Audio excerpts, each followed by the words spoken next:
Shadala Henry Molea Wotenu, Abiaga Mabis Kapabiako, Atapados, which make up Pados, Padusha make all along my aid. Sham Lubine Israel El Shabbat, so El Shabbat, they do the time of the Ola. Baby, Bene Israel, Oti Lola, Kisha Shake Yami Masa, El Shaddai, Shamayim, where to others who by own must be Shabbat, way not fash. Baruch Shemeka, Baruch Yemeneka, Baruch Turateka, Baruch Ushateka, El Shaddai Malek, El Shaddai Malak, El Shaddai Mlok Lola Mahe, Baruch Shem Kabor Makuto Lola Mahe, Baruch Kabor Lohim, Bikumom Lekel Yom, Lola Mahe. First of all, I'd like to give all honor and praise to the God of Abraham, the God of Isaac, the God of Jacob, the great, mighty, and revered God, the Most High God, who bestows loving kindness and possesses all things, who remembers the pious deeds of the patriarchs, the Most High, slow of anger, great in kindness, forgiving iniquity and transgressions, but who by no means clear the guilty, visiting iniquities of fathers upon the children to the third and fourth generation. The Most High, his work is perfect, for all his ways are justice, the God of faithfulness, and without iniquity, just and right is he. You may be seated. Giving due respect and honor to the head of Israel, my father, Chief Eleazar, to the chief men, princes, brothers and sisters, mothers in Israel, visiting, I say unto the tongue of my forefathers, Shabbat Shalom. Shabbat Shalom Lekah.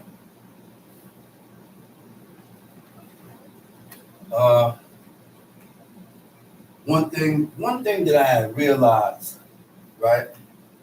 One thing I realized that we teach people, right, the principles of God, the principles and the standards of God, right? Right? And when you don't believe the book, you're going to see a problem with it. When you don't believe the book or even see yourselves doing these holy laws, right? Or believe that no one ever did them or they ever existed. See, one of these things has to trigger within yourself to spark something in you to push for these laws, commandments, and statutes, right? So you got to be able to see yourself in this culture, in this way of life, living the laws of God. For you to start putting forth any one of these actions towards it, towards these laws. The Most High gave us a curriculum and a standard of righteousness, of how to be righteous, how to be holy, how to be correct and accepted by God. And the only way God will accept you, look at Aaron. Most High looked at Aaron and referred to Aaron, he said, as the saint of the Lord, the saint of God. And Aaron did a lot of things. Aaron went, he made the golden calf. The Most High killed them because of what Moses said, because they was all one. It's all one people. Moses done hooked up his own brother. Why? Because the nation angered him. The most meekest man that ever lived. The meekest man that ever lived. You know what meek means? Meek don't mean turn the other cheek. Meek means to be submissive. That is a quality and a trait that the righteous have within themselves. So once you are submissive and you're able to submit to the authority, when you're able to submit to God, when you're able to submit to your parents, then these things, this is what draw God's attention towards you. Because now this person, he was able to submit to his parents and he was able to submit to this guy. Or she was able to submit to her husband.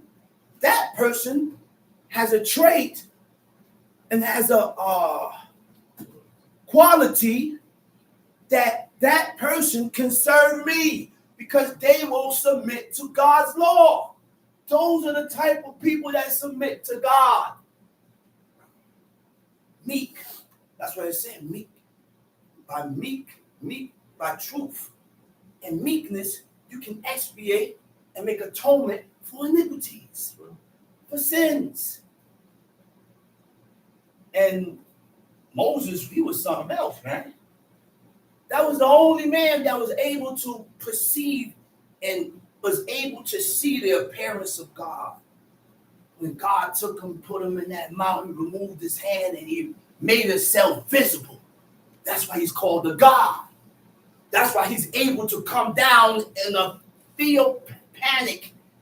I'm going too far, but I'm going far and beyond the lesson that I have here. But God is able to appear. And then he comes to you in the spirit. That's why he's God. That's why he's God. Let's go into Numbers 11. Let's go into Numbers chapter 11. Numbers chapter 11. And when the people complained, and when the people complained. The people complained.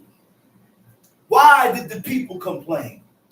What was the reason why people complain? It's only because of two reasons. You're not satisfied and you're annoyed. You're not satisfied and you're annoyed. So that's why you complain. And that's how man or people is able to perceive when a person is not pleased. That's how I know you're not pleased, because you're complaining. And when you complain, you are not satisfied with something, or there is something that was done that annoyed you. But we cannot get annoyed and get annoyed with the laws and the commandments of God. We cannot get annoyed with the commandments and the laws and the statutes of God. We can't allow the laws and the commandments and the statutes of God to cause some type of dissatisfaction within ourselves, because then what happens after that? Emotion starts to rise. Then you got emotional. Then after you get emotional, you start doing things according to your emotions. And those are the things that we need to channel. We need to rule that. Because people, we do things off the emotion, and we react off the emotion, and we say things off the emotions. And then we end up putting ourselves in trouble with God. We end up offending God because of what we did or our actions. Or I may end up offending you because of what I did or said. And that's the problem that people don't keep in line. They don't care if I said this and it offended you. They don't care if my actions offended you. You can't serve God. That type of person that doesn't care or have a conscience about how you offend people, that person can offend God. You know why I can say that? Because the book, when you read the book, the laws was concerning every man concerning his neighbor. Okay? My neighbor. The ones that serve the same God you serve. But guess what? Our forefathers didn't go outside the ranks and offend other nations. The only time they went out and did things to these other nations when it was ordained by God. Most High came, he said, listen, he said, I want you to go kill off these 7 nations. He said, wipe these 7 nations out. The way these 7 nations was living their lives, which was contrary to God, he said their cup has been filled. The cup running over, which means there's a time schedule and a limit for you to get what you got to get right. Get it right before the cup run over. Before this water overflows, I have to get myself right with God. Before this thing overflows, you have to get yourself right with God. We got to get ourselves right with God, because once it overflows, then guess what? There's no coming back. There's no coming back. Now, God has hedged up the way. Hosea chapter 7, 4. Most High has hedged up the way. What I mean by hedge up the way? He unblocked your path so that you cannot find yourself back to God. You can't find your way back here because you done hedged up, you done messed up, man. The time ran out. Let's read. And when the people complained, it displeased the Lord. When the people complained, it displeased God. Displeased them. Why did it displease God?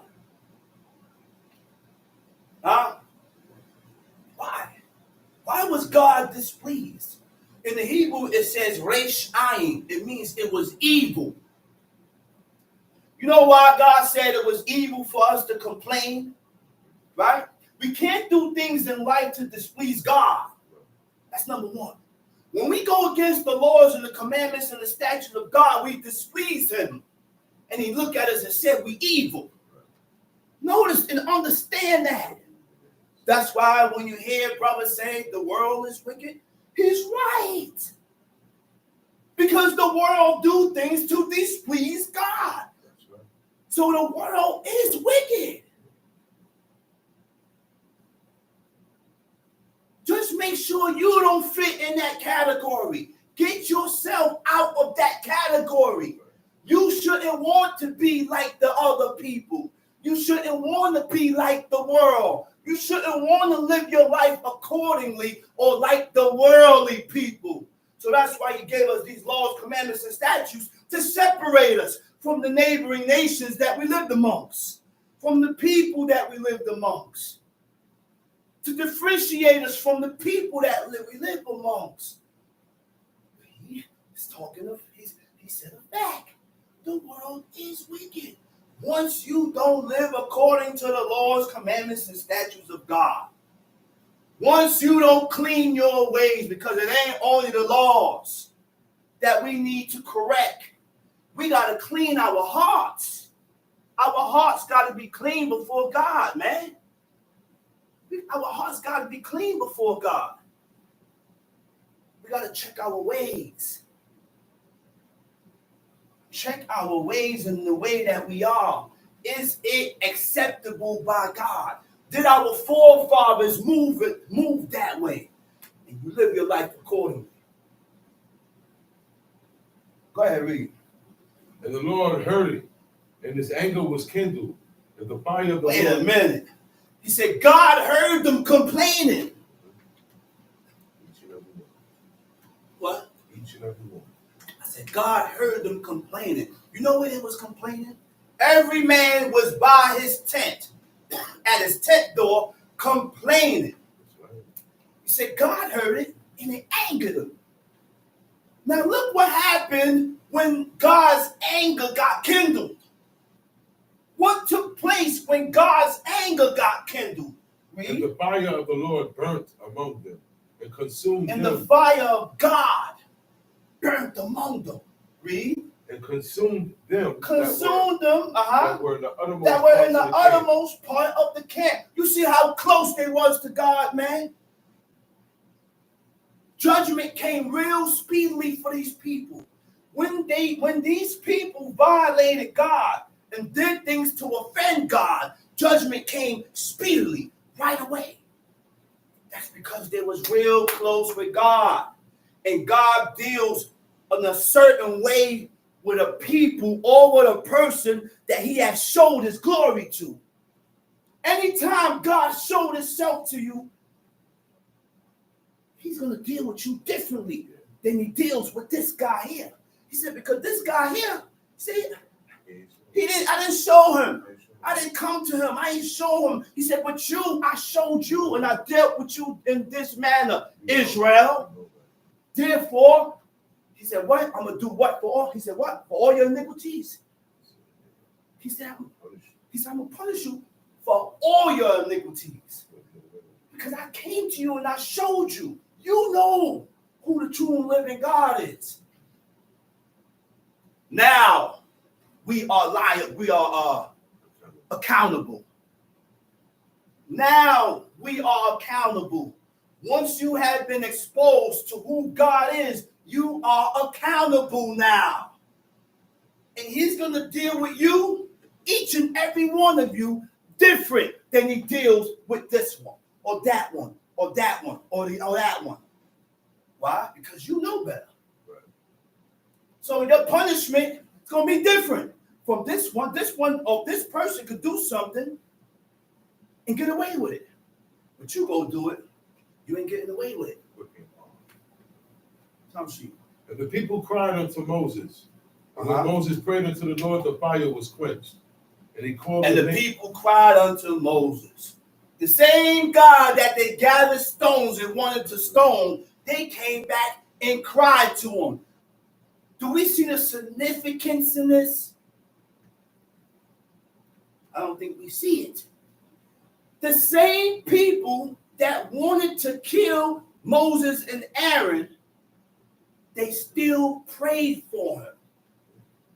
Which means they didn't have the mentality to say, well, you was after me, you was going to kill me, but forget him. No. That's the mind frame of the righteous. That's the mind frame of the righteous, man. Which means it was legal for me to take your life. It's legal according to what God says, because you're seeking my life. But guess what? The righteous pulled back and said, well, you know what? Let him live. Huh? And that's the ways of our forefathers. That was the ways of my father. I seen that. I seen that. That's a righteous mind. Prince said, hey, Chief of Chief. He said, hey, Chief. He said, man. He said, you can't kill everybody, Chief. Prince Yaakov, head knock of all Israel. He was the one that started this Israelite thing. He was the one that stopped people from calling themselves black Jews and Moors. He was the one that stopped people from calling themselves black Jews. Why? The reason why people started bringing up, oh, I'm Israel. And he was the one that started the turbans. The format of those turbans. Wrapping the turbans. Go ahead, let's read. And he called the name of the place Taberah. Taberah. You know what Taberah means? Taberah means a burning. Right? It was a place in the wilderness. Right? It was a place in the wilderness of Paran. Taberah means a burning. Why? Because God burnt, set fire in the uttermost part of the camp of the ones that was complaining against God. Read. Because the fire of the Lord burnt among them. Verse 4. And the mixed multitude that was among them. The mixed multitude that was among them. Who was the mixed multitude? The mixed multitude was a people that was not of Israel descent. The mixed multitude was the ones that clung on to the Israelites when they left Egypt. Okay, go ahead, read. The mixed multitude did what? The mixed multitude that was among them fell a-lusting. Fell a-lusting. What is lust? A strong desire for something. Strong desire for something. Which means we need to channel our desires. We cannot desire things that is ungodly. We can't desire things that is ungodly or against God. Go ahead, read. And the children of Israel also wept again and said, who shall give us flesh to eat? We remember the fish. He said, who's going to give us flesh to eat? He said, we remember the fish that what? Which we ate in Egypt freely. The cucumbers and the melons and the leeks and the onions and the garlic. Hold that right there. Hold that verse right there, right? When it says they fell a-lusting. And Psalms 106, right? Psalms 106. Stay where you at. Psalms 106, verse 13. We're going to see why or how. Where did this lust or this desire came from? Right? In Psalms 106, verse 13, it says, they soon forgot. They soon forgot his work. Whose work? The things that God did for them.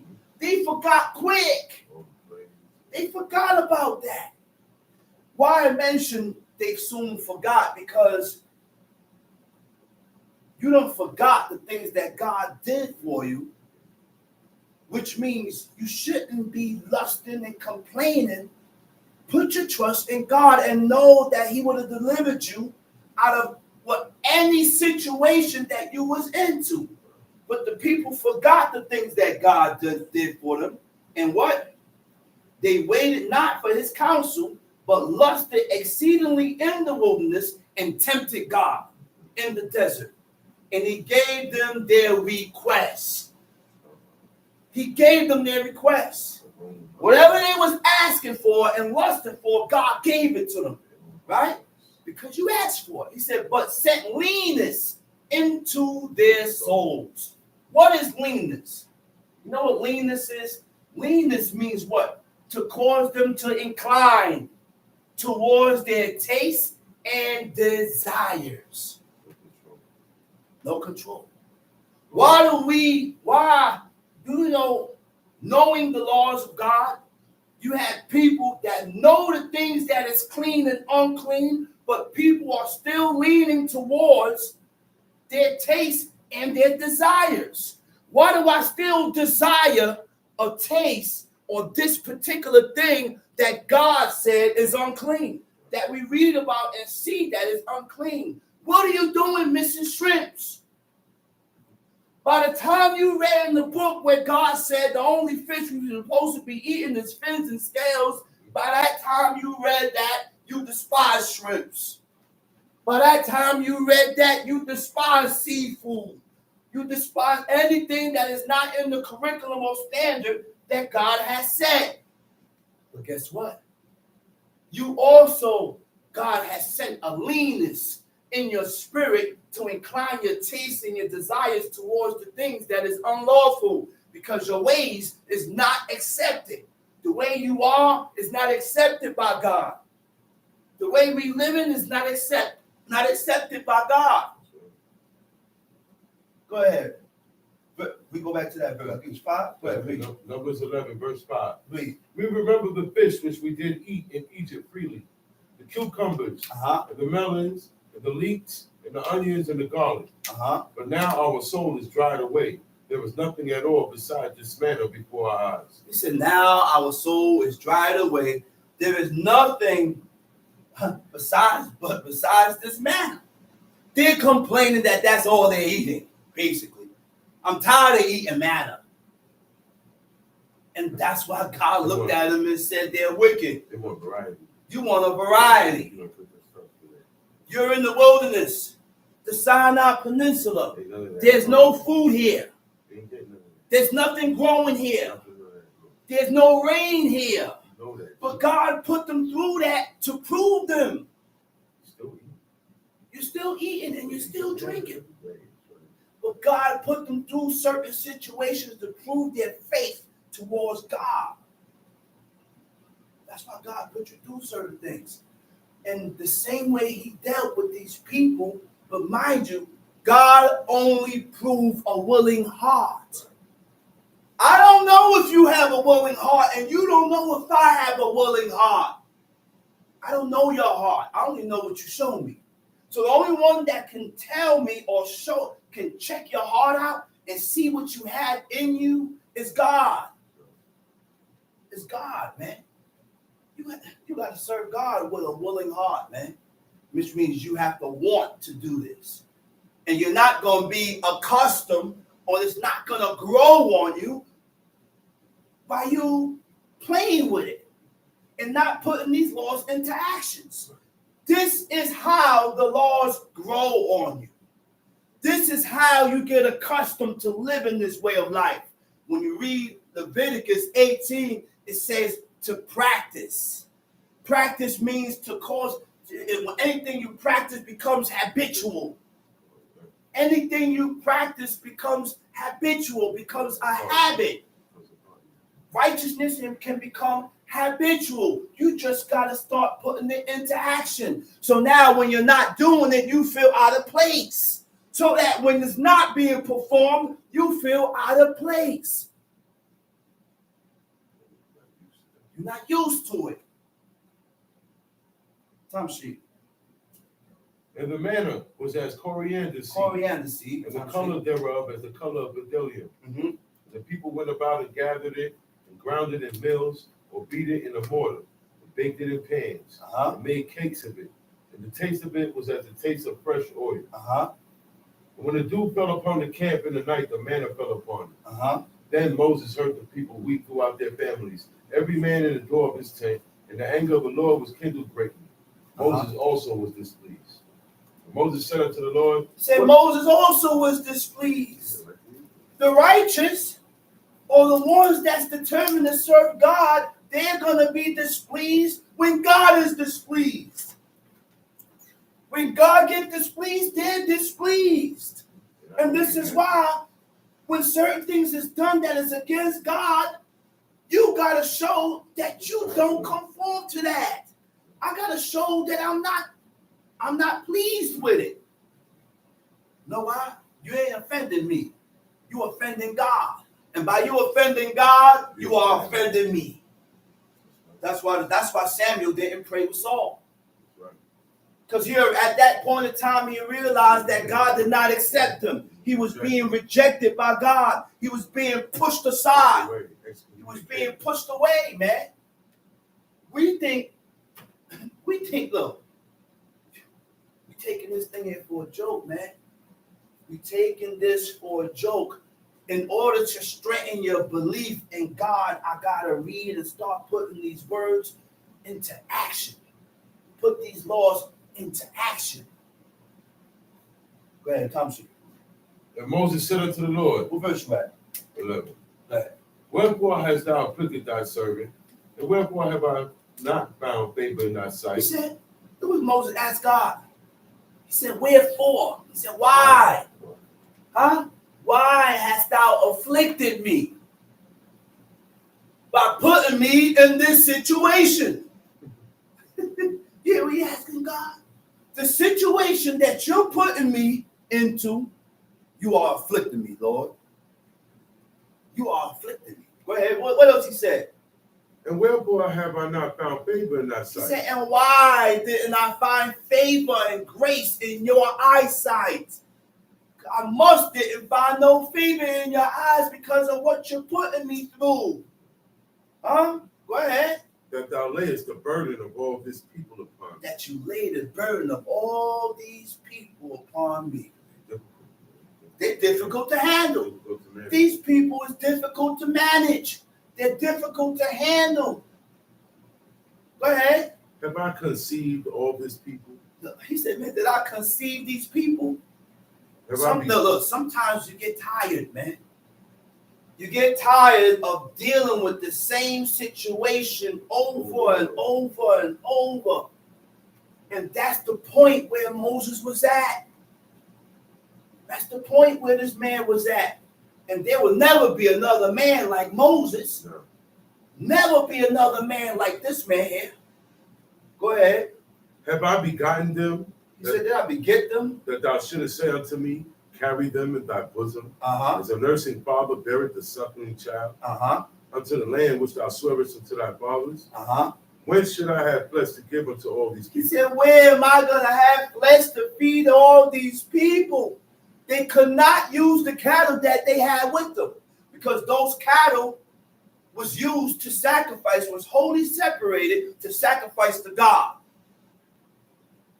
So now he's wondering, and he's like, yo, where am I going to feed? How am I going to feed these people, oh Lord? Look.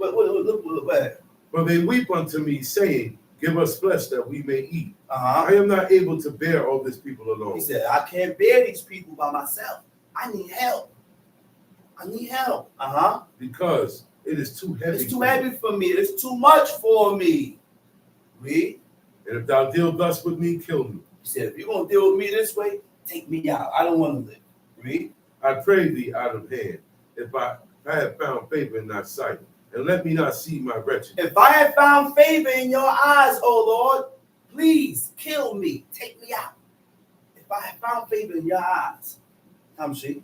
And the Lord said unto Moses, gather unto me 70 men of the elders of Israel. Look what God's going to do for him now. He said, gather unto me 70 men of the elders of Israel, whom thou knowest to be the elders of the people. Okay? We get this here? You think it was only 70 elders there? 70 old? That's what people think. Because you're old, you're an elder. Not every old sucker is an elder. An elder is a certain character that comes with being an elder. A certain quality. A certain heart that comes with being an elder. Not because you're over 70, you're an elder. Look what he told me. He said, pick me out 70 of who? 70 men of 70 men of the elders of Israel, whom thou knowest to be the elders of the people. Whom thou knowest to be the elders of the people. And officers over them. And officers over them. And bring them unto the tabernacle of the congregation, that they may stand there with thee. And I will come down and talk with thee there, and I will take of the spirit which is upon thee, and will put it upon them. He said, bring 70 elders here. He said, I'm going to take your spirit, Moses. You see how strong and firm that man's spirit was, that God was able to take some of his spirit and put it on 70 men. And it didn't deplete or weaken Moses. Because he was the rock. He was the sharpener. He was the man. Only God could do that. I can't take your spirit and put it on him. Only God could do that. So the spirit, that holy and righteous and fervent spirit that Moses had on him, he put it on the 70 men so that these 70 men could help him with these people. Go ahead, read. And I will take up the spirit which is upon thee and will put it upon them. And they shall bear the burden of the people with thee, that thou bear it not thyself alone. And say unto them, verse 18, and say unto the people, sanctify what? Sanctify yourselves against tomorrow, and you shall eat flesh.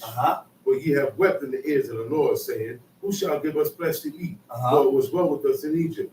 Therefore the Lord will give you flesh, and you shall eat. You shall not eat 1 day, nor 2 days, nor 5 days, neither 10 days, nor 20 days, but even a whole month. He's okay. He said, you want meat? He said, you ain't going to eat 2 days, 5 days, 10 days. He said, a whole month, I'm going to give you meat. Right? Go ahead, read. And it be loathsome unto you. Until you get tired of it. Because that ye have despised the Lord. Because that ye have despised the Lord, which is among you. And have wept before him, saying, why came we forth out of Egypt? Then you're going to say about why we came out of Egypt. That's what really got him tight. Why you brought us here. Why you did. I did all this glorious and wondrous acts in Egypt to show you my glory and to show you who God is. And you're going to ask me this question? Why you brought me out of Egypt? He said, okay, here, take this. Read. And Moses said, you gotta watch the words and the questions that we say, man. That is that. And we think we offending the person when you're offending God. People don't know and understand that we need to watch our words, because you're not offending me. You are offending God. Now your problem is with God, not with me. Go ahead, read. And Moses said, the people amongst whom I am are 600,000 footmen. And thou hast said, I will give them flesh that we may eat a whole month. That they may eat a whole month. Shall the flocks and the herbs be slain? As Moses said, you said you're going to feed these people a full month. He said, you're going to have me kill all these flocks and herds to suffice all these people, to suffice them, to satisfy them? Or shall all the fish of the sea be gathered together? Because there's millions of people in the wilderness. We don't have enough. We don't have enough here to feed all these people. Go ahead. And the Lord said unto Moses, is the Lord's hand waxed short? Thou shalt see now whether my words shall come to pass unto thee or not. And Moses went out and told the people the words of the Lord, and gathered the 70 men of the elders of the people, and set them round about the tabernacle. And the people came down in a cloud, and spake unto him. And the Lord came down in a cloud, and spake unto him, and took up the spirit that was upon him, and gave it unto the 70 elders. And it came to pass that when the spirit rested upon them, they prophesied and did not cease. But there remained 2 of the men in the camp. The name of the one was Eldad, and the name of the other Medad. And the spirit rested upon them, and they were of them that were written, but went not out unto the tabernacle. And they prophesied in the camp. And there ran a young man and told Moses and said, Eldad and Medad, prophesy in the camp. Because now the spirit of Moses is upon these people, so now they're prophesying. Tamshi. And Joshua, the son of Nun, the servant of Moses, one of his young men, answered and said, My Lord, Moses forbid them. He said, stop them. And Moses said unto him, Enviest thou for my sake?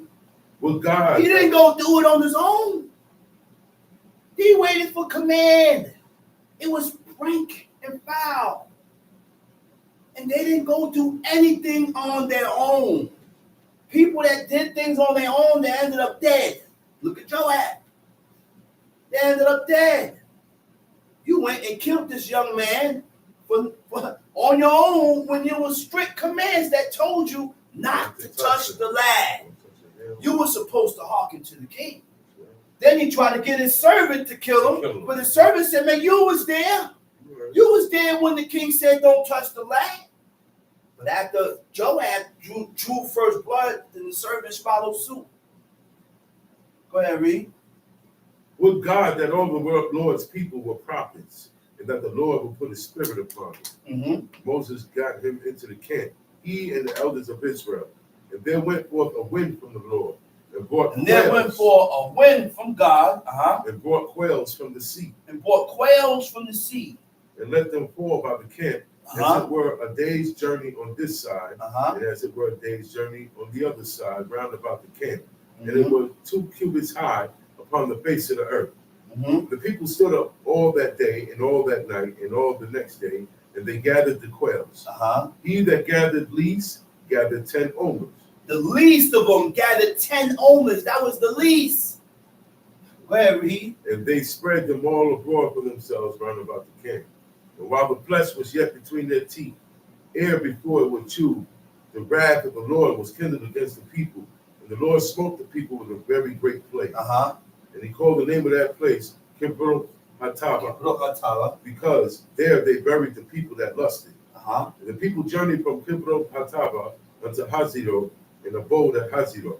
Go ahead, read. And Miriam and Aaron spake against Moses because of the Ethiopian woman whom he had married, for he had married an Ethiopian woman. They spoke against Moses. Why? Because he married an Ethiopian woman. But why did they speak against him? Because he married an Ethiopian woman, was because the law was that they was not supposed to marry out of their nation. They could not marry women of other nations. But when you have gained the favor of God, you get a pass. Certain men will get a pass. It didn't apply to Moses. It didn't apply to Moses. And we're going to see. You're going to see as you read on. Go ahead, read. If they say, had the Lord indeed spoken only by Moses? You said, did God only spoken by Moses? Have he not spoken also by us? He said he spoke by us too. Yeah, God did speak by them too. He spoke by Aaron, spoke by Miriam. Go ahead. And the Lord heard it. God heard it. Now the man Moses was very meek. Man, Moses was very meek. Meek means to be submissive. When you're submissive, you're ready to conform to the authority or the will of others. Right? You're ready to conform to God. That's why when you come to learn about who God is, you got to come with a clear mind. Because when you're being taught about God, all these laws, we don't need you to make any comparisons about your past and what you knew in the past. or I still have a problem with this. Well, what you got a problem with? That Adam and Eve was the leave that Lilith and all them demons, leave that alone. Come to God with a clear mind so that you'll be able to accept the things that is lawful and right by God. But the reason, you know what's the problem? We don't believe the book. We have a hard time believing the book. So therefore, we're going to have a hard time believing the things that we read in the book. Go ahead. Now the man Moses was very meek. Above all the men which were upon the face of the earth. And the Lord spake suddenly unto Moses and unto Aaron and unto Miriam, come out, ye three, unto the tabernacle of the congregation. And they three came out. He said, come on out. Miriam, Aaron, and Moses. These guys were brothers and sisters. Aaron, Miriam, and Moses. And God used a woman and these two guys to deliver the nation and to lead a nation. Tom Sheep. And the Lord came down in the pillar of the cloud and stood in the door of the tabernacle. Verse 5. Oh, yeah, you're right. And the Lord came down in the pillar of the cloud. When I did my research and I'm studying this word, this cloudy pillar that ascended, came down, right? Covered the entrance of the tabernacle, right? It's a cloud mass of theophanic. Theophanic is a visible manifestation to humankind of God. The cloud embodied the glory of God. Right. So the glory of God was inside this thick cloud. And the thick cloud ascended, came down from heaven and spoke with these people mouth to mouth. Mouth to mouth, you know what that is? And that's why these people, they don't have a reason why they should not honor and put their trust in God. All this whole nation seen that. Yeah. They seen that, man. The things that these people see, that's why they don't have they don't have a reason. No excuse. No excuse, that's the word. They don't have an excuse, man. They don't have an excuse. I don't seen God show himself to certain people and it still didn't spark nothing in them to push for God. You know why? Because it ain't for them. Everybody, every man and every woman on this earth has a destination. Every man and every woman has a destination. You and this brother and your brother don't have to have the same destiny in life. You and your sister don't have to have the same destiny in life. There is something that God saw fit in you to reveal to you and show you who God is. When all your brothers and your sisters is in denial and they're walking one way, you haven't thought about that. To say, well, wow, I must have something in me or special in me that God saw fit to show me this. Think. Nobody in your family knows who God is. Only you got that chance. Only you have. God gave you that chance, that opportunity, that privilege. Go ahead. Verse 6, I think. Yeah, verse 6. Yes, all right. The Lord came down the pillar of the cloud and stood in the door of the tabernacle and called Aaron and Miriam, and they both came forth. And he said, hear now my words. Look what he's going to tell them. He said, hear my words. If there be a prophet among you, I, the Lord, will make myself known unto him in a vision. If there be a prophet among you, he said, I, the Lord, do what? Will make myself known unto him in a vision. I'll make myself known to him in a vision. Go ahead. And will speak unto him in a dream. And will speak to him in a dream. Right? Their dreams. Their dreams had prophetic meanings. They didn't dream stupidity, foolishness. I walked out of my house and I just started falling and falling and falling and falling. And I woke up and the scared me. They didn't dream. They didn't dream stupidness. Their dreams, when they dreamt, it was prophetic meaning to it. Future, or letting you know what's going to happen, what's going to take place, right? Tamshi. My servant Moses is not so. He said, Moses, I don't deal with Moses the way I deal with you. He said, I make myself known unto him. If there be a prophet among you, I make myself known unto him in visions and in dreams. He said, but Moses, I don't deal with him in that manner. I deal with him different. Go ahead, read.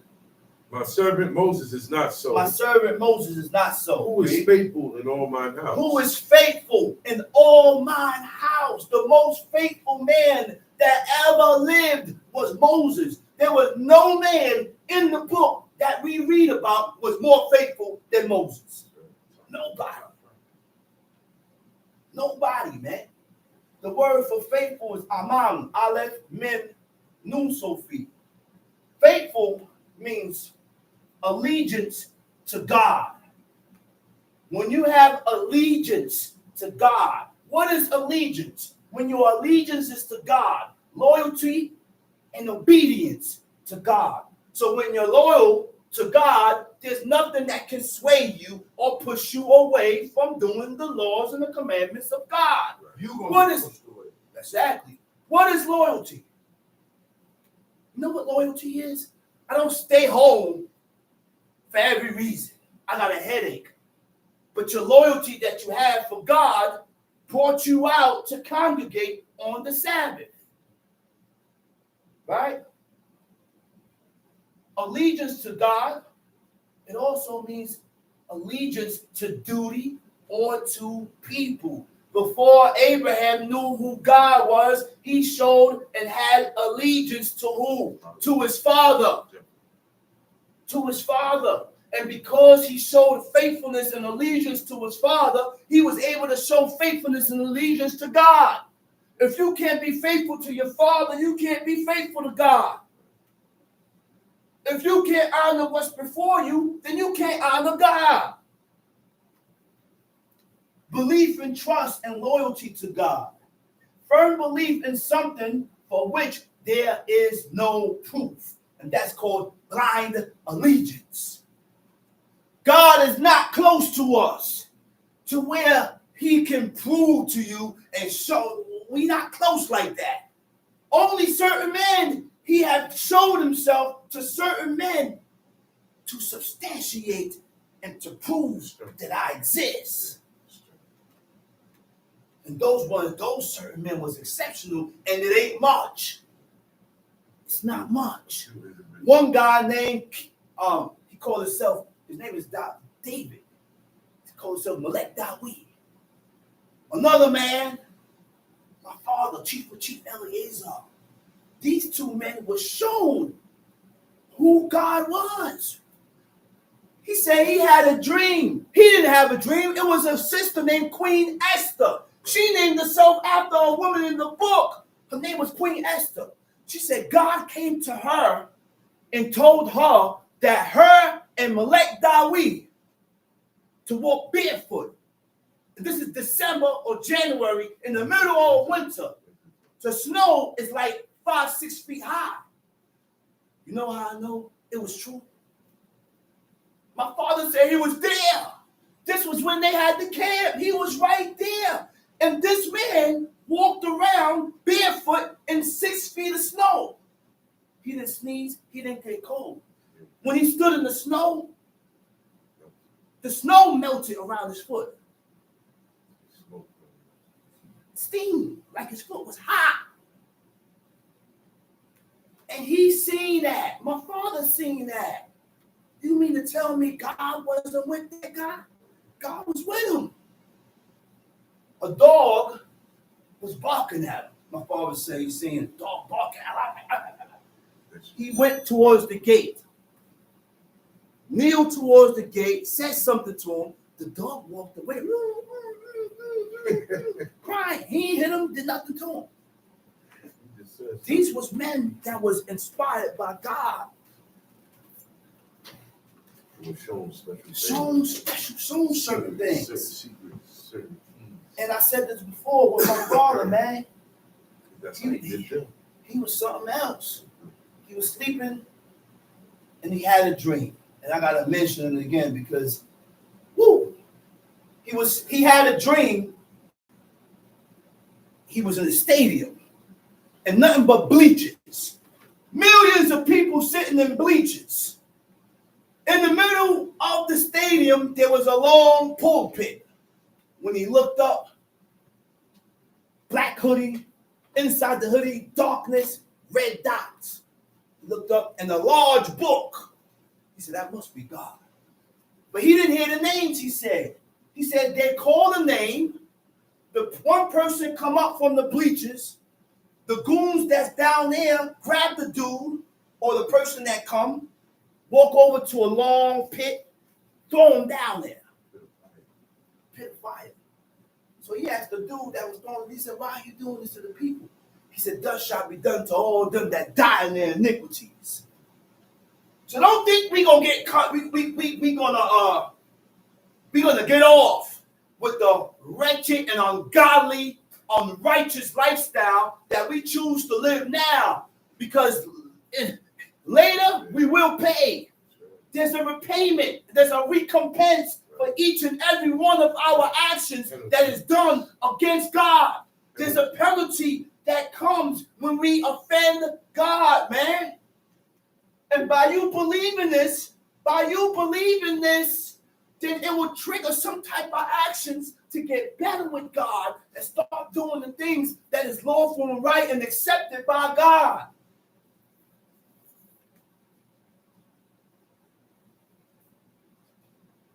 Where we at? Verse 8. With him will I speak mouth to mouth. Verse 8. He said, with him I speak mouth to mouth. Tom Shea. Even apparently. Even apparently. Wait. He said, I speak to this guy mouth to mouth, even apparently. So I said, even means also. Right? Also apparently. What do you mean by apparently? I looked it up in the Hebrew. It says mouth eh. Memresh aleph hey. It means I speak to him mouth to mouth and in visions. He get everything. Huh? Go ahead. And not in dark speeches. And not in dark speeches. The word for dark speeches is chida. Chida, het yod dalet hey. It means riddles, not in riddles, not in difficult questions, not in parables. Something that I gotta bust my brain to find out what he mean by. No, everything that God spoke, how God spoke to Moses, it was plain and simple. He could understand it. He could understand everything that God said to him. Tamshi. And the similitude of the Lord shall he behold. He said, and the similitude of God, Moses beheld. The similitude of God, Moses beheld. Like I said before, God took him and put him in the cleft of the rock. That was Mount Sinai. Put him in a certain section of the rock. Removed his hand and showed him his back parts. Showed him his back parts.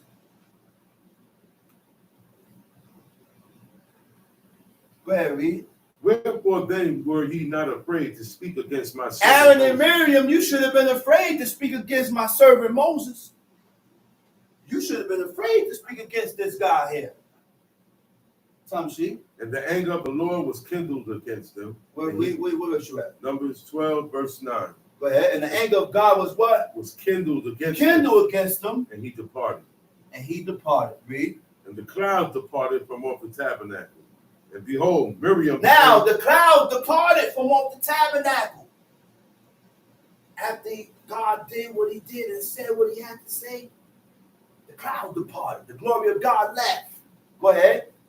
And the cloud departed from off the tabernacle, and behold, Miriam became leprous. She couldn't become leprous while God was there. None of that could deal They're not going to be led through the wilderness while she's leprous, because the angels ain't going to come amongst uncleanness neither. So now, because of her talking against Moses, God made her leprous. So now, leprous meaning what? Leprosy. It's a skin disease. Right? But Aaron and Miriam did it. Why didn't God do anything to Mary? That's what people say, but they both did it. Or why he did it to her, but he didn't do it to him. But they both did wrong. But the reason why Aaron ain't did nothing to him, he's the high priest.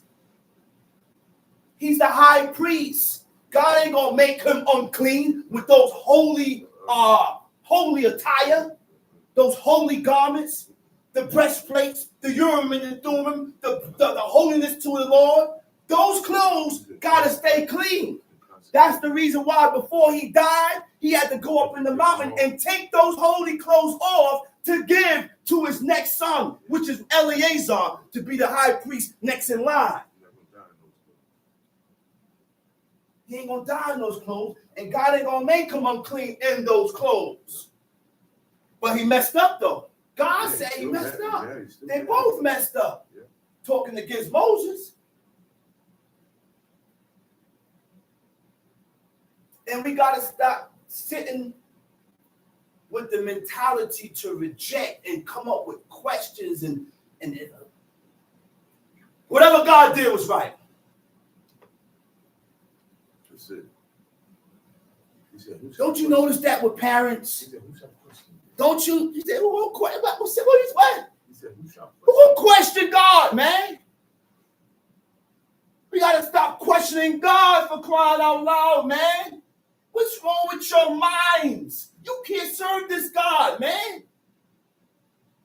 You can't do this. You're wasting your time. You don't notice that with parents, with mothers and fathers, to where a child would do something and the parents see fit to just talk to the child. That's how God dealt with the nation. And why the parent chose just to talk to the child? Because the child shows honorability and respect to the parents, to where he see, well, I don't have to come down on this child too hard. And he has some good in him, to where I can just talk to him or she or her, and she'll listen or he will listen. But this guy here, I'm not going to just talk to you, because I keep telling you over and over and you won't listen, I'm going to beat you. God dealt with us like a father, man. God dealt with us like a parent. And yes, sometimes he'll punish this one and hit this one, to where this one do the same thing or messed up, and he ain't touching them. That's what God decided to do. Stop having a problem with what God had decided to do. What's wrong with y'all, man? What's wrong with people? Ready to reject, and forward thought starts to develop in our minds. Forward thought starts to develop in our minds. Forward thoughts that will separate you and push you away from God. Now he don't want you no more. Now he start causing you to be inclined towards things that is ungodly, that's going to push you away. No, you pushed your own self away. Push away. You did that to yourself, man.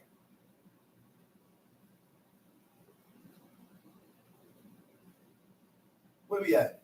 10. And the cloud departed from off the tabernacle, and behold, Miriam became leprous, white as snow.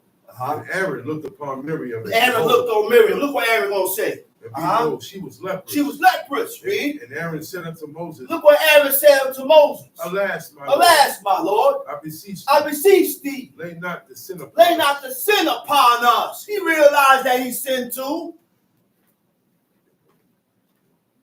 He realized that he messed up. He know he messed up. He know he violated by talking against that man. You're not in the same shoes, in the same bracket with Moses. But that's what people think.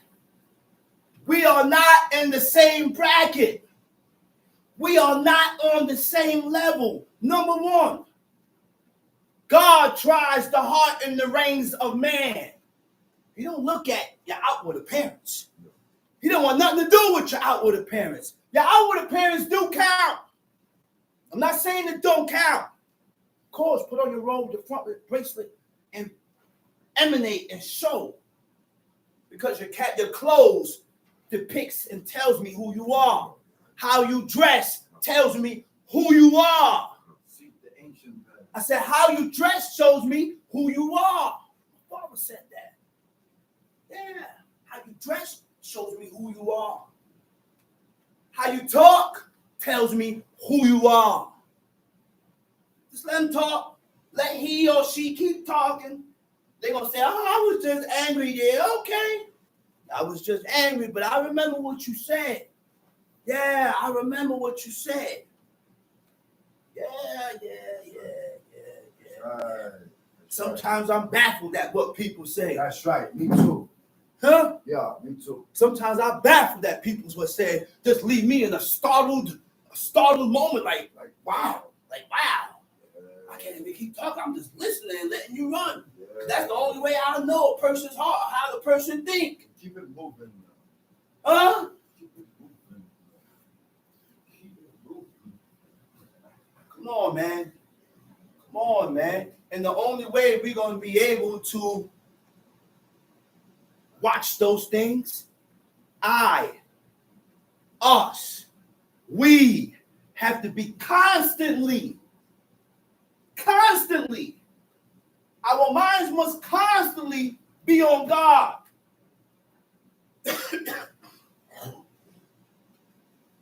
Constantly be on God. I can't spend all day in folly, TV, videos and skits on YouTube. Sometimes during the day, I have to give God a couple of minutes. Whether you're reading, whether you say, well, you know what, let me go set up a prayer of praises. Where you go and pray, where you start to meditate and think. But you know, you got people that does none of that.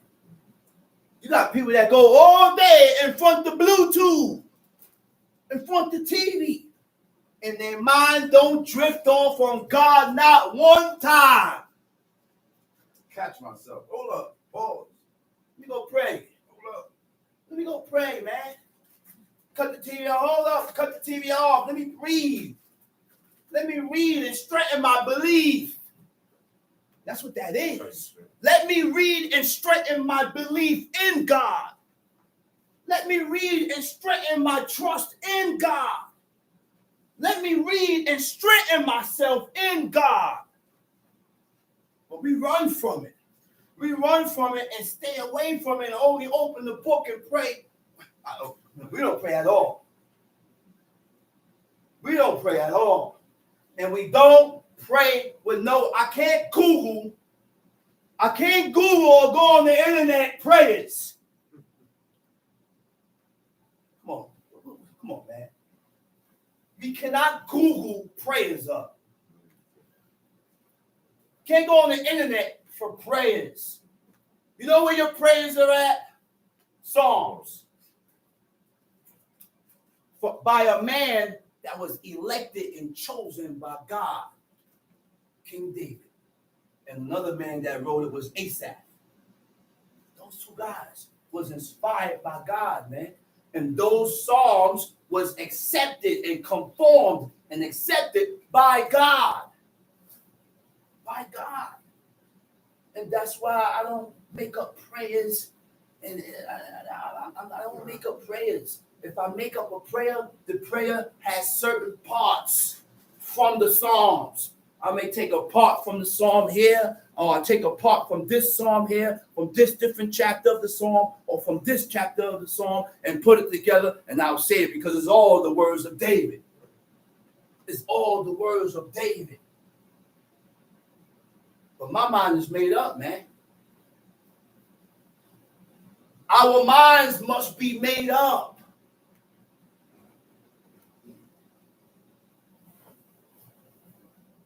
Our minds must be made up.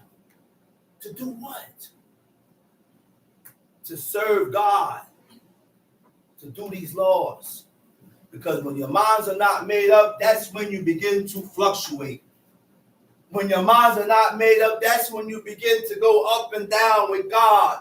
When your mind is not made up, that's when you begin to draw the line. When your minds are not made up, guess what? That's called the sift. Remember in Amos 9, where God said, he said, I will sift, right? The house of Israel from among you. Huh? Y'all remember that? Right? Do we know what's the word for swift, for sift? When God said he's going to sift you, the word for sift is when he said, I'm going to sift. What is the word that in the Hebrew?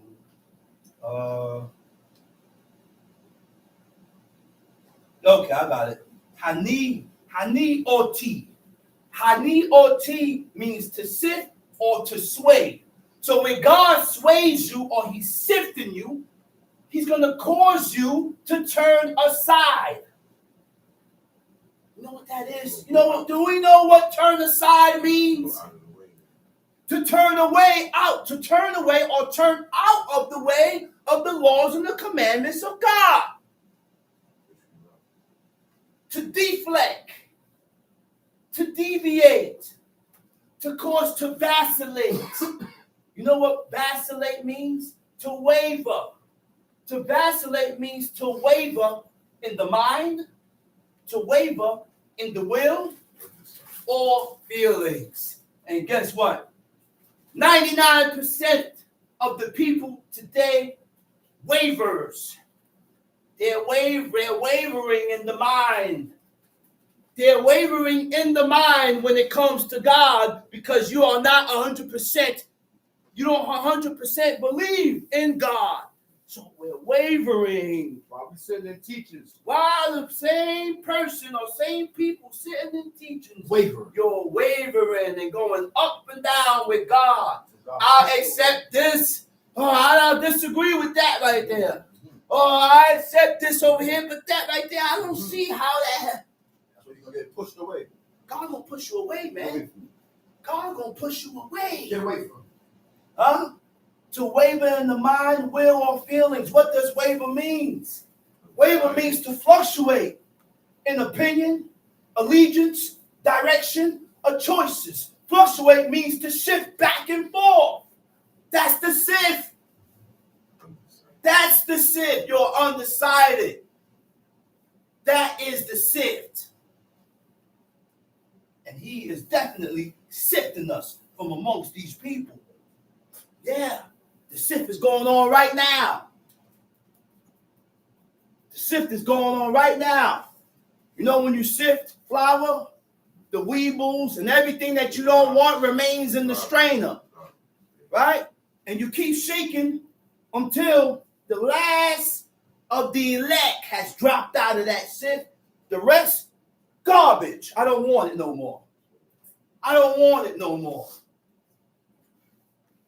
That's what goes. Whatever's left back in that strainer and that sift goes in the garbage. And that's the way, that's the mentality, and that's the way God deals with it.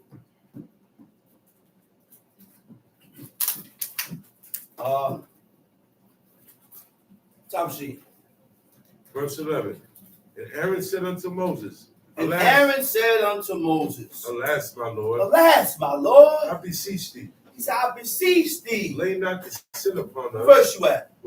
Verse 11. Okay, good. Lay not the sin upon us wherein we have done foolishly. Lay not the sin upon us wherein what? We have done foolishly. Wait a minute. Who said that?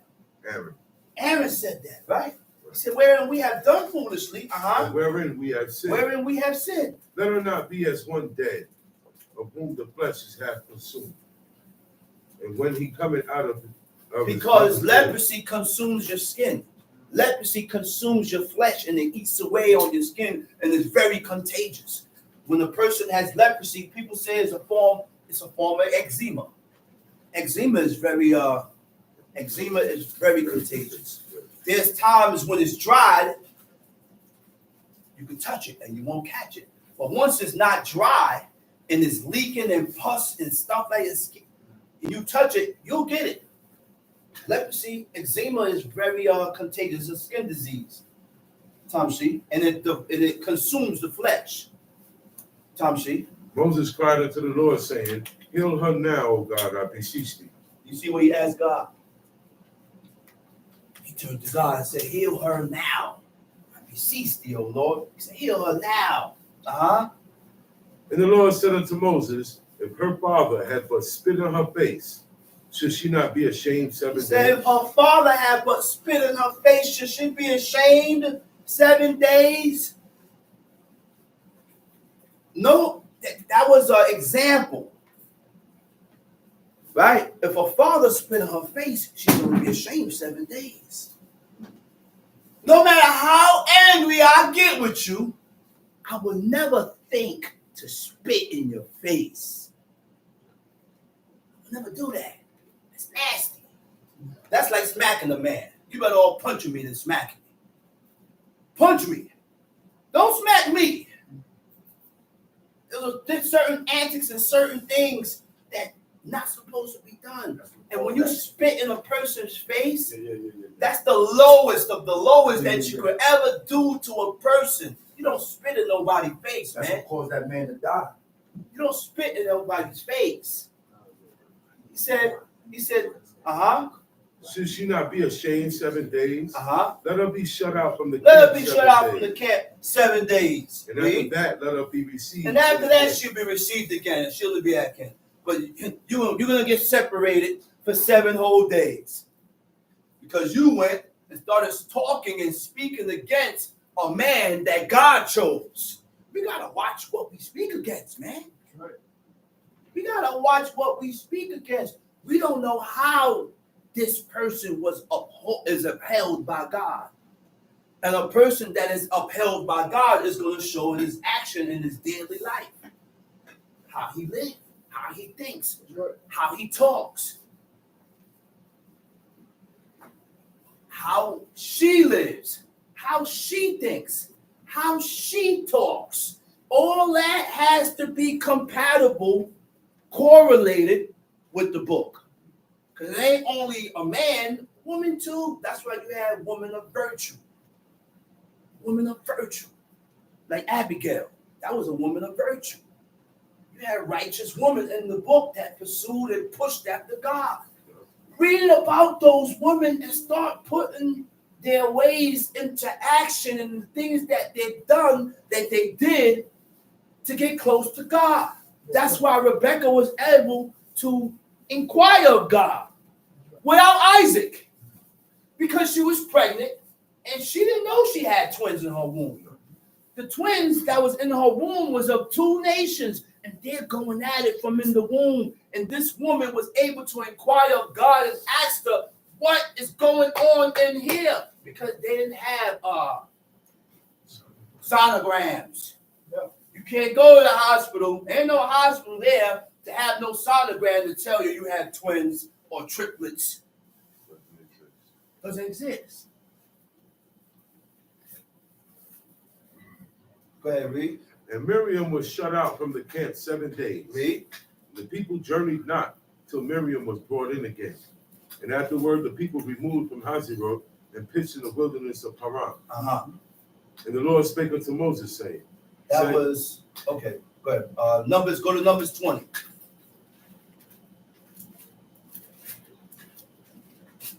Numbers chapter 20. Then came the children of Israel, even the whole congregation, into the desert of Zin in the 1st month, and the people abode in Kadesh. And Miriam died there and was buried there. Miriam died. She died there. Okay? Died in the wilderness. Tamshi. And there was no water for There was no water in the congregation because that spot where it was at, which was the Sinai Peninsula, it was a place that was not supposed to be inhabited by humans. It's a desert. Don't rain there. There's no plants or vegetation there. Nothing but cold-blooded creatures are there. So that spot wasn't a spot to be at. But God brought the nation of Israel through that place to prove them, to test them, to try them. Go ahead, read.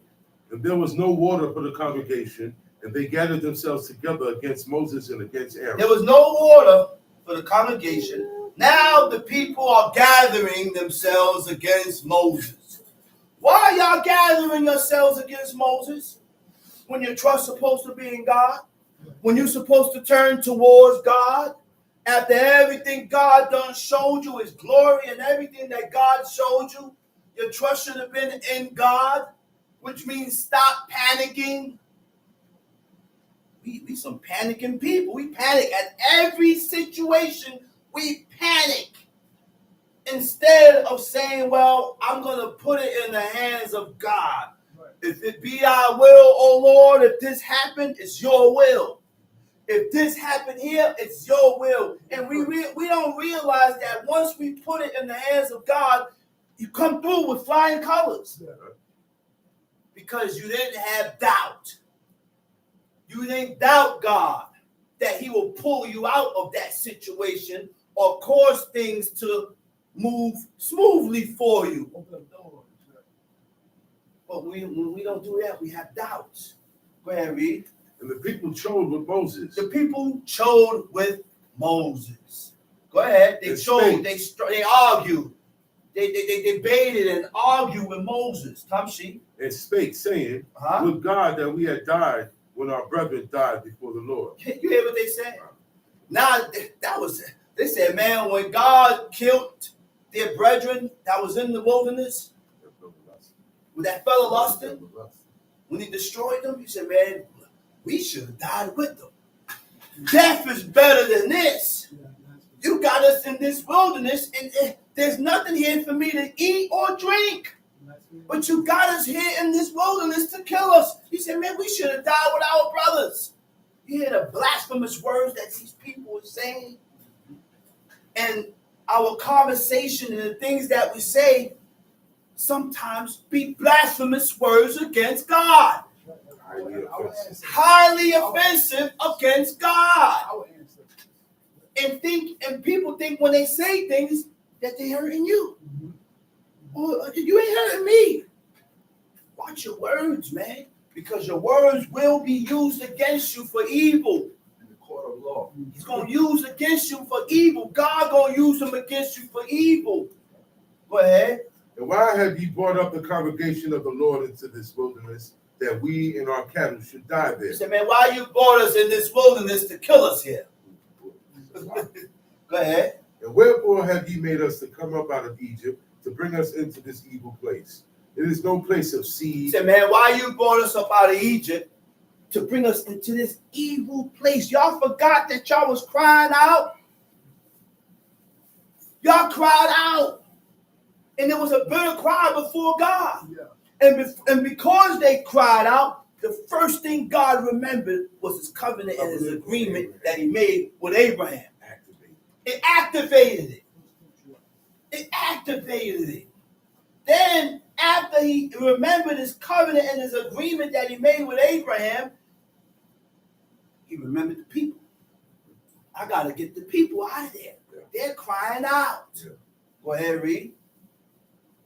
It is no place of seed or of figs or of vines or of pomegranates. Neither is there any water to drink.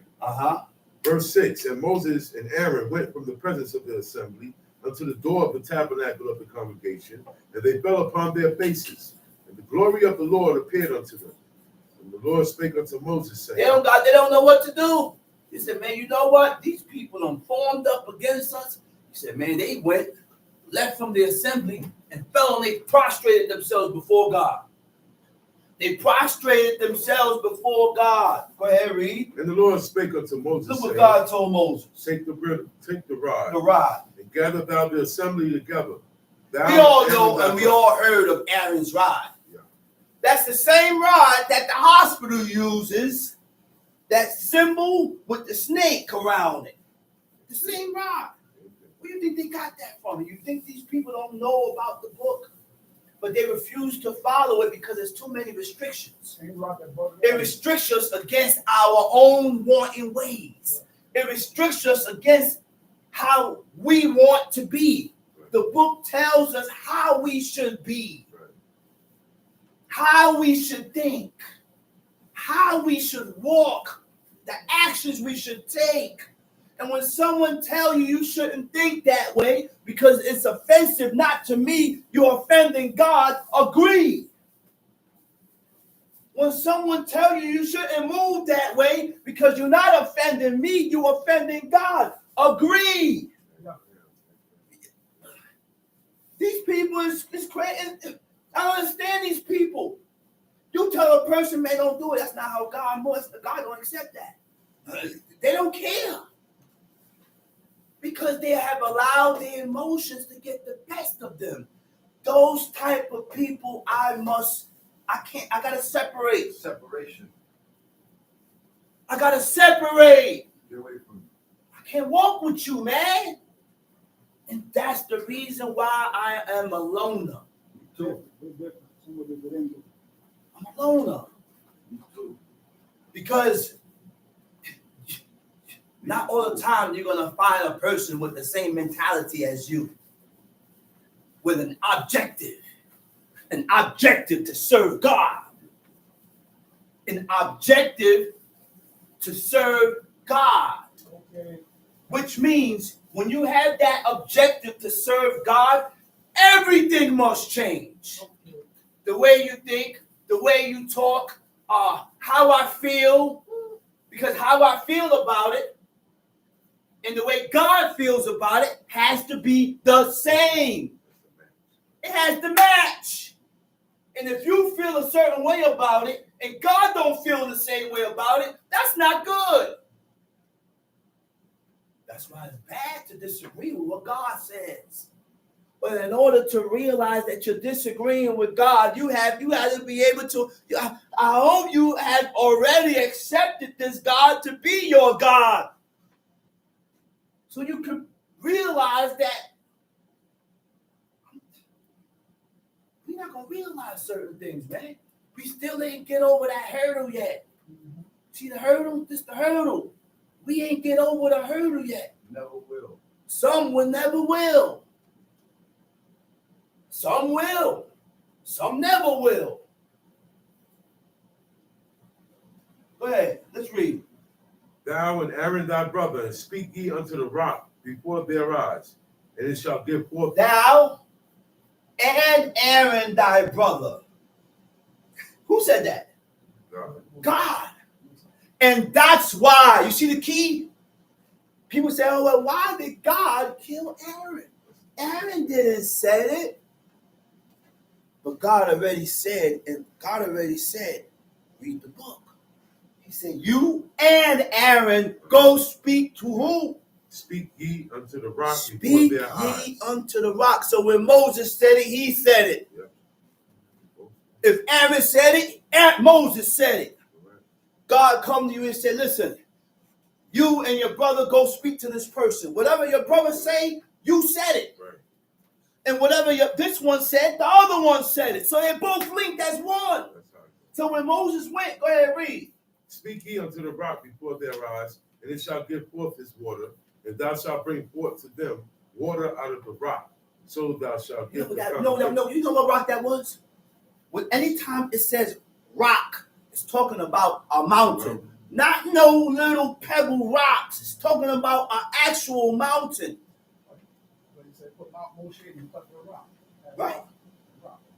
It's talking about a mountain. Go ahead. And Moses took the rod from before the Lord as he commanded him. What do you think God said? Look, God went to Moses. He said, I done made you a God in the sight of these people. And that's why God dealt with Moses such close, such fervent and firm.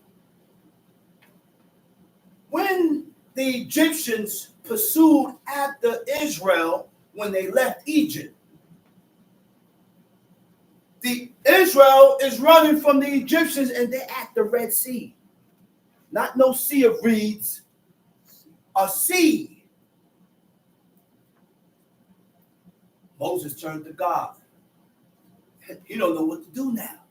They ain't got no ships. They don't got no boats to cross that sea. Ain't nowhere to run.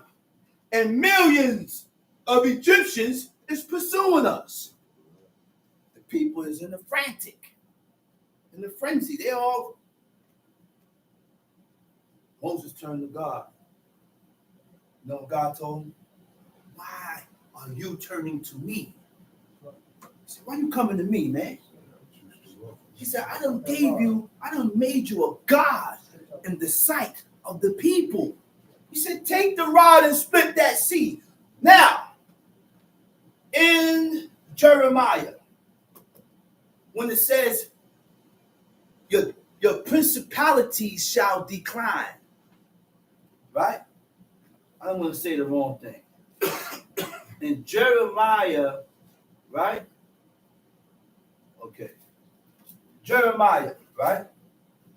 This is going to substantiate what I'm saying to you. Right? 13. What is that? There you go. Okay. When it says your principalities shall come down, the word come down means to decline. What do you mean? We know what it means by principalities in the Hebrew. When you look it up, it says your dominion.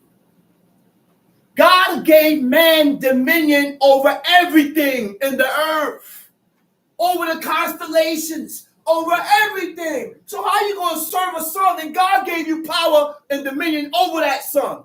That's why Joshua, at the time of on the 6th day, the Sabbath is coming down. He's at war. Joshua, at the word of Joshua, he stopped the sun from going down. At that point in time, time stopped. And the moon at the valley. Everything stopped. For about 24 whole hours. Yeah.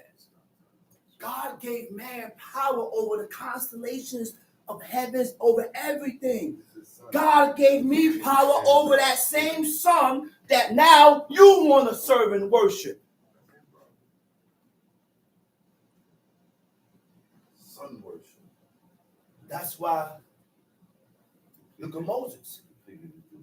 That's right. But he declined and we lost that dominion because we fell from the grace of God, because we continue to offend God with the works of our own hands by going against his commandments, his laws, and his statutes. So he turned to Moses and told him, he said, I made you a God in the sight of the people. He said, take your rod and go split the sea. You know what God did?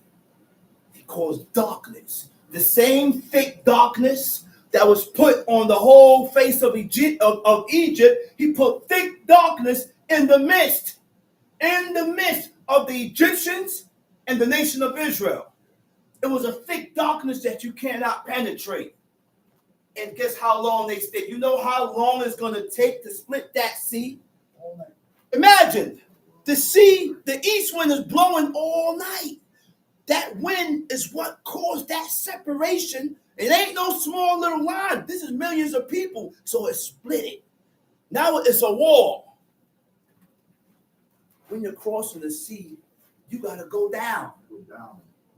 Because it's deep. And hit the bottom. You got to go all the way down, hit the bottom, cross the bottom. The path is mainly the bottom. Yeah. That's the whole path. But you know how long they took to go down? Yeah. And then they had to cross and then go back up? You know how long that took? Days. And the same people doubted God. After seeing all this, they doubted God. They had no reason to doubt God, man. No reason. And the reason why we doubt God is because we don't believe that ever happened. Yeah, we said it ain't never happened. It's just fairy tale. Oh, man wrote it. You forget, God wrote Genesis to Deuteronomy. From Genesis, Exodus, Leviticus, Numbers, and Deuteronomy is the words of God. Why? Moses was in the mountain for 40 days and 40 nights, receiving the laws and the commandments of God. Moses wrote those first 5 books, and he got it from the word, from the mouth of God, and he just wrote it. God quoted it, and Moses wrote it. Where we at? Numbers 20, verse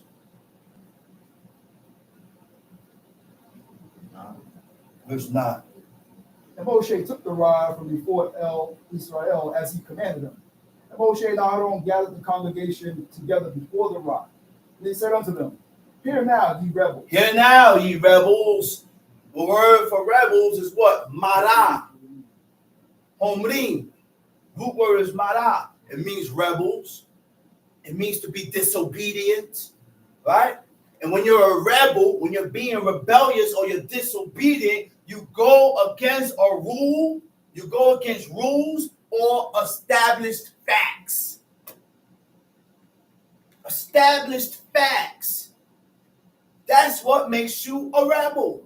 That's what makes you disobedient. When you go against rules or established facts, you are rebellious. Everybody gotta take rules. You gotta be able to accept the rule and do according to the rule to be a leader. All leaders are good listeners. All leaders was good listeners. Read. And Moshe and Aaron gathered the congregation before the rock, and he said unto them, Hear now, ye rebels. Shall we fetch you water out of this rock? He said, Hear now, ye rebels. He said, Must we fetch you water out of this rock? God told him to talk to the rock. Right? Right? And he spoke to the rock. But Larry And Moshe lifted up his head, and with his rod he smote the rock. He smoked the rock twice. And the water came out abundantly. The water came out abundantly. And the congregation drank, and their beasts also. You hear that? God caused water to come out a section of a rock. Those are glorious and wondrous acts that God does, where you think it was impossible. When you had thought that it was impossible, God made it possible. That's right, Tamshi. And El Israel spake unto Moshe and Aaron, Because you believe me not to sanctify me in the eyes of the children of Israel. Because you believe me not. Look what he told Moses. He said, you didn't believe me, Moses. Right?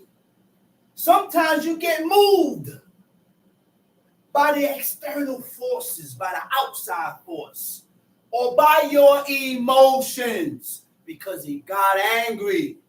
The people angered him. Right? That will make you say or do the wrong thing. How you knew I was going to say that? That make you say or do the wrong thing and offend God. And offend God. And at that very time, the Creator would say, you don't believe me. But he was the most faithful in all God's house, which means I could still, there come a point in time where God won't come to you and say, man, you, at this point in time, you didn't have 100% belief in me. But he was the most faithful in all God's house. So we gotta watch that word, watch that thing called emotion, because our emotions make us say and do the wrong things that we really don't mean. Or your emotions will bring the truth out. That's how you really feel. Yeah. Sometimes people say things, people speak according to their heart. Yep. And I'm not gonna go with that. Or I didn't mean it. You know why I can't go with that? Because when a person say or do something that they don't mean, they don't continue to repeat it. Yeah, you don't keep doing it. Huh? How you gonna tell me you didn't mean it, but you keep doing it? Okay, I accept the first time. But now this has become constant. Control yourself. You keep doing it over and over. This ain't the first time. that you said this. Yeah. This is the first time that you did this. And I keep telling you over and over. But you continuously keep doing it. So now, guess what now? You can't tell me you don't mean it. That's how you is. That's what you is. That's who you is. I didn't say nothing to offend you. I didn't say nothing to offend you. I didn't get angry and get at the tip of my voice and get highly angry and said words to offend you. Huh? But people get angry and emotional and say things that's offensive to God and to people. We gotta check ourselves and watch ourselves, man. Check ourselves, man. Go ahead, read. Verse 12, right? Yes. Go ahead. Because you believe me not, to sanctify me in the eyes of the children of To Israel. sanctify me in the eyes of the children of Israel. How did he not sanctify? You know what the word he used? We. When he said we, he coupled himself with God. You can't couple yourself with God.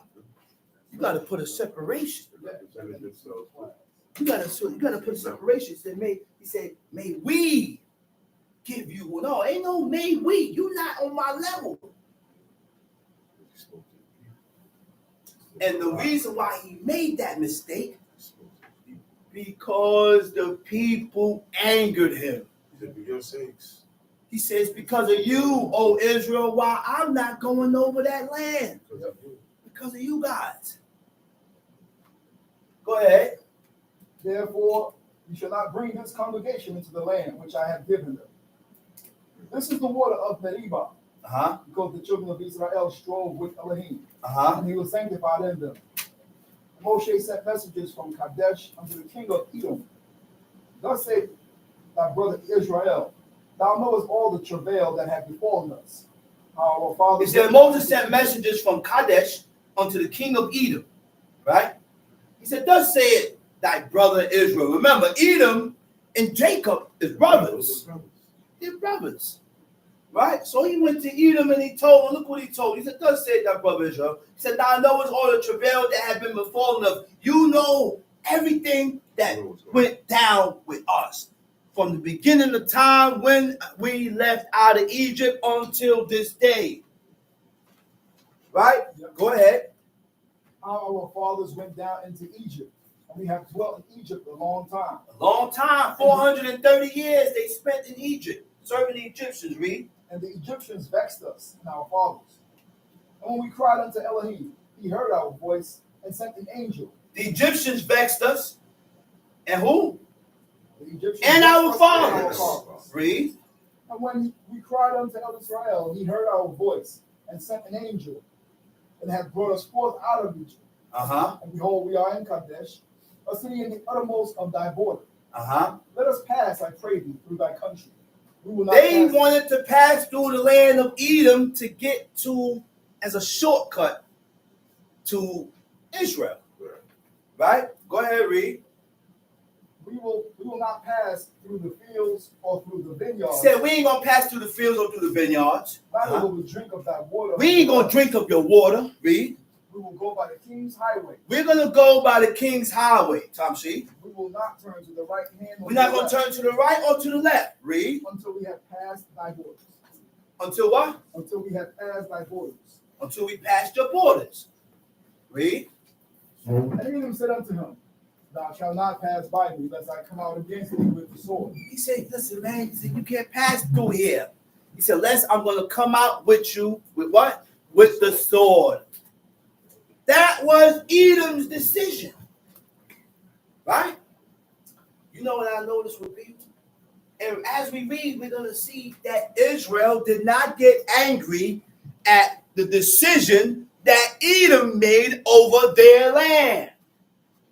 I can't get mad over a person's decision that of what belongs to them. And that's what we do. We learn the ways of God when we read this book. Yeah. I cannot get angry over your decision. And the nation of Israel, he said, if we pass through here, we drink anything, eat anything, we'll pay for it. We'll pay for it. Whatever the course is. We just want to pass through your land to get to the land of Canaan. To the nation of Israel. That's it. Just a passage. Read. And the children of Israel said unto him, we will go by the highway, and if I and my cattle drink of thy water, then I will pay for it. I will only, without doing anything else, go through with those who follow me. And he said, thou shalt not go through. And Edom came out against them with much people. Now they came out with swords and a lot more people said, listen, man, you can't come through. Go ahead, read. Thus Edom refused to give Israel passage through his border. Wherefore Israel turned away from him. And because this was the elect and chosen people of God, God remembered that. He held that against them because he's God. I can't hold that against them. That's these people's land. And they didn't hold that against them. That's their belongings. That's what belongs to them. I have a choice whether I want to make you pass or not. But God held it against them. Go ahead, read. And the children of Israel, even the whole congregation, journeyed from Kadesh and came unto Mount Hor. What verse you at? Verse 23. Go ahead, read. And of Israel spake unto Moshe and Aaron in Mount Hor, by the coast of the land of Edom, saying, Aaron shall be gathered unto his people. He said, Aaron goes to be gathered amongst his people. Read. For he shall not enter into the land. He can't enter into the land which I have given unto the children of Israel. Because you rebelled against my word. Because you rebelled against my word in the waters of Meribah. Read. Take Aaron. He died for that. Those same words that were spoken. He didn't sanctify the name of God. He died for that, man. He died for that. He wasn't able to go into the land. Tamshi. Take Aaron and Eleazar, his son, and bring them up to Mount Hor. And strip Aaron. Bring them up to Mount Hor. Strip Aaron of his garments. And put them upon Eleazar. Put them upon Eleazar, his son. He cannot die in those holy garments. He can't die in the Urim and Thummim and the breastplate and the holding the plate that's across his forehead, holiness to the Lord. The anointing oil. He can't die with none of that, man. All over the garments. So that's why he had to go up in the mountain, take those holy garbs off, give it to Eleazar. Now you could die. And that's one of the reasons why God didn't mess with and touch Aaron and put no plague and make him leprous, because you can't get unclean with those garbs on. Yeah. You cannot get unclean with those garbs on. Consecrated from everything. Exactly. Tamshi. And Aaron shall be gathered unto his people, and he shall die there. And Moshe did as Israel commanded. They went up into Mount Hor in the sight of all the congregation. And Moshe stripped Aaron of his garments, put them upon Eleazar his son. And Aaron died there in the top of the mount. And Moshe and Eleazar came down from the mount. And when all the congregation saw that Aaron was dead, they mourned for Aaron 3 days, even all the house of Israel. That's it? Yes. Go to Proverbs chapter 16.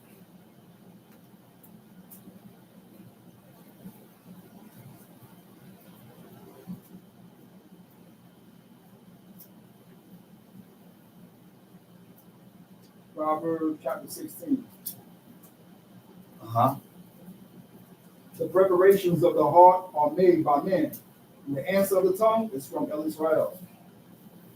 All the ways of a man are clean in his own eyes, but Israel weighs the spirits. Commit thy works unto Israel, and thy thoughts shall be established. Go back. Start the chapter over. The preparations of the heart are made by men. Okay. The preparations of the heart are what? Made by man. Are made by man. You know what's the word for preparations? It's ma'arke. The root word is ma'arak. One of the definitions is disposition. the disposition of the heart of man. Disposition is, going to get into that word. Disposition. It also means the tendency. It also means to arrange or to set in order, right? Disposition means prevailing tendency or inclination. The tendency of the heart of man. The inclinations of the heart of man. What is tendency? Tendency means your directions. What's your mind and what are you directed to? Right? A proneness to a particular kind of thought or action. You know, when you're prone to do something, when you're prone to do laws and to live this way of life, nothing and nobody can sway you and push you away from doing this. When you're prone to a particular type of thought, no matter how much I say God said, guess what? It ain't gonna change your thoughts. It ain't gonna change how you think. Because you're prone to a particular type of thought. You can have a made up mind for good, and you can have a made up mind for evil. You're prone to a particular type of thought, right? And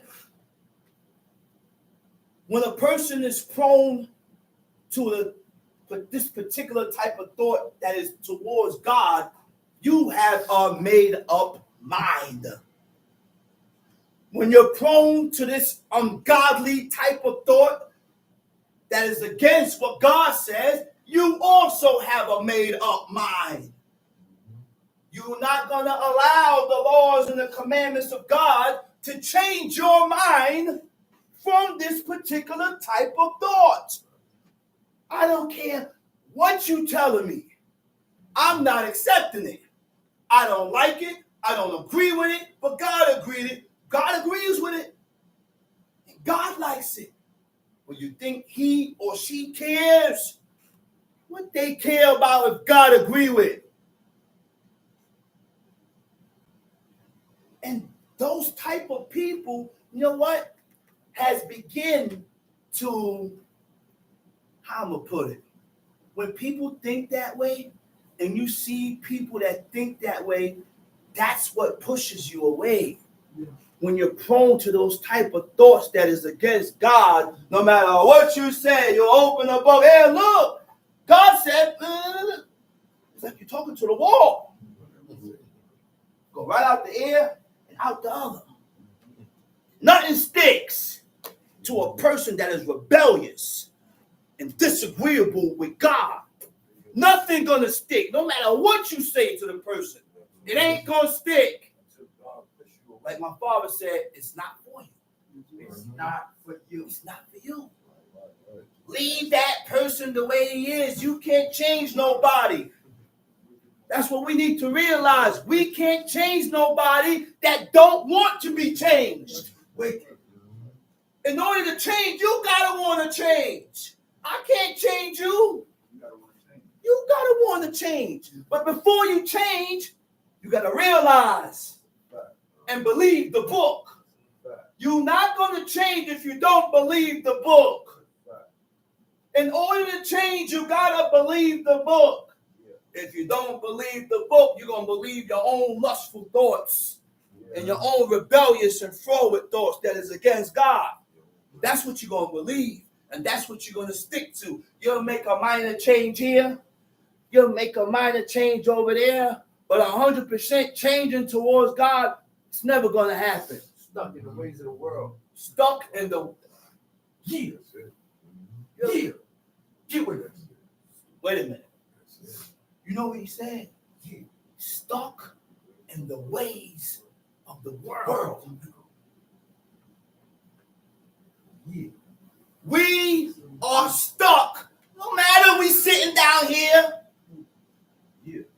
We sit down here in these seats, and we ourselves are stuck in the ways of the manners and the customs of the world.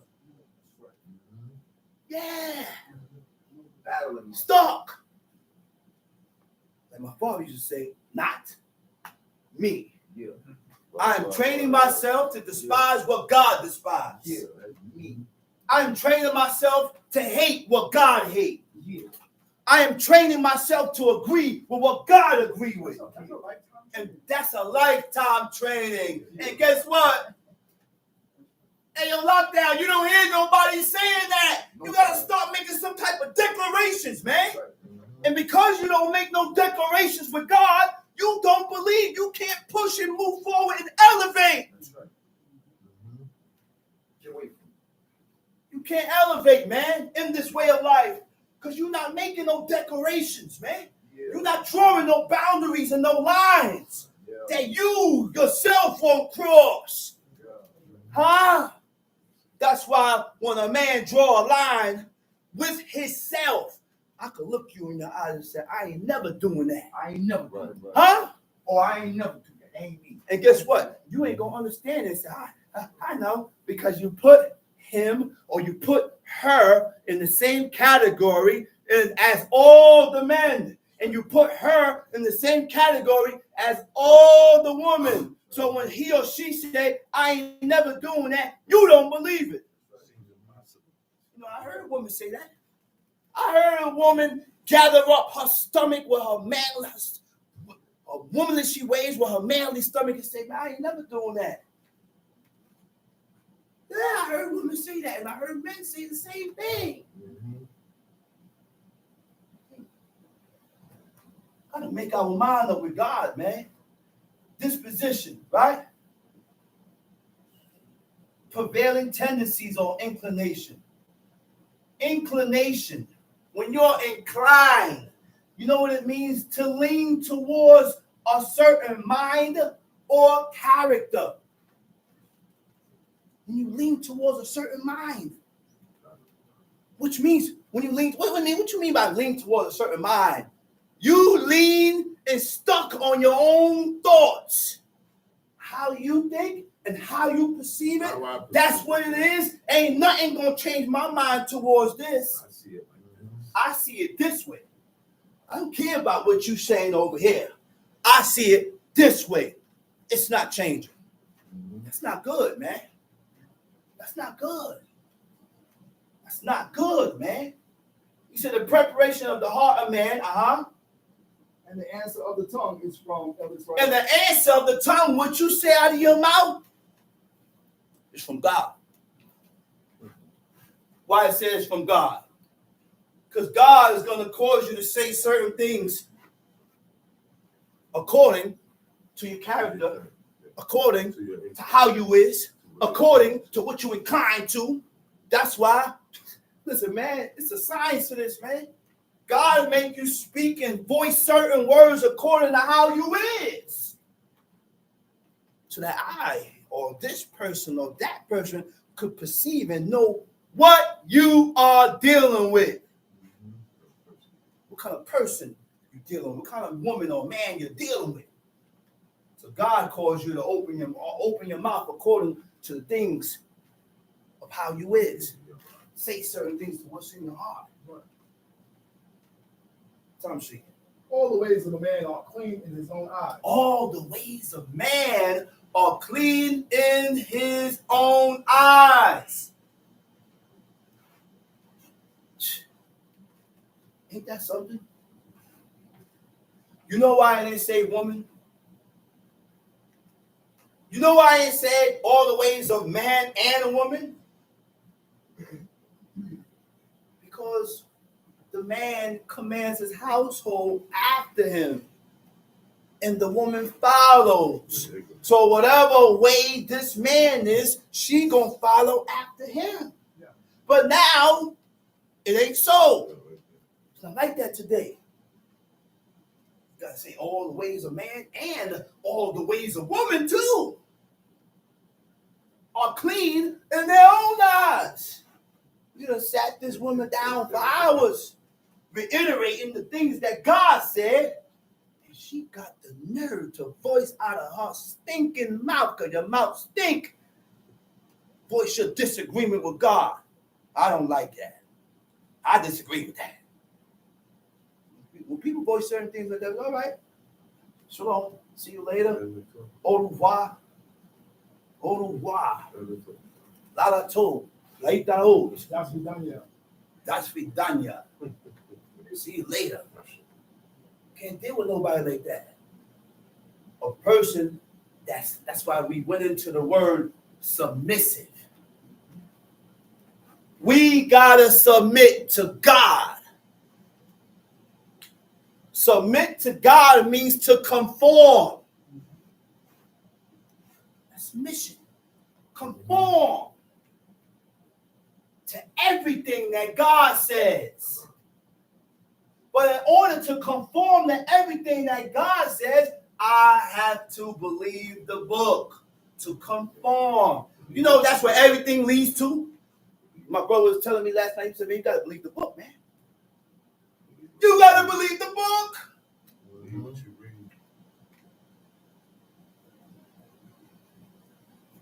Go ahead, read. When El Israel weighs the spirits. Oh, my goodness. He said, well, God weighed the spirit. One of the definitions of weigh, it says tokane. Means to regulate. It means to measure. But I'm going to get into that word weigh. Brother told me, he said, man, did you go into the word weigh it?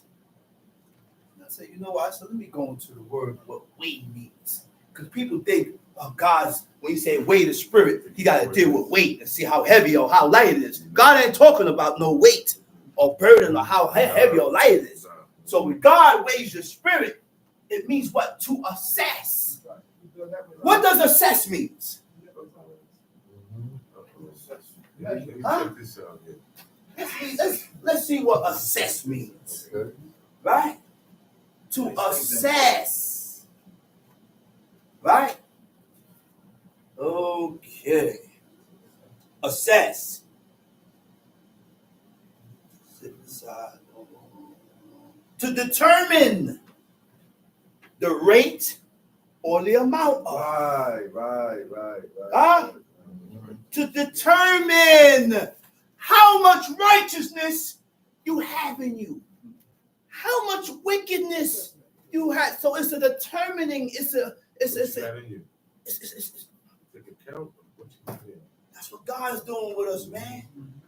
To determine, what, right? Okay. To assess, to assess the nature. You know what's your nature? Who we are. What are you? What type of person are you? Are you prone to do these laws? Or are you not? Or you're not prone to do these laws? God determines that.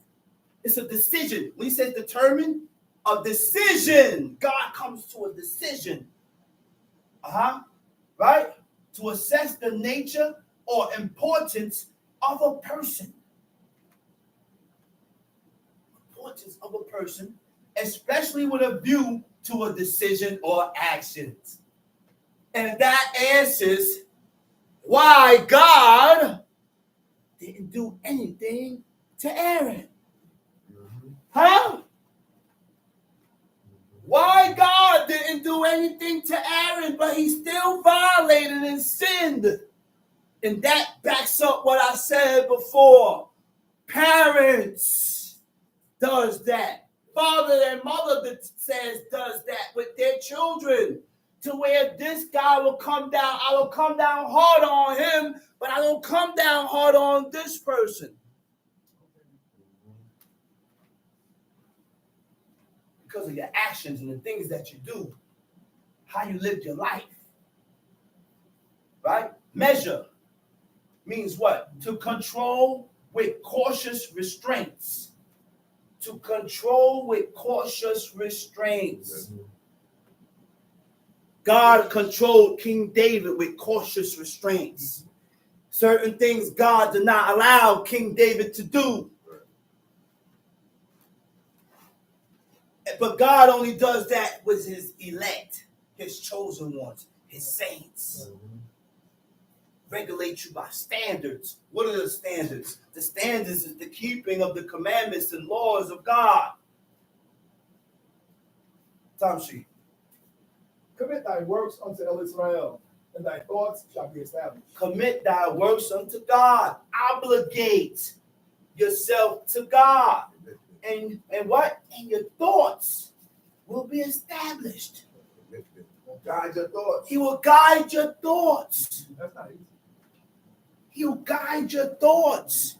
Certain thoughts and the way you think is not going to come here. Not supposed to be thinking. Not supposed to be thinking that way. But the reason why you think that way is because you don't obligate your works towards God. So these forward thoughts comes and occupy your mind. Forward thoughts occupies your mind because your work is not committed to God. Tom sheet. El Israel hath made everything for his purpose, yea, even the wicked for the day of evil. Uh-oh. Everyone that is proud in heart is an abomination to El Israel. Though hand join in hand, we shall not be unpunished. By mercy and truth, iniquity is purged. What verse you at? 6. Go back to 5. Everyone that is proud in heart is an abomination to Everyone that is proud in heart is an abomination.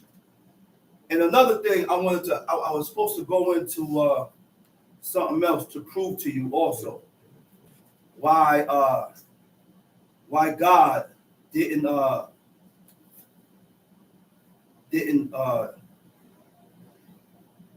anything to Aaron for more proof in Wisdom of Solomon chapter 18, right?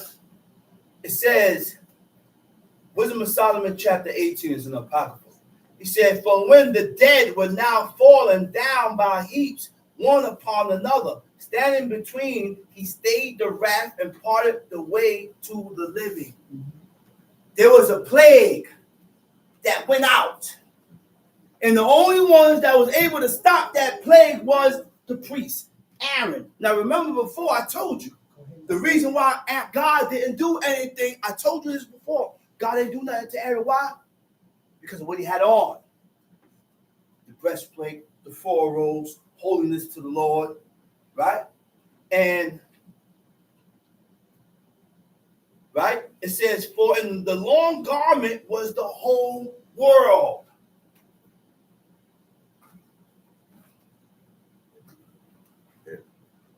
For in long garments was the whole world. That was in the beginning. When the earth just came up. Throughout the whole time in this ancient times in the Bible, men and women wore long garments. That was the world. The world don't dress like that no more.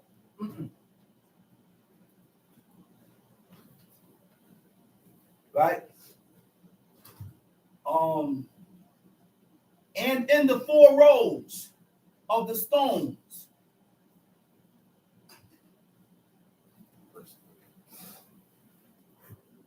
was the glory of the Father's graven, and the majesty of the diadem of his head. Unto these the destroyer gave place. Who was the destroyer? That death angel, that plague that ran through, that was running through.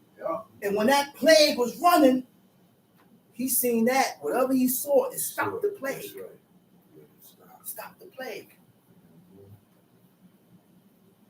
Go ahead, read. Everyone that is proud in heart is an abomination to El Israel. Though hand join in hand, we shall not be unpunished. By mercy and truth, iniquity is purged. And by the fear of El Israel, Men depart from evil. All right. He said the Lord had made all things for himself. He said, yeah, even the wicked for the day of evil. God used wicked people to do wicked and evil things. So he used you to go shoot and blow somebody else's brains out that needs to die. Because you're wicked. So now we can able to perceive and know when you're being a tool to be used to do something that is against God, I gotta watch myself. I have to watch myself. I gotta be on point with myself. And I always gotta go back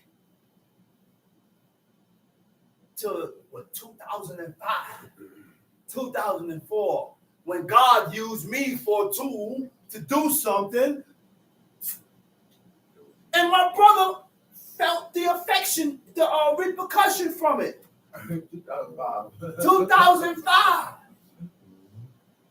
Me and this guy, once we go on the job, they leave us on the job to clean the whole building. The whole building by ourselves. It was like 8 floors, 8, 9, 10 floors. That's a big building. Every room. Mm-hmm. They were just confident in us. That's all. They never came to check on us.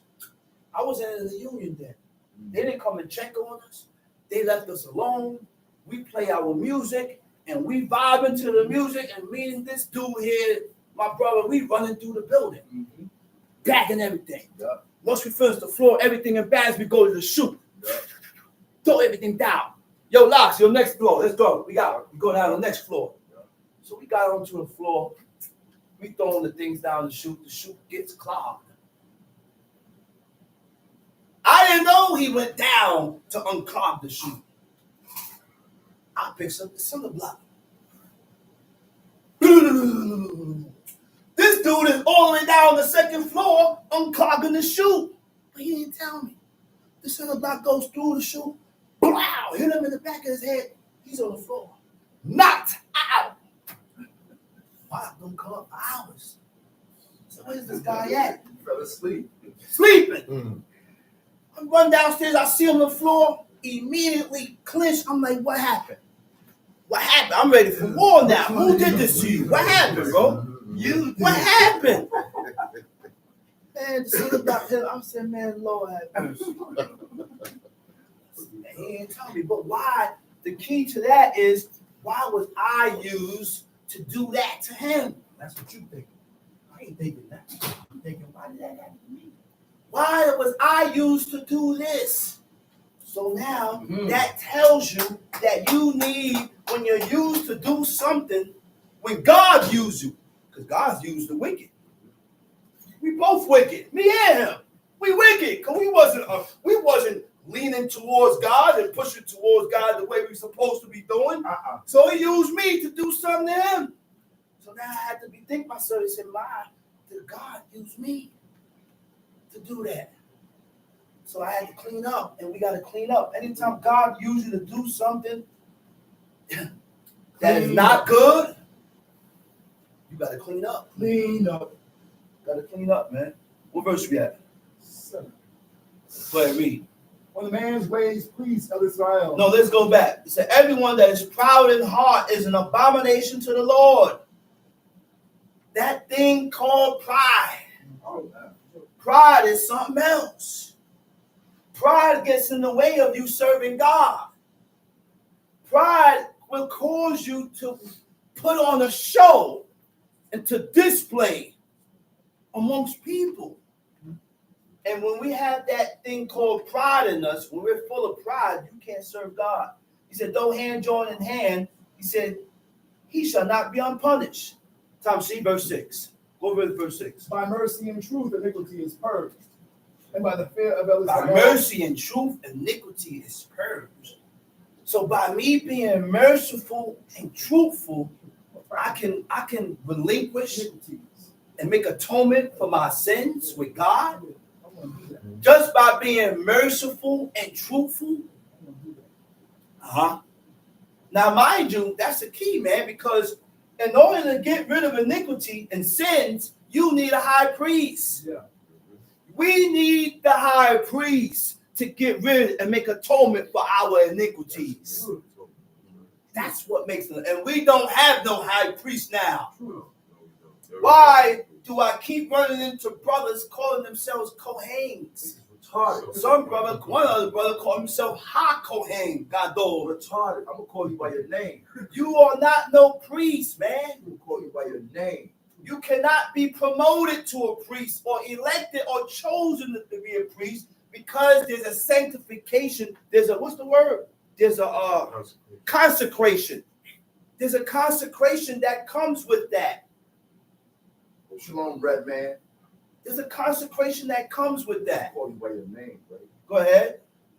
And by the fear of Israel, men depart from evil. And by the fear of God, by the fear of the Most High, you will depart from evil. By the fear, because you fear God, you will turn away from evil. That's what caused you to turn. That's what caused you to depart. It's fear. You're afraid. Tamshi. When a man's ways please El Israel, he maketh even his enemies. When a man's ways please the Most High. It says, Dadake or Dedek, your ways, your custom, your road, your path, your manner. When it pleases God, he said he makes your enemies be at peace with you. You ain't gonna have no enemies. Why? Because I please God. So because I please God, I'm pleased with everybody. Everybody is at peace with me. Because I please God. I have no ops. Go ahead, read. Better is little with righteousness. Better is to have a little bit, but you're righteous. Read. Than great revenues. Than great revenues, and you ain't righteous. Read. A man's heart deviseth his way. A man's heart deviseth his ways. You know what deviseth means? Your thoughts. A man's thoughts will tell you his ways. A man, the way a person think will tell you his ways. That's why your thoughts is very important, because people have a tendency on acting according to the way they think. So in order to have good ways, in order to move right, you got to clean in. You got to clean from inside. I got to clean the way I think. I got to start inhabiting and attaining the thoughts of God so that I can emanate it in my ways. It will project it. It will show. It will show. Tamshi. But El Israel directed his steps. Read. A divine sentence is in the lips of the king. A divine sentence is in the lips of a king. Why I said that? Because whatever sentence or judgment that the king come up with, no one can change that. You can't change that sentence. Go ahead, read. His mouth transgresseth not in judgment. A just weight and balance are El Israel's. A just weight and balance are the Lord's. All the weights of the bags are his works. Just weight, just balance. Right? Go ahead, read. It is an abomination to kings to commit wickedness, for the throne is established by righteousness. Throne is established by righteousness. Read. Righteous lips are the delight of kings, and they love him that speaketh right. Righteous lips are the delight of kings, which means when you have righteous lips, you say the right thing. You don't at no time say or voice the wrong thing. Right? And they love him that speak it right. Tamshi. The wrath of a king is as messengers of death, but a wise man will pacify it. And the only way to speak things that's righteous and good before God, you can't let your emotions get the best of you. You can't allow your emotions to get the best of you, man. True. Tamshi. The wrath of a king is as messengers of death, but a wise man will pacify it. The wrath of a king is as messengers of death, but a wise man will pacify it. One person said it right. Everybody is on edge, but this guy here comes to calm it down. You say certain things you don't have to do or move. You don't have to move in that manner or say, or you don't have to, man. Not all the time. So the wise, a man that is wise, he'll pacify the matter with words by saying certain things and dissolving certain matters and dead it. Why? Because God says seek peace and pursue it. Those are one of the ways of God. God says seek peace and pursue it. It don't have to be war all the time. It got to be war all the time. Go ahead, read. And the light of the king's countenance is life, and his favor is as a cloud of the latter rain. How much better is it to get wisdom than gold? How much better is it to get wisdom than gold? You know where you find wisdom? Right here in this book. Right here in this book. That's where you find wisdom. And to get understanding rather than chosen than silver. The highway of the upright is to depart from evil. The highway of the upright, the ways of the upright, the course that the upright man has taken in his life is to depart from evil. The whole point, everything about this righteous and pious man is to depart from the way that God hate and despise. That's on his mind continuously. Go ahead, read. But he that keepeth his way preserveth his soul. But he that keepeth his way guards his soul. He that keepeth his way, he that keepeth and stay within the realm of the laws and the commandments of God, God will protect you. God will guard you. That's right, Tom Sheet. Pride goeth before destruction. Before destruction, you get very proud. You get proud. You get in the highest of your pride, and then the destruction come to drop you. Read. And in haughty spirit before fall. Better it is to be of an humble spirit. Better it is to be of an humble spirit. With the lowly, than to divide the spoil with the proud. Tom Sheet. He that handleth the matter wisely shall find good. He that handles a matter wisely shall find good. Shall find good. Maybe not in this matter, but later on, you'll find good. Because you handled this matter wisely. To where you wanted to do or move in the according, but you did. You held back. You handled the matter wisely, you're going to find good. Tom Sheet. And whoso trusted in El Israel, happy is he. Whoso trusted in who? El Israel. In the Most High, happy is he. Happy is he. Where is you at? 21. Go ahead, read. The wise in heart shall be called prudent, and the sweetness of the lips increase of learning. The wise in heart shall be called prudent. The wise in heart shall be called prudent. Hakam led. Right? Tom Sheet. Now, what is prudent? Prudent is when you're prudent, you govern and discipline oneself by the use of reasoning.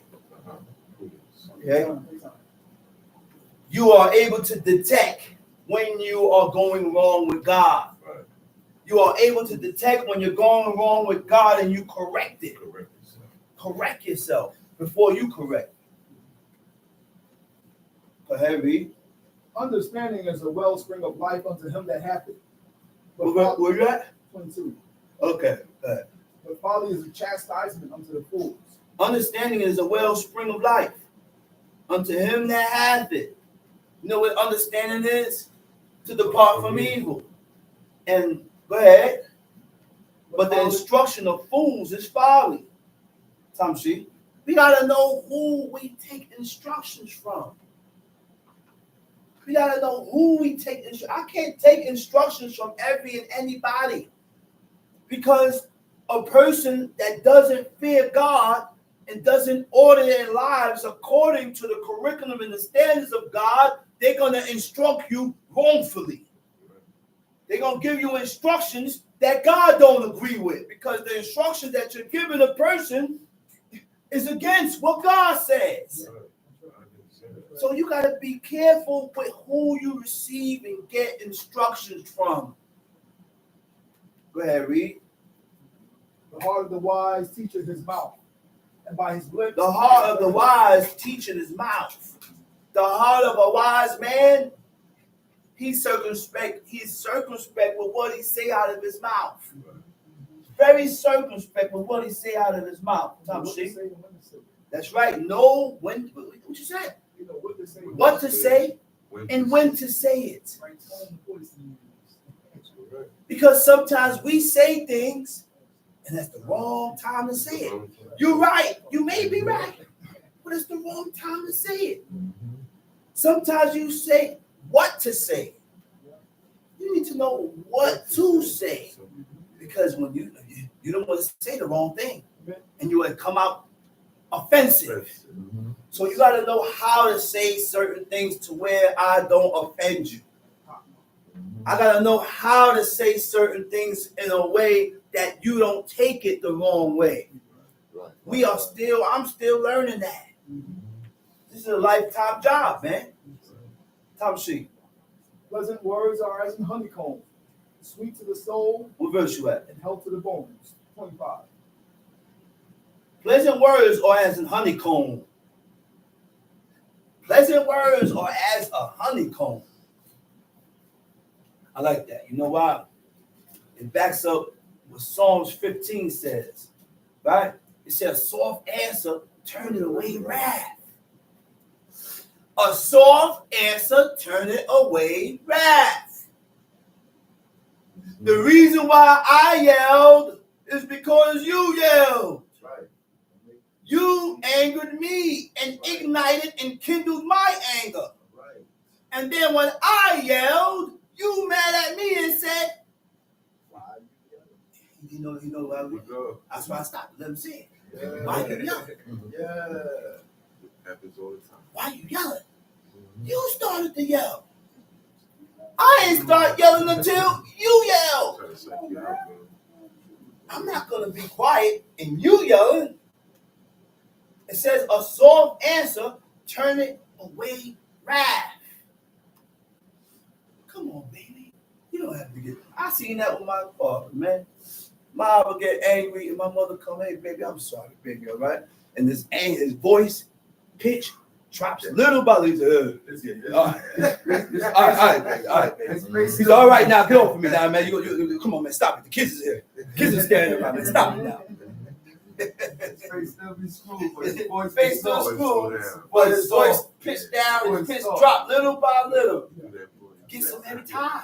Do that same. Every time. A man that doesn't calm down after a soft answer, Something wrong with you. something wrong with you, You better man. get away from him. He's Something retarded. wrong with you. And y'all might have retarded kids. Something wrong with you. I think it's retarded. How you get angry over a person is talking to you softly and trying to pacify you? The dude gets more angry. Get away from him. Oh my God, what kind of man are you? Get away from him. What kind of person are you? It says a soft answer turning away wrath. He said, but what? Grievous words stirs up anger. What are grievous words? The word for grievous words is hurtful words. Hurtful words and hurtful and painful words. David said. Hurtful and painful words. You said things, you said this, and you hurt that person. You're going to stir my anger. You voice certain things, and you hurt me. You're going to stir my anger. I only got angry because of what you just said. What you said. Right. Tom Sheik, what verse you at? 25. 25. Go ahead. There is a way that seemeth right unto a man. There is a way. There is a way that seemeth right unto a man. It looked like the right thing. Looked like you're moving in the right direction. You think you're moving in the right direction. Right? He said, there's a way that seemeth right unto a man. He said, but the end thereof are the ways of death. Now, you doing this is going to lead you towards darkness. Because it's not the ways of God. It's not the ways of God. Tom, see? No. Yeah, Proverbs 16, verse 26. He that laboreth for himself. He that laboreth for himself. When you go to work, you go to work for yourself. You don't go to work for me. When you go to work, you go to work for yourself. You don't go to work for him. Every man goes to work to take care of themselves. I don't work to take care of you. I work to take care of my household and who lives in my household. That's my work. That's how it goes.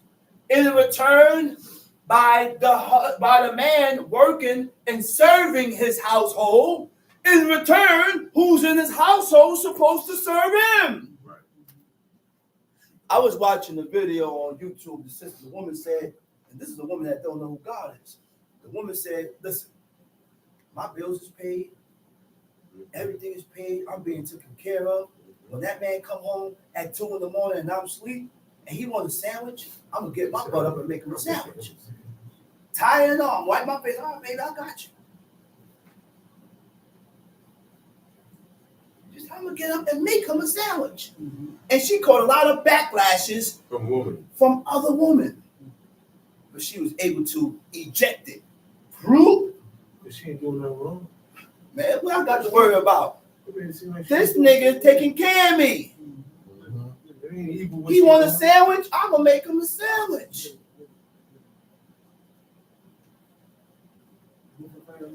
Ain't nothing wrong with that. He said, he that labored for himself, for his mouth craving it of him. Verse 27.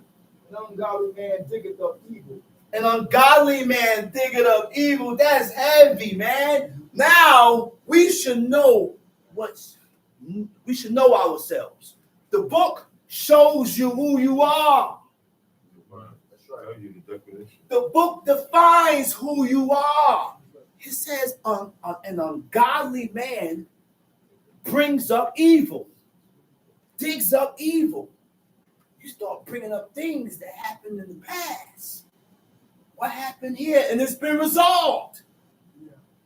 It's been solved. You start bringing up things. It says an ungodly man digging up evil, Tamshi. And in his lips there is a burning fire. Tamshi. A froward man soweth strife. A froward man. It says froward thoughts separate from God. Froward means to acute or to have thoughts that is against God, against what the Creator said. You're a froward. You're a froward person. Right? A froward man soweth strife. And the whisperer separated chief friends. And the whisperer separates chief friends. The word for whisperer, it means a mischief maker. A person that caused trouble. A person that caused trouble will separate and put distance between two chief men. Put it there. Read. A violent man enticeth his neighbor. A violent man enticing his neighbor. A violent man will entice you and put a barrier in your back to go follow him, to go do some stupidity that's going to cause you and lead you right in jail. That's going to cause you and lead you right in jail. You got to have wisdom when you're moving out here in these streets and realize that my actions, if I do something or moving away, I'm jeopardizing you. Because I'm with you.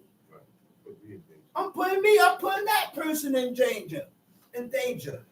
So that will cause me to move differently. But not everybody don't think that way. Different frame of mind, the brother said.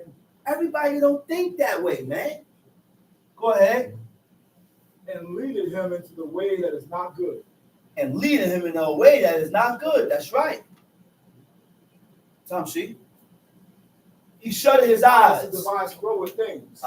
Moving his lips, he bringeth evil to pass. He shut his eyes to devise froward things. Oh, don't get that person angry. Don't get him angry. He start talking and running his mouth. He said, oh, all right, you did that to me. Watch. Okay. Nigga. You did that to the wrong nigga. Man, forget that. All right, I got you. Oh, man, you better run. You better run because they looking to do something back to you and to be spiteful. Read. The hoary head is a crown of glory. It is found in the way of righteousness. If it be found in the way of righteousness. What is a hoary head? In the word for hoary is seba. Hoary means white. Seba just means gray. Right? It's a crown of glory only if it's found in the path of righteousness. So I ain't got to rise before every old gray-headed dude. I done found old men that was homosexuals. You think I'm going to rise for him? I'm not rising for him to show him no glory or no respect and no honor. I'm not doing that. Dude got on a whole dress, dressed up. You look at his face, beard. But he old.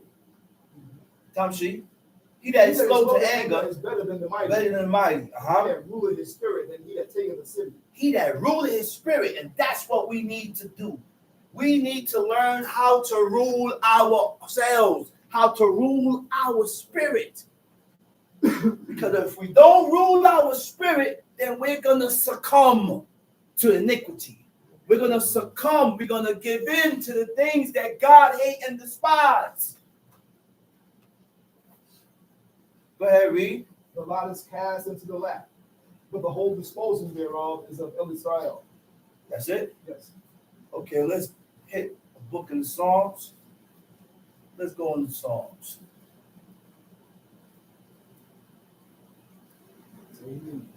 Mm-hmm. Let's go to Psalms 17.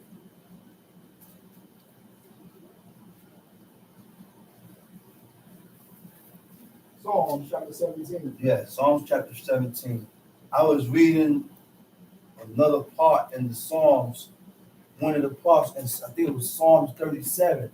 He said, the steps of a good man is ordered by God. It's ordered by God.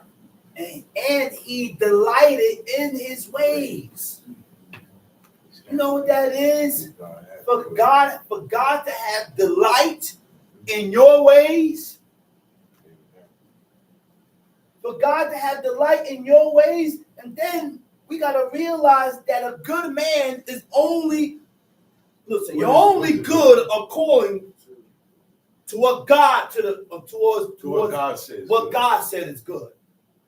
You can only say that's a good man if he's good according to the curriculum and the standard that God said you're good. That's the performance of the Lord. You can only say a woman is good if she's good according to what God said is good. You know what that is? According to how you live your life. The performance of the Lord. The performance of the laws and the commandments of God. That's what makes you good.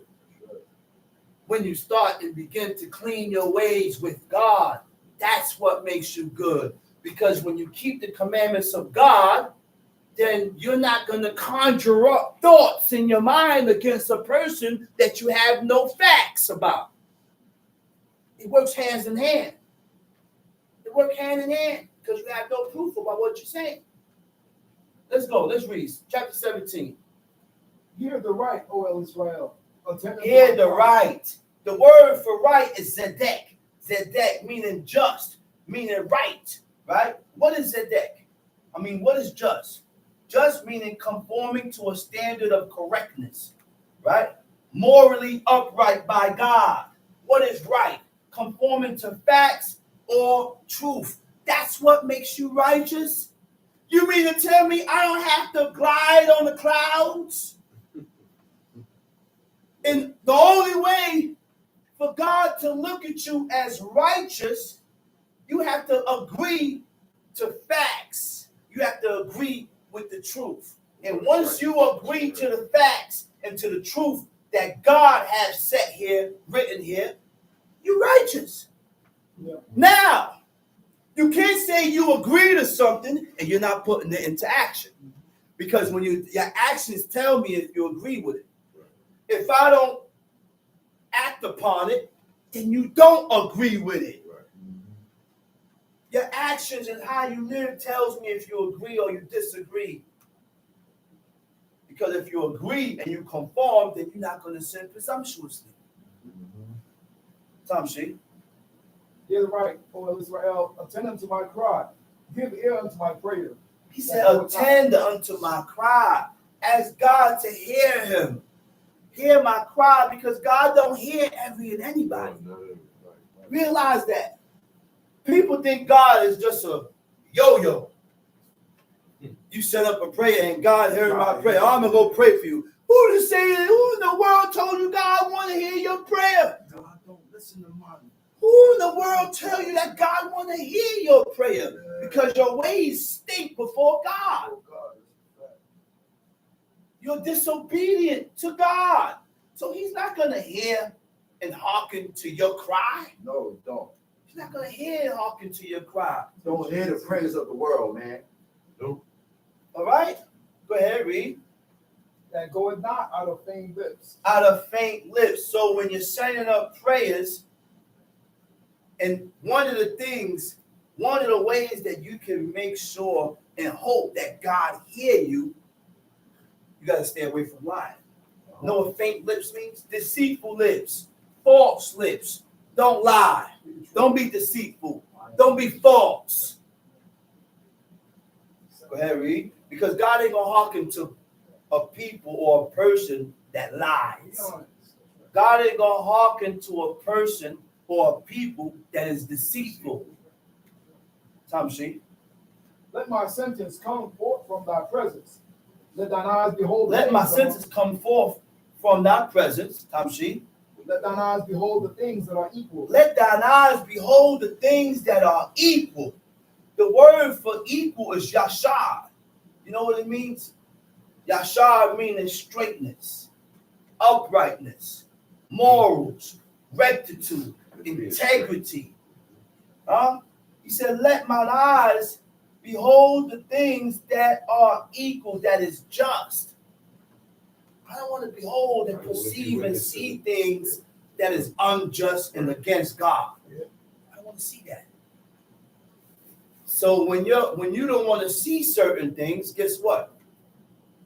Now you start to be circumspect with what you watch on TV, because it ain't just. It ain't just. Go ahead, read.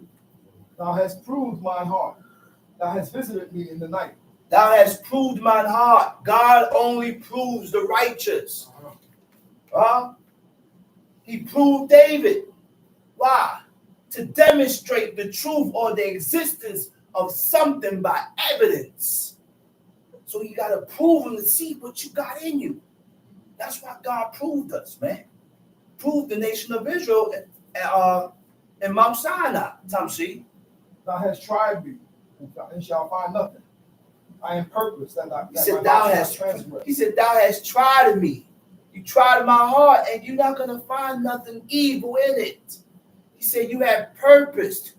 Read that real part over. I am purpose that my mouth shall not transgress. I am purpose that my mouth shall not transgress. You know what it means? It means to determine. I am determined. I'm determined that I'm not going to allow myself to go off. My mind is made up. So because your mind is made up, you're not going to waver and fluctuate up and down with God. The reason why we fluctuate today with God is because our minds are not made up with God. Tamshi. Concerning the works of men. Concerning the works of men, the deeds and the actions of men, read. By the word of thy lips, I have kept me from the paths of the destroyer. By the words of thy lips, I have kept me from the path of the destroyer. Tamshi. Hold up my goings in thy paths, that my footsteps slip not. He said, hold up my goings in thy path. Guard my feet and keep me from iniquity, so that I may not slip, so I may not fall into error. You see the things that King David is asking God to do for him? Yeah. Read. I have called upon thee, for thou wilt hear me, O El. Incline thine ear unto me, and hear my speech. Show thy marvelous loving kindness, O thou that savest by thy right hand them which put their trust in thee, from those that rise up against them. Keep me as the apple of thy eye. Hide me under the shadow of thy wings. Verse what? 9. Go ahead. From the wicked that oppress me, from my deadly enemies who compass me about. They are enclosed in their own fat. With their mouth they speak proudly. From the wicked that oppress me. Now, the wicked that oppress me. The word for oppress is shaduni. Shaduni means to deal violently with, to assault, To assault means what? A violent physical or verbal attack. The wicked does that. The wicked does that. Now, not saying, okay, the wicked does that with no justification. They're not justified to do these things. Now, me and you are enemies, and you going at it, and you coming at me, I'm coming at you. It ain't talking about that. But the wicked oppress and come at the innocent when there's no friction. The guys presented peace, and you continue to push. Go ahead, read. They are enclosed in their own fat with their mouth. They are enclosed in their own fat. The word for fat, it also means folly or their own idea. Their own folly and their own idea. You refuse to refrain from these thoughts that is against God, the wrong thoughts. Read. They have now compassed us in our steps. Uh-huh. They will set their eyes to tread us down to the earth. Uh-huh. Like as a lion that is greedy of his prey, and as it were a young lion lurking in secret places. Uh-huh. Arise, O El Israel, disappoint him. Cast him down. Deliver my soul from the wicked, which is thy sword. From them which are thy hand, O El Israel. He said what? Arise, O Lord, disappoint him. The word for disappoint, it means to prevent him, to hold him back, to keep back. It also means to anticipate, to, Go ahead, read. From men which are thy hand, O El Israel. From men of the world, which have their portion in this life. For men of the world, which have their portion in this life. That's not no metaphor. The men of the world who have their portion, you know what type of men David's talking about? Evil and wicked men, ungodly men that don't serve God. The whole industry. That's right. These type of people have their portion in this life. And whose belly thou fillest with the hid pleasure. They are full of children, and leave the rest of their substance to their babes. As for me, I will behold thy face in righteousness. I shall be satisfied when I awake with thy likeness. And with that, all I got was bought. Let me say Shabbat Shalom. And I'm going to call up the next speaker, teacher indeed, Chief Rika at that level. So.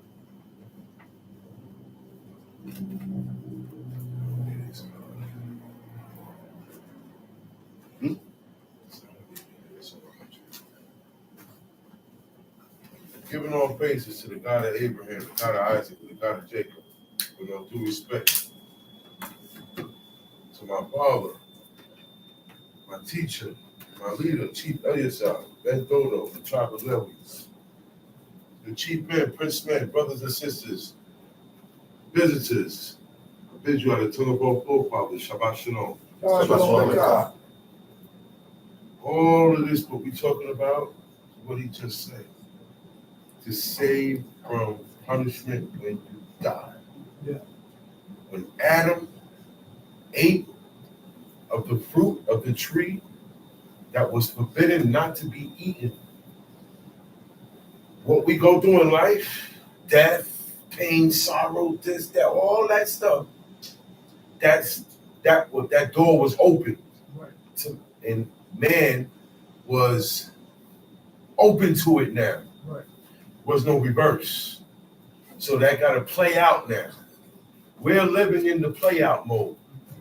That's why it says, go to the world and them that dwell therein. There's a time set. So you, me, us, by knowing the right way to live, guarantees you won't receive punishment. Yeah.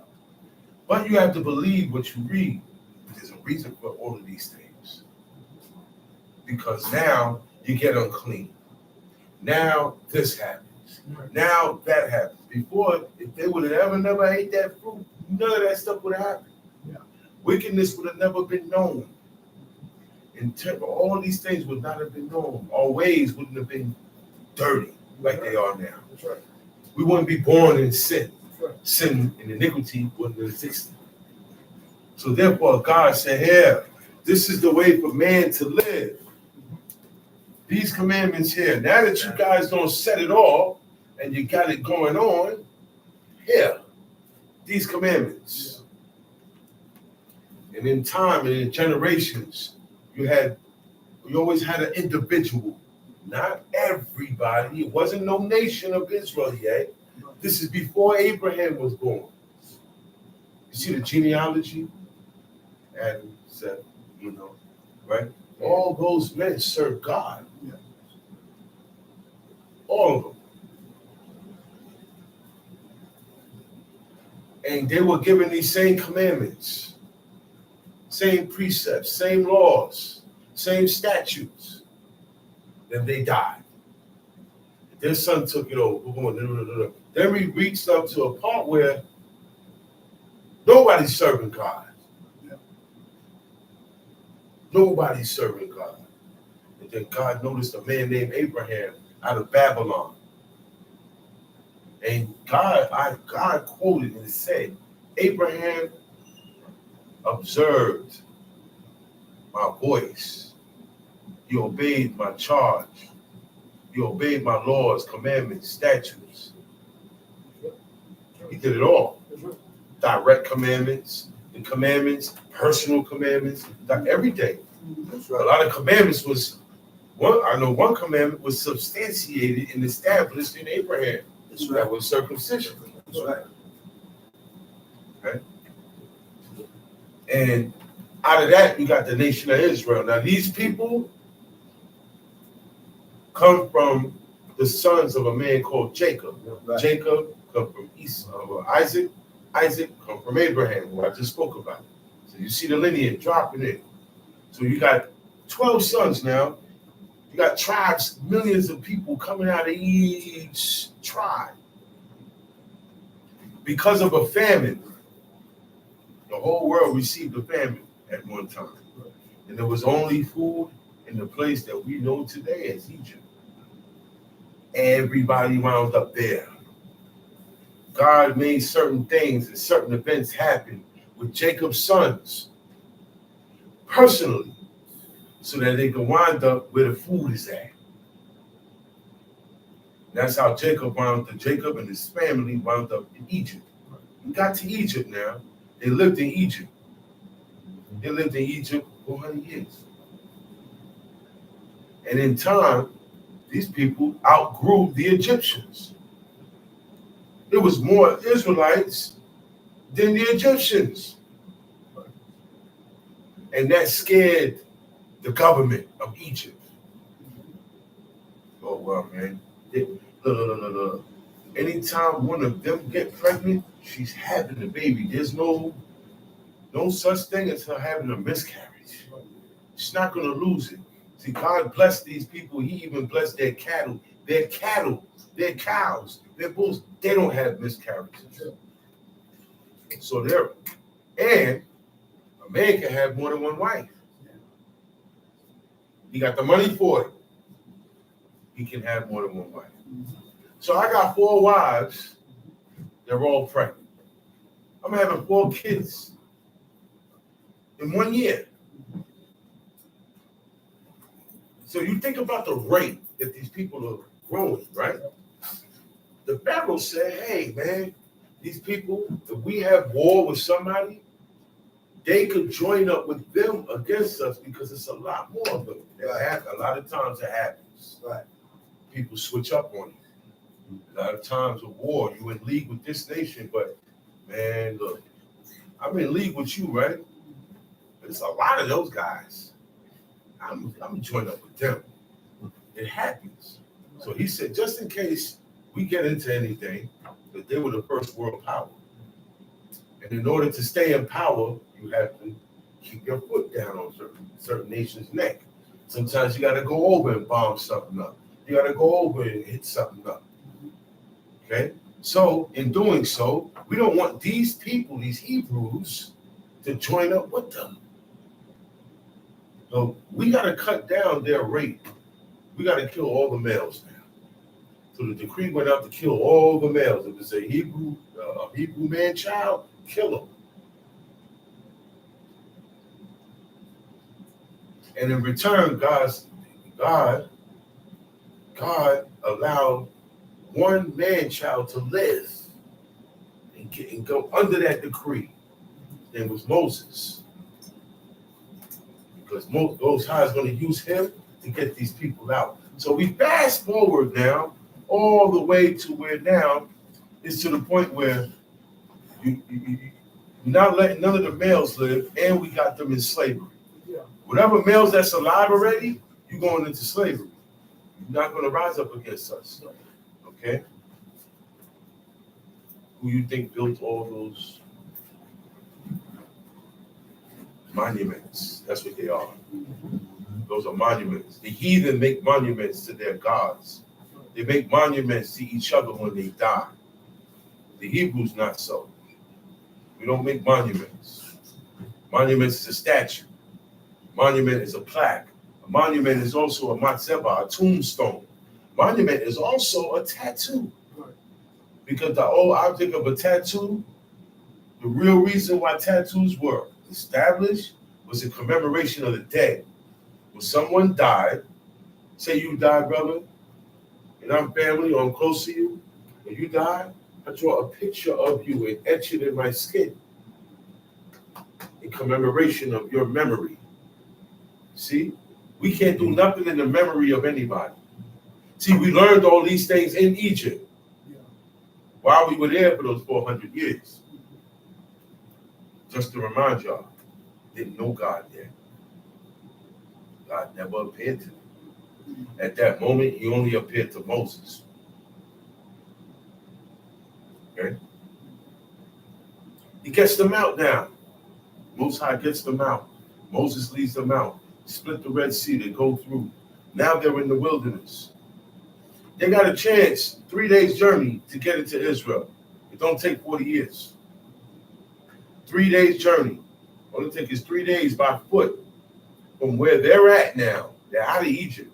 From where they're at in the Sinai Peninsula to get to Israel. But they made an evil report. The evil report is they lied. God told them, go and check out these people. Because look, I already delivered them in your hands. They already beat. I already got them beat. When you go to fight them, they're going to lose. I already got it. God runs everything now. They didn't trust God. They didn't believe God. Well, you got to believe to trust. They didn't believe God to trust him. So when the spies went out to spy the land, they saw that these guys were giants. Their stature, you looking up at them, they were big, and there was a lot of them. They said, man, they came back, and they told the people, there's no way we could beat them. We are like grasshoppers to them. Did God tell them that? No. So when they came back and they did that, it became an evil report. It became a lie. And when God say, hey, you are able to do this, and you say, no, I'm not, you're going to get them upset at you. So that's what happened. And these things was going on, all types of stuff was going on in the wilderness. Now they got to stay in the wilderness for 40 years because of that evil report. And they went around in circles until the time came for them to start traveling. Well, you read earlier, they wanted to go through Edom. Edom wouldn't let them go through. They wanted to go through Moab. Moab wouldn't let them go through. So they had to go around the long way. They finally got into the land. Moses died. He didn't get to see the land. We see why. Mm-hmm. Aaron died. He didn't get to see the land. We see why. Right. Miriam, she didn't have nothing to do with what was said to the people. No. But she was still ahead. That's right. She died before them. That's right. Not too far after. She died. Not too far after she had leprosy. That's right. In the beginning of the year, that's what it said. So the heads is gone. Who's left now? Joshua and the elders. Mm-hmm. Joshua brung them in, fought the battle of Jericho. very famous battle that is still talked about in this time. That's right. That's right. That city was devastated, okay, and left abandoned. Okay? A lot of violence went down at that battle in Jericho. Okay? You know what broke the walls down? God gave them a commandment and said, walk the people. People are going to walk around 7 days. Once a day, every day. Every day for 7 days. Nobody says a word for those 7 days. Do you think you could do that? Can you keep your mouth shut for 7 hours? Can you keep your mouth shut for 1 hour? I can keep my mouth shut for 1 hour. Read it. That's the only time my mouth is shut, when I'm reading, I'm studying. Other than that, you're not aware of it. We run our mouth a lot. All the time we're declaring stuff. They had to be quiet for 7 days, not say a word. And then when God told them, shout with a loud shout, it's what science calls sonic energy, vibration. When you put your hand to your mouth and talk, you will feel vibration, right or wrong. So imagine millions of people at the same time who has been quiet for a whole week. They shout. That vibration trembled the walls, broke the walls down, but those walls were impenetrable. See, these things and these acts of God were to prove to those people at that time that He is God. And it's also for us to read and believe, because we weren't there. It's harder to believe something that went down. You wasn't there. You didn't see it with your eyes and your ears. And this is what God loves, that you weren't there and you believe. You can read about something that happened 3,000 years ago and you know it happened. See, you can go further with your studies now. Because if you don't believe what you read, you're done. You're not going to do this. It said Abraham believed God and it was counted to him as righteousness. When God appeared to him, whatever God told him, this man had something in him. He's like, oh, wow. First of all, this is God. Yeah. Because he was introduced to a whole bunch of other things in Babylon as growing up. So first, I got to recognize who these commandments coming from. So this is God. Get down, he prostrated. He said, wow, this is the true and living God. This is not that stuff I was taught. So everything that God told him, he believed it. Because this is God. This is the one that made me, you, the ground, the earth, air, everything you see around you.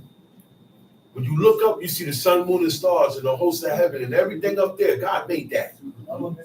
That wind you feel, God made that. Heat, God made it. Cold, God made it. See, once you start to admit that and drill that in your head, everything comes from God. That's right. You move different, you're going to think different, and when you read, it's going to be easier for you to get it. He will open your mind up more because you believe him. He said, man, this is righteousness. So you're going to be able to attain more righteousness. That was the first step. Right. So he gave these people these commandments. Joshua brought them in. He about to die. He called them up. This is in Joshua chapter 24. Right before he died, he called everybody up. And you know what he told them? Y'all are not able to serve God. Mm-hmm. After all that went down, after everything I just ran down to y'all, Joshua said, you know what, man? Looking at you guys, everything that went down when Moses was alive, but Joshua was right there. Yeah. He watched everything that they did, how they treated Moses, how they always turned to, as soon as something went bad, they threw tomatoes at him. You know what that means? They criticized him. You know you can't criticize God. You can't criticize the people in this book that serve God. Mm-hmm.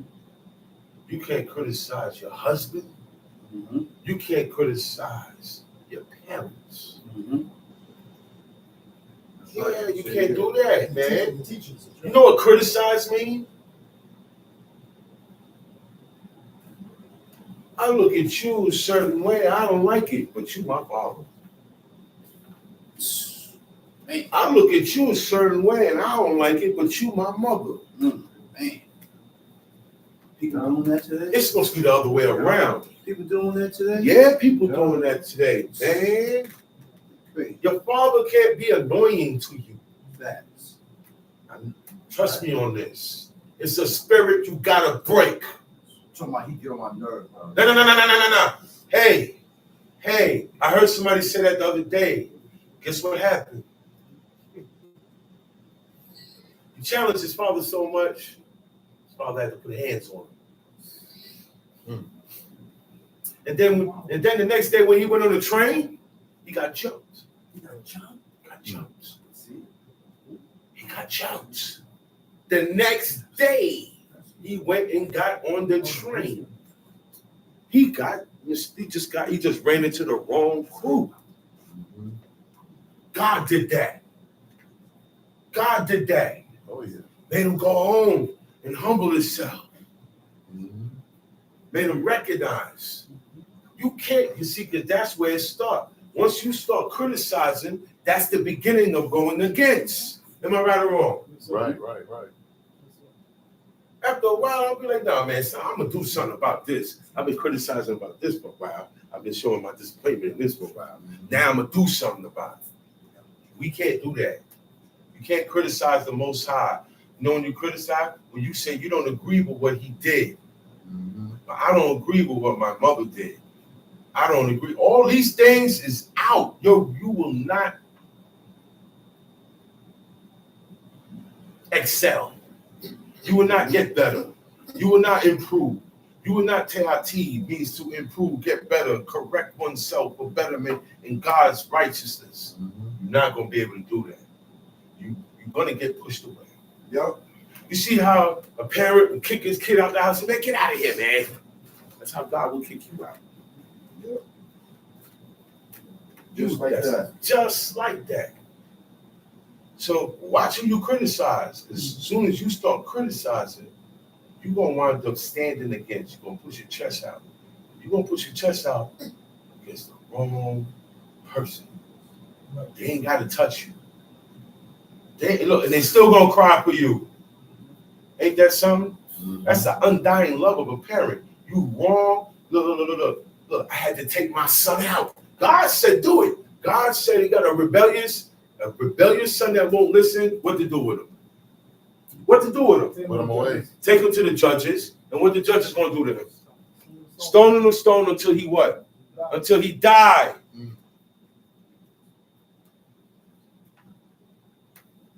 How about that?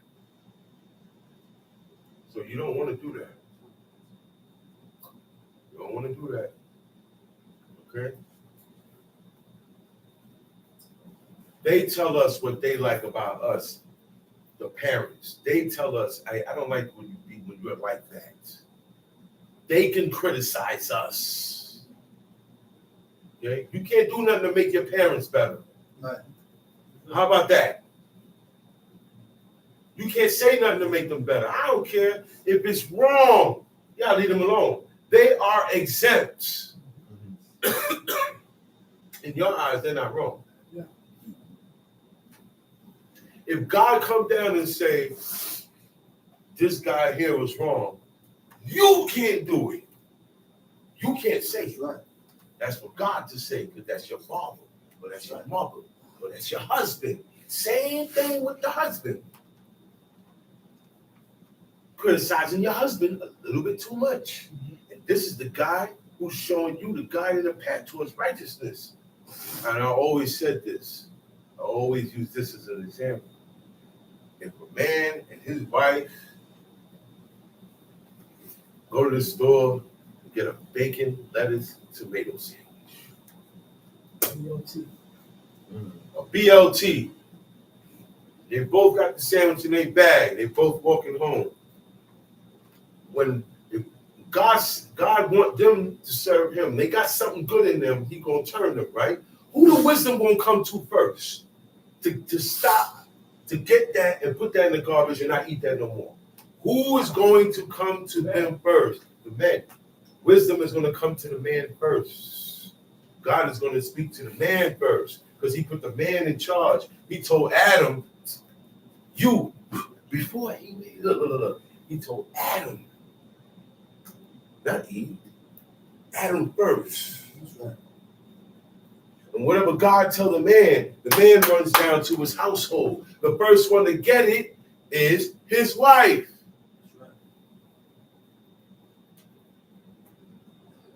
And she holds that down and enforces the command of her husband, which comes from the command of God. That's why he says, I'm going to tell Abraham, because he commands his household after him.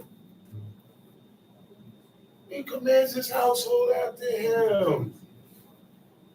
He served God, and then he got a servant that served Lulu, and then he got this one that served, and his wife could do it. No. He commanded his household after him, meaning everybody in my household have to do this. You don't have to live here. You can go. So you got to watch who you be criticizing. All right? You can't criticize God, people in this book, your parents, your husband, your teachers. Ain't your teacher there. If you're criticizing them, if you're just being judgmental, if you're pointing the finger, that ain't your teacher. That ain't your teacher. You will never attain the ways of righteousness that way.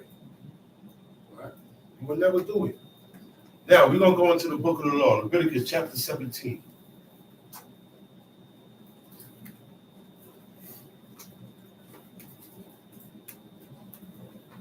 You can read whenever you're ready. Okay. Leviticus chapter 17. Uh-huh. And Israel spake unto Moshe, saying, Speak unto Aharon and unto his sons, and unto all the children of Israel, and say unto them, This is the thing which Elohim hath This is commanded, the thing which the Lord had commanded. Meaning, pay attention now. Okay? Remember this. The first 5 came out of God's mouth.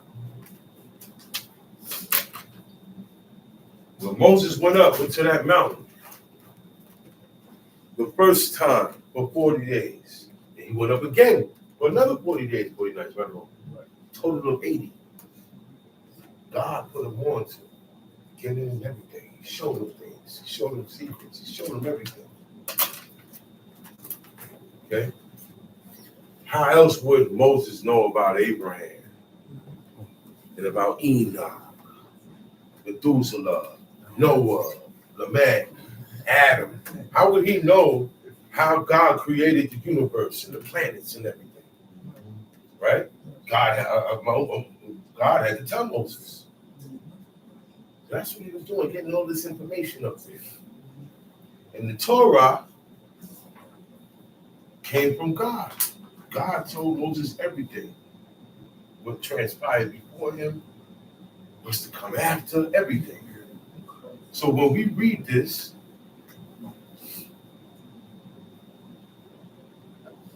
everything that you say against this here in the first 5 books, you're speaking directly against God. Okay?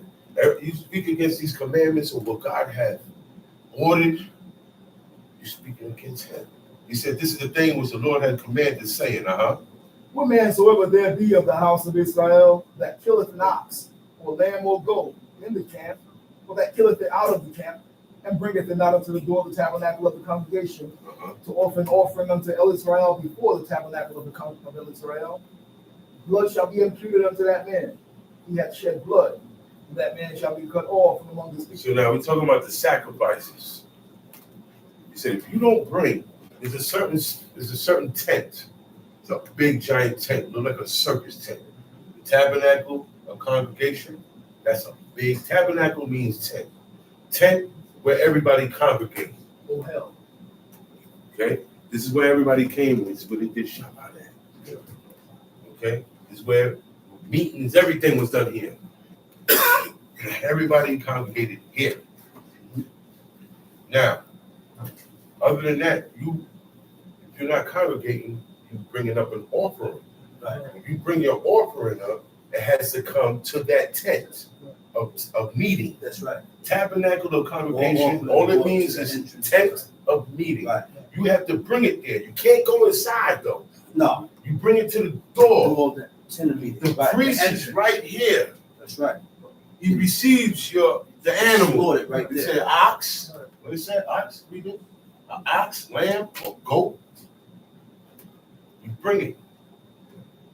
Then he goes inside. You go home. He goes inside and he makes an atonement. He offers up that animal towards God in atonement in place of the sin, in place of the trespass. Mm-hmm. That's why they were holy people. Right. But whatever sin was on them, they had a way to get it off. Right. So they stayed close to God, even when they messed up. That's right. They didn't mess up presumptuously. And when they messed up, they said, I have sinned. Then they went, do what they had to do, get that atonement, get it done. Now, the only one that can make the atonement is the high priest. No one else can do that. I can't tell you what the atonement is. All I know is he uses the blood of that animal to make the atonement. Right. He doesn't eat it. He doesn't drink it. Right. I know that for a fact. Mm-hmm. Okay? But whatever he does with that with the blood of that animal, it makes an atonement. You know what atonement means? It expiates your sins. That's right. Relinquish. That's In right. the spirit world, it brushes off. See how you brush dirt off your shoulder? It brushes off the iniquity that's on your spirit that you did with your own hands. You're able to clean the plate. All right? That got taken away now. That's right. Remember that. But this is what they had, and this was the setup.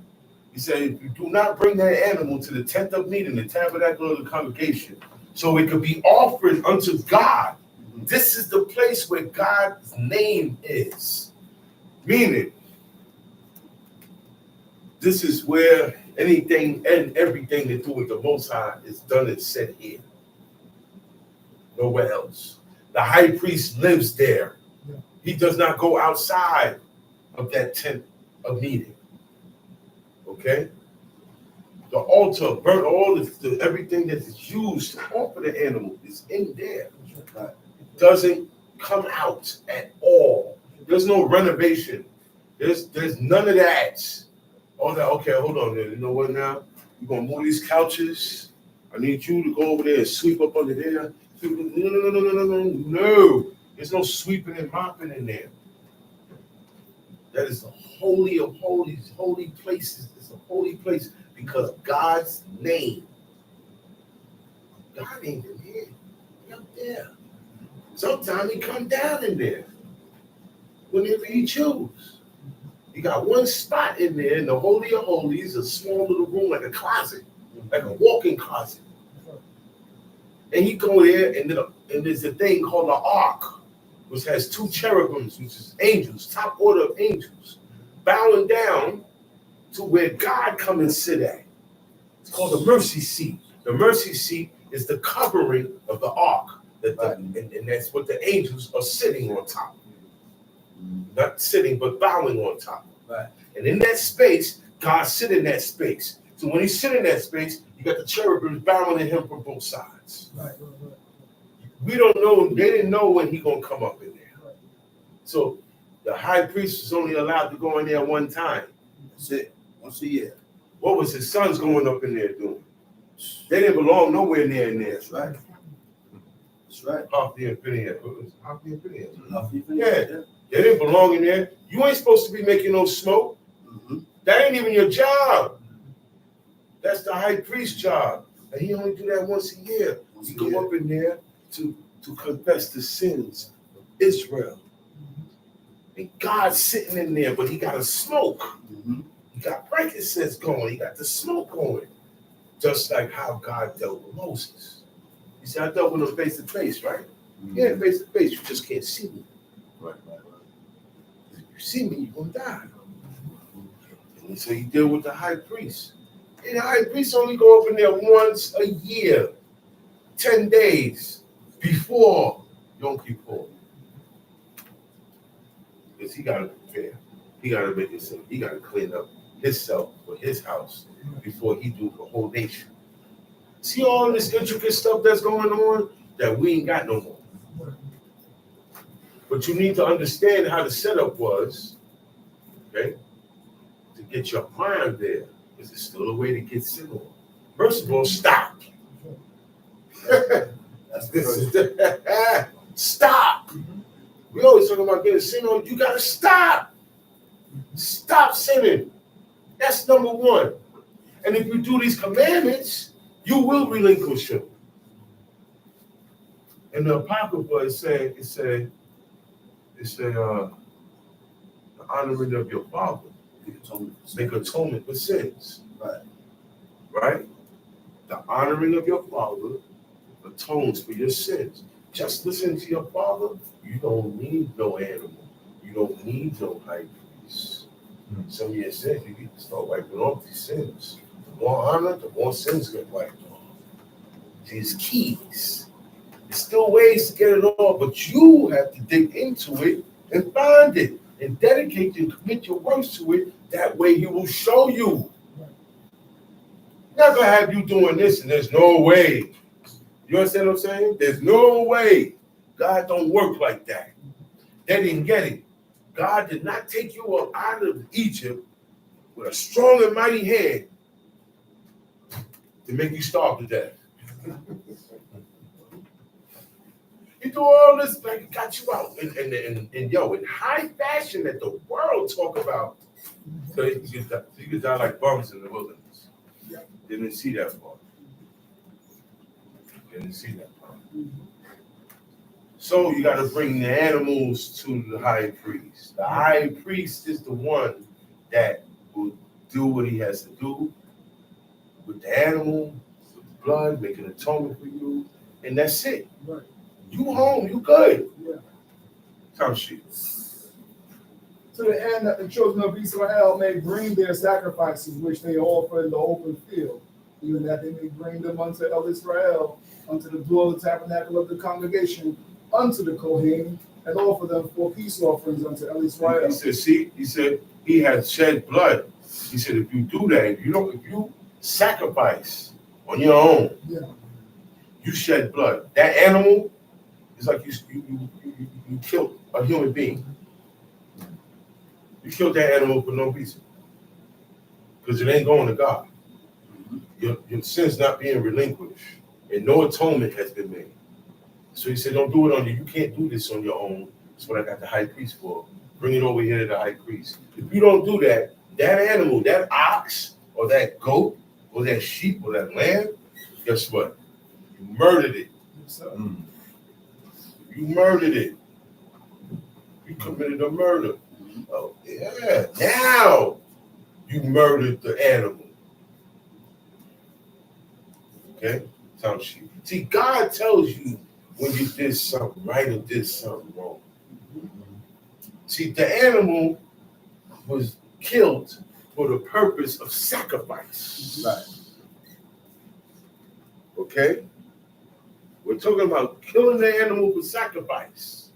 If it's not killed, if it's not taken to the tabernacle or congregation to be dealt with correctly, okay? You murdered it. Right. Animal cruelty, all that stuff set in there. God tells you what is cruel and when it is cruel. But now if you take the animal and it's time to eat, and it's winter time and I need that skin, I'm not killing it for no sacrifice, am I? No. I'm killing it to eat, to survive. Yeah. Nothing wrong with that. But in this case, you're not eating this. You're not gonna wear the skin. These animals get burnt whole, a burnt offering. They get burnt whole. Okay? So if you don't bring it there, it says to the end of the children of Israel may bring their sacrifices which they offer in the open field, even that they may bring them unto the Lord. To save, look, it keeps them from doing their own thing out in the woods. Yeah. Like devil worshippers. You see devil worshippers? Where you gotta go to catch them what they think? Deep out in the forest. Where was the witch of Endor? In the forest of Endor. Right or wrong? Right. In the forest of Endor. Yeah. So, and what's she doing out there? Sacrifices to demons. So he said, if you can't go out there and do your own sacrifices, because if you do it, you sacrifice the demons just like everybody else. You got to bring it here. Tough. 6. And the priest shall sprinkle the blood upon the altar of El Israel at the door of the tabernacle of the congregation, and burn the fat for a sweet savor unto El Israel. You see what he do? You see, he take the blood of that animal. He sprinkled the blood on the altar of God. The altar is what the animal getting burned on. He said, at the door of the tabernacle of the congregation, and then he takes the fat of that animal. See what we do with the blood? When it's done with the fat? This is why God said, do not eat any manner of blood. Do not eat or consume any manner of fat. That's why. Because the blood is not made for you to eat. The fat is not made for you to eat. He said, the priest shall sprinkle the blood upon the altar and at the doors of the tabernacle of the congregation and burn the fats. See? Because the altar is not too far from where the door is. Right. So after you make that kill, you take the blood of that animal and go like this. He sprinkle it. Yeah. Not holy water. No. Blood. Blood. Real blood. That's right. Okay? You take that and you sprinkle it on the altar. That's right.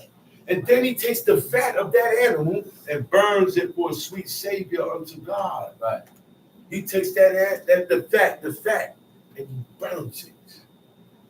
God likes the smell of fat. That's That's why he told us don't eat it. That's his.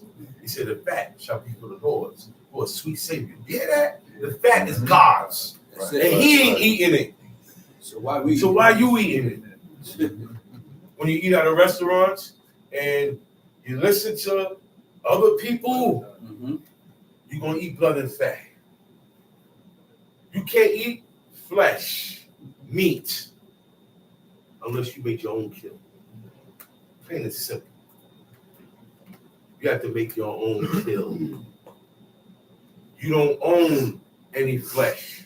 You don't own a goat. Leave that alone. You don't know how it died. Leave it alone. Leave it alone. Do you know how they got rid of it? All right. We put the sacrifices to the side. I want to eat an ox today. I want oxen today. I got a whole bunch out in the field. You know what I'm going to do?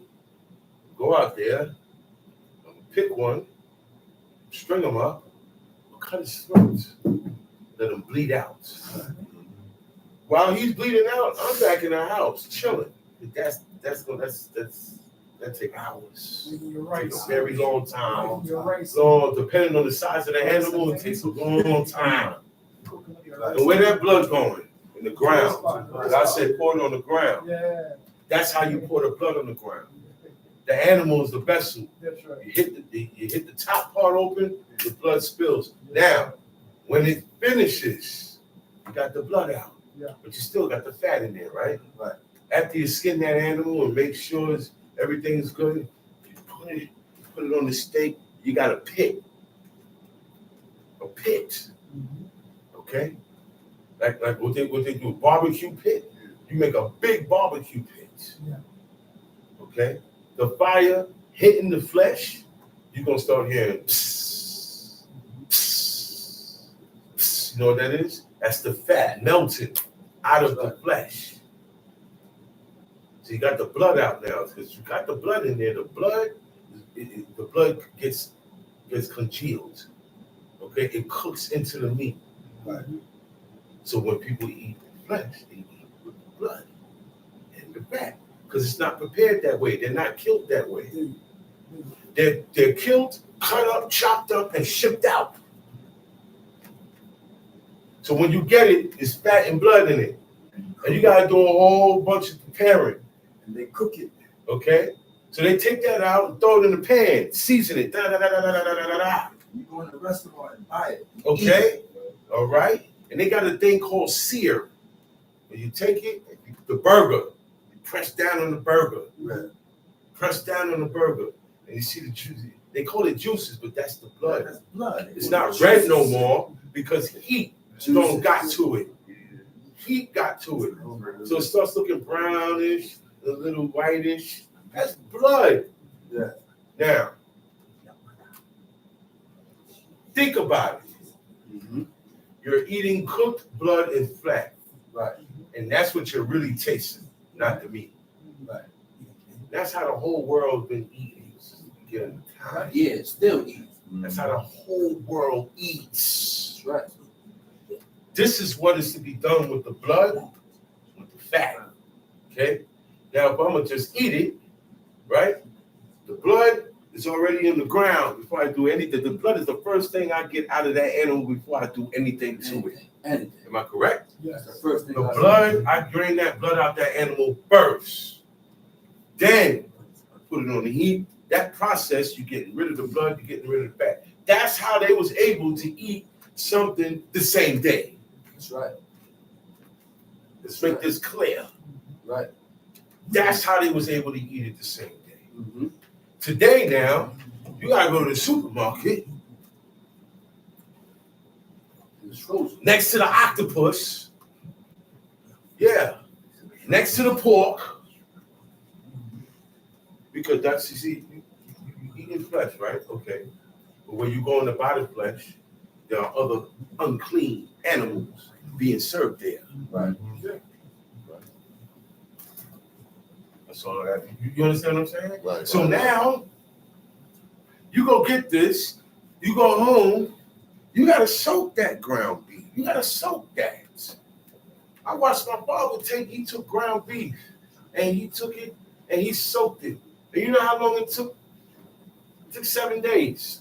Regular ground beef. And it wasn't a lot. He took like a handful. He put it in a white bowl, and he put a lot of salt on it. Cold, almost ice, cold water. And he kept doing that process every day. Every 24 hours, he went, threw the water out, more salt, more water. To the point where broke it up on the inside, it was white, this color white. He said, this is how it's supposed to look. It don't look like this. It got blood in it. Mm-hmm. Kol Israel eat with the blood. Yeah. Kol Israel eating fat. Right. I know this for a fact. Right. Because it took a lot of years and experimentation, trial and error, Right. to see how long or what process to draw the blood out from the meat. Right. Okay? So don't be listening to everybody, man. Stay out them restaurants. All you doing, look, whether you get it rare or well done, it got blood and fat in it. We don't eat nothing rare. Even when they got the blood out and they got the fat out, they cooked, they let it sit there. They roasted. That's how they ate their flesh. It was roasted. They never got it rare. Well, okay, you got the blood out? Yeah, oh, you got the blood. Okay, just give it to me rare. Give it to me. No, they didn't eat like that. Rare and medium rare, that's for people who eat blood. Well done is for people who eat blood. Well done, people who eat blood, because it's supposed to be roasted. That's right. That's number one. So I'm gonna say it again: Kol Israel eat with the blood and the fat. Now that sacrificing, anybody who's calling themselves Israel and they sacrifice and they take lambs and sacrifice all on Passover, get away from them. Tom shoot.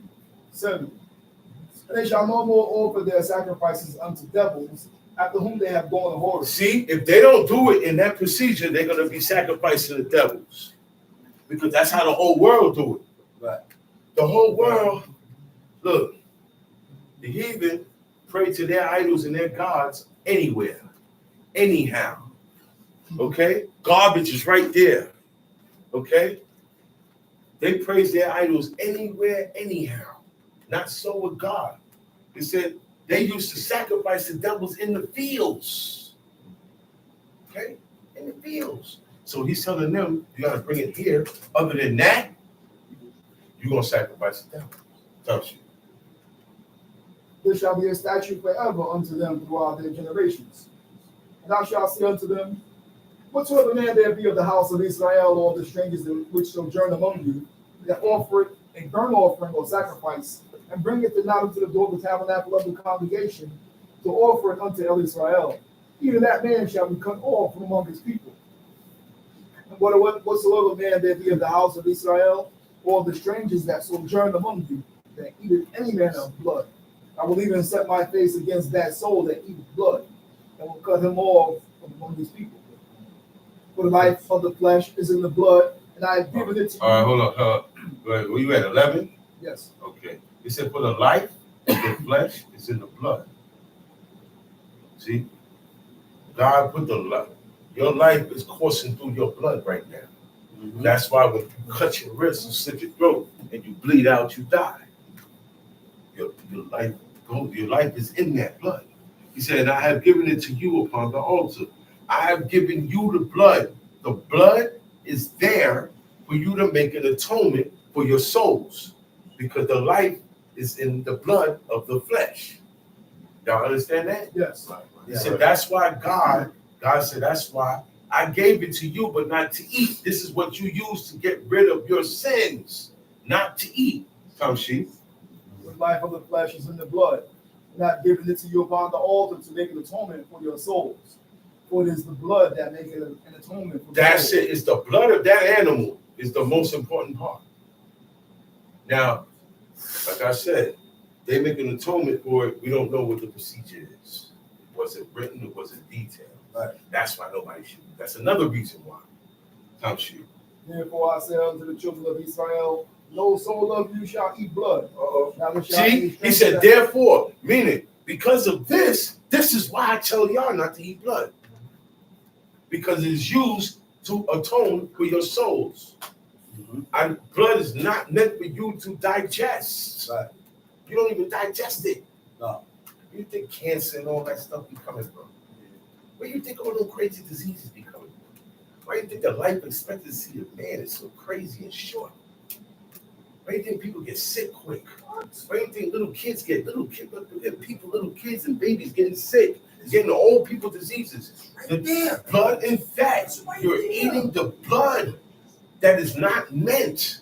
It is the purpose of the blood is to atone for souls, not to eat it. The fat also, not to eat it. So he said, neither shall any stranger that sojourn among you. Now the stranger is a person that didn't come up here with us, come from outside, and now they serve God. That's the stranger. It counts for him too. You got to stop doing it too, stranger. You ain't going to be the only one still doing what you want to do and eating what you want to do. You got to stop too. You can't come around Israel and still eat what you eat and do what you do. That's why he always said, the stranger that sojourn, who sojourn among, who live amongst you, travel amongst you, who dwell with you. He's a stranger, but guess what? He's not eating that blood either. He said it's for him too. He said, and whatsoever, verse 13. And whatsoever man there be of the house of Israel, of the children of Israel, or of the strangers that sojourn among you. Whoever there be of the children of Israel or of the strangers that sojourn that live amongst you, which hunt and catch any beast or fowl that may be eaten. This is for the hunters. There are fowls that are not to be eaten. Fowls is birds. And there are beasts, animals that are not to be eaten and to be eaten. So God make it clear. Any one of those that are clear by the law to eat, if you go and hunt and catch them, right? Which hunted some venison of any beast or fowl that may be eaten, he shall even pour out the blood thereof and cover it with dust. Pour out the blood. You're not going to get all the blood out that animal and put it in a container and blood. That's what somebody asked me. I said, no, you pour it out by getting it out of that animal. And it goes down on the ground, and then you cover it. Cover it. That goes down on the ground. That goes back in the earth. Time sheet. For it is the life of all flesh. The blood of it is for the life thereof. Therefore I said unto the children of Israel. Therefore means because of what I just said, that's why I'm telling you not to do this. Because it is the life of all flesh, that's why I'm telling you not to eat this. Because I made the blood to atone for your sins, that's why because I like the way the fat smell. That's talking. God like the way the fat smell. It smell good. God like how it smell. That's it. That's why you can't eat it. Right. That's why you can't eat it. So I'm not gonna tell you, get your flesh or your meat well done in a restaurant. I'm gonna tell you, don't eat in restaurants. Period. Mm-hmm. That's what you're supposed to be telling you. Don't eat flesh unless. First of all, do you know how it died? Most animals died of their own sicknesses, of their own diseases. We were farmers. Sometimes you go out there, go dead. He dead. He got sick and he died. You don't eat that animal. Take that out of there and do away with the body. You don't want nothing from that animal. It died of itself. It has an organic defect. It has a defect in it. You can't eat that. How many times y'all hear call back on all ground beef with salmonella poison? Where you think that coming from? Because they're bringing in animals that died and sick. Okay? And that creates diseases, mad cow disease, all that. That's where it comes from. Time sheet. Therefore I said unto the children of Israel, you shall eat the blood of no manner of flesh. For the life of all flesh is the blood thereof. No manner of flesh. I get cut. Oh, this is what everybody does this, right or wrong. Put it back into your body. And what you doing? Yeah, You suck it. Put it back into your body. Where that came from? Who started that? Who started that? I want to know where that come from. I want to search out and find out who's the first person to do that. I seen that in school, in elementary school. Little kids do it. Where you get this? The whole world's doing that. You get cut. And who where this come from? Well, God said don't eat no blood, and the whole world suck their own blood. Think about that. The whole world going the whole world, man. And what God said He gonna do to anyone who eat blood? Cut off. It's right there. Cut off. You get cut off both ways. It's right there. Here and later. When you Right leave there. here. Later is when you die. Here and later. When you leave here. Yeah. That gets you cut off in both ways. Okay? And when man, it's a heavy penalty when you cause Israel to sin. When you tell Israel they can do certain things, and God says you can't do it. That's what Manasseh did. He caused Israel to sin. Right. That's heavier. Me just sinning, right? But then when I got y'all doing it, it's heavier. Okay? So I ain't gonna tell y'all get it like this again. You ain't supposed to be eating it. Leave that alone. Time sheet. And every soul that eateth that which died of itself. How you know if the animal died of itself? Restaurant meat. How you know? Restaurant meat. How do you know how that animal died? Because I seen documentaries and videos, live footage of cows being dragged. Chew on this. Mucus and snot coming out. Chew on this. Chew on this. That's the name of it.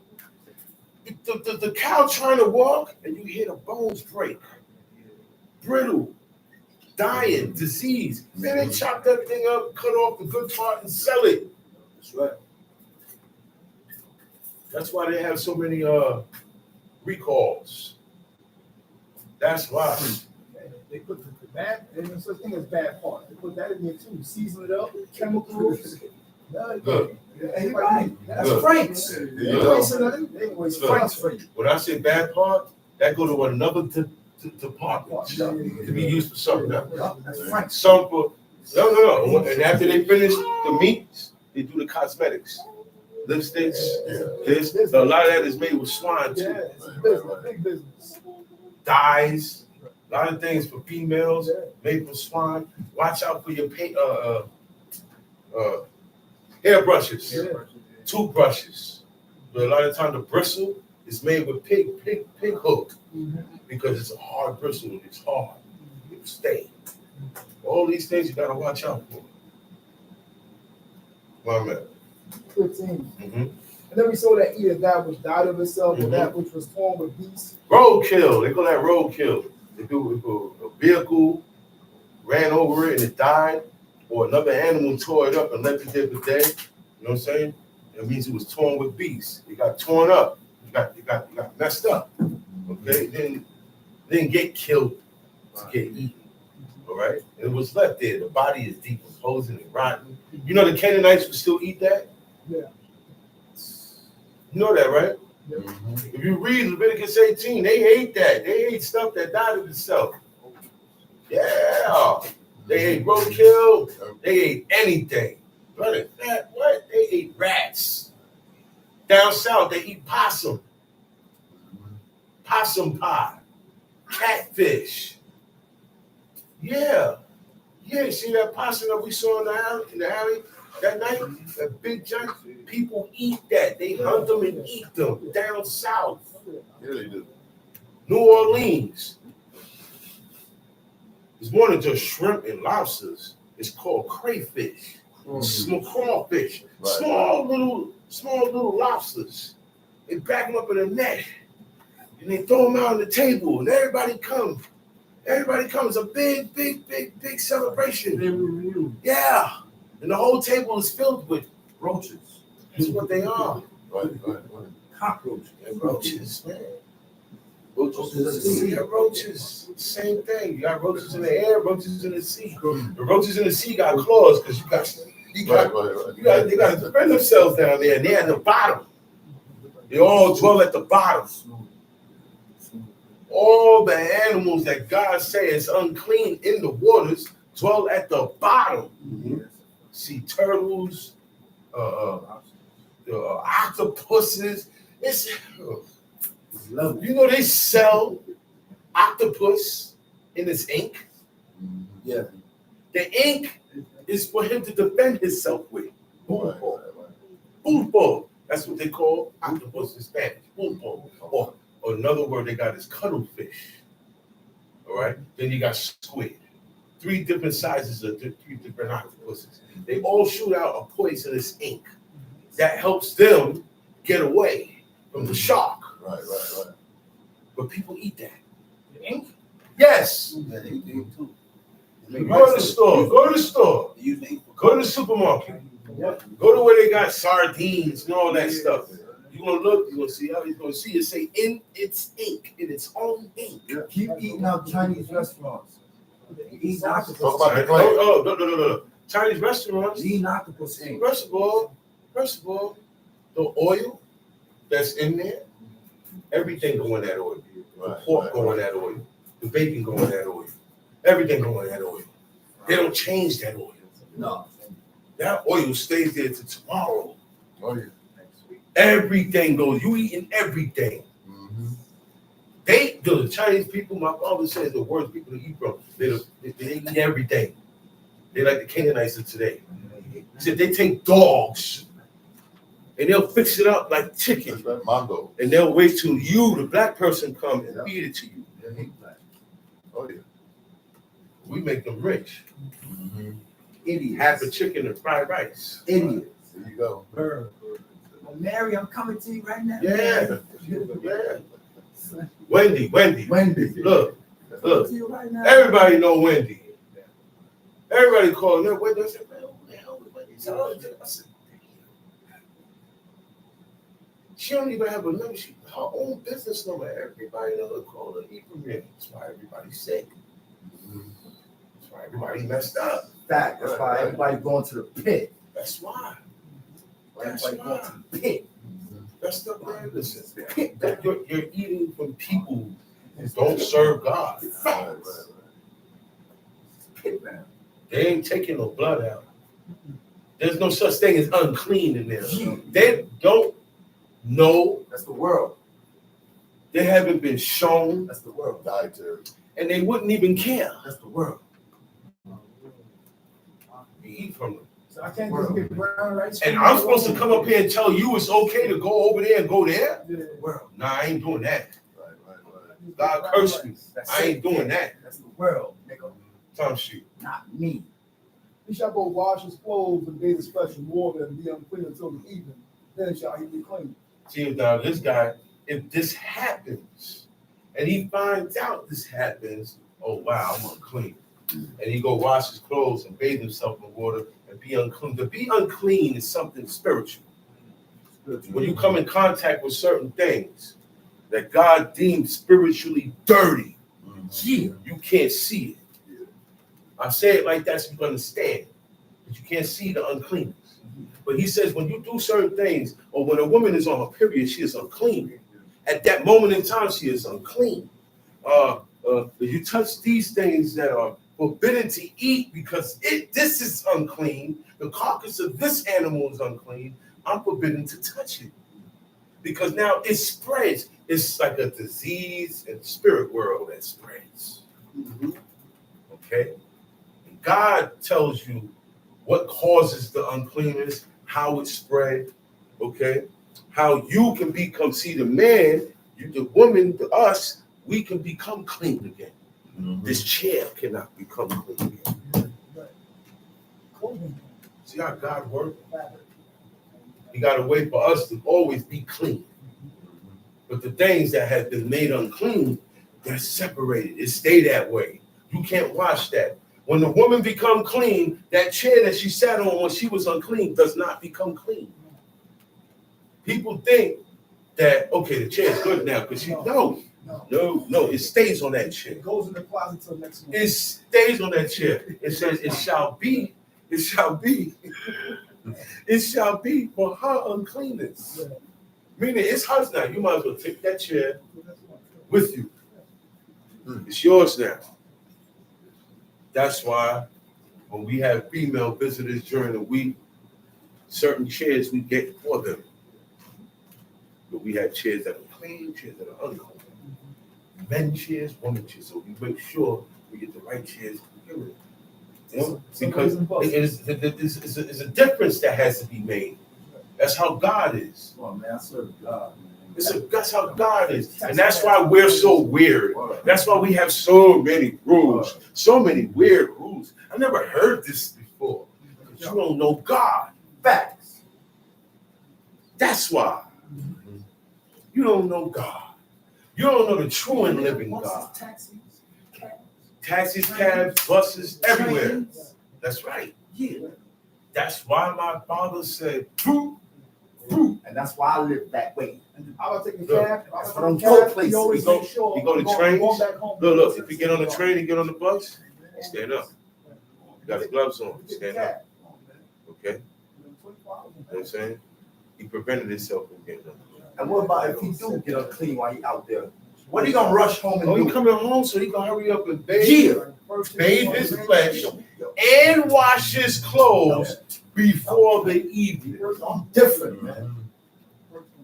He said, Mick, he's like, I gotta go back out there, but I gotta go. He said, take my clothes, go wash them, hurry up. Because it gotta be washed before evening. I mean, before sundown.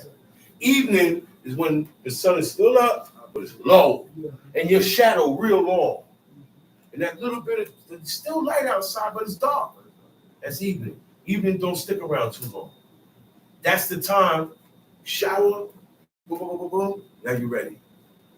But you only gonna do, only these things come from, nobody don't know about this, man. That's why I say it's a privilege. Yeah, it's a privilege, nigga. It's an honor and a privilege to know, to be able to know and do what is right. Not to live a regular life, not to be like everybody else, man. No. If you're average, you got to start looking at it that way. This is a gift. Look at it as that way. Tongue shoot. But if you wash them not and obey this flesh, then you shall bear iniquity. Mm-hmm. Chapter 18. Okay, no, we're gonna go now. Book of Samuel. 1 Samuel chapter 11. 1 Samuel chapter 11. Mm-hmm. Then Nachash the Ammonite came up and encamped against Jabesh Gilead. And all the men of Jabesh said unto Nachash, make a covenant with us and we will serve you. Nahash, the Ammonite. This is the same guy. Remember when a king died and his son became king, and David sent messengers with condolences, and they wound up taking the messages, cutting half the beard off. That this is the king that died. Right. Nahash. This is the father. Okay? This is before that time shoot. So now look, Nahash the Ammonite, he came up and encamped against Jabesh Gilead. Jabesh Gilead is a city in Gilead. Okay? And all the men of Jabesh said unto Nahash, make a covenant with us and we will serve you. He came up to invade the city. So everybody in the city said, look, hold up, we can deal with us and we'll serve you. You don't have to destroy us, wipe us out. He said, we'll sit down and talk, make a deal. Tom sheet. And Nachash the Ammonite answered him, on this condition will I make a covenant with you. He said, only on one condition. That's what that means. I'm going to make a covenant with you, but only on one condition. Tom sheet. That I may thrust out all your right eyes and lay a full reproach upon all Israel. You hear that? That's not metaphor. He wants to thrust out everybody's right eye. Yeah. He said, I want everybody's right eye in this city if y'all want to stay alive. Ain't that harsh? Mm-hmm. That's what mercy would say. That's merciless and cold. You really want to stay alive? Hey, you said you're going to. See, you got to watch what you say out your mouth. You can't make deals with the devil, right? You heard people say that, right? No. How you gonna make a deal? He's an Israelite. How you gonna make a deal with outsider? He's an Ammonite. You can't trust him. Always look for him to stick it to you. That's my point. Yep. Don't come on. All right, let's make a deal with him. It'd been better if we wipe us out, man. Everybody gonna walk around with looking like pirates. The baby. See your baby right here? His eye too. Yes. Listen, read. And all the elders of Jabesh said unto him, give us 7 days respite, that we may send messengers unto all the coasts of Israel. And then, if there be no man to save us, we will come out to you. He said, give us 7 days. All right. It's kind of hard what you're saying. Give us a week. And if there be nobody to come up like David. See how David came up to step up for Israel and kill Goliath? We don't got no champion. All right? Then we'll conform. We'll do it. Top sheet. Then came the messengers to Gibeah of Shaul, and told the tidings in the ears of all the people. And all the people lifted up their voices and wept. And behold, Shaul came after the herd out of the field. And Shaul said, He was doing shepherd's work. He was herding the flock. Top sheet. And Shaul said, what ailed the people that they weep? And they told him the tidings of the men of Jabesh. And the spirit of Israel came upon Shaul when he heard those tidings. And his anger was kindled greatly. He said that when he heard those words, what was going on, he said the spirit of God came on him when he heard those words. And then he got upset. Different. This is Saul. So their reaction gonna be different. The spirit of God came upon him first. I can't explain that. And then he got upset greatly. He said his anger was kindled greatly. He said he took a yoke of oxen, hewed them in pieces, sent them throughout all the coasts of Israel by the hands of messengers, saying, whosoever cometh not forth after Saul and after Samuel so shall it be done unto his oxen. Made an example. He said, everybody's coming out to fight. Nobody's staying back. Not if that don't happen, look, all the yoke of your oxen getting broken. You're taking your oxen. You're gonna start confiscating stuff. This is a draft. Right now, Saul declared a draft, a hard draft. All men step up, or you ain't gonna have no cabinet. Some shit. And he took a yoke of oxen and hewed them in pieces and set them throughout all the coasts. Towards the end of that Israel. verse. Start where I stopped. Towards the end of that verse. And the fear of the Lord. The fear of Israel fell on the people, Uh-huh. and they came out with one consent. So the fear of God came on everybody now. So everybody on the same page. Some shit. And when he numbered them in Bezek, the children of Israel were 300,000, and the men of Yehuda 30,000. Uh-huh. He said unto the messengers that came, thus shall you say unto the men of Yabesh Gilead, tomorrow by the time that the sun be hot, ye shall have help. The messengers came and showed it to the men of Yabesh, and they were glad. Therefore the men of Yabesh said, tomorrow we will come out to you, and you shall do unto us what seemeth good unto you. There was so on the morrow that Shaul put the people in 3 companies. He split them up in 3. These strategies of war. Some shit. And they came into the midst of the host in the morning watch and slew the Ammonites until the heat of the day. It came to pass that they which remained were scattered, so that 2 of them were not left together. The people said unto Shemuel, who is he that said, shall Shaul reign over us?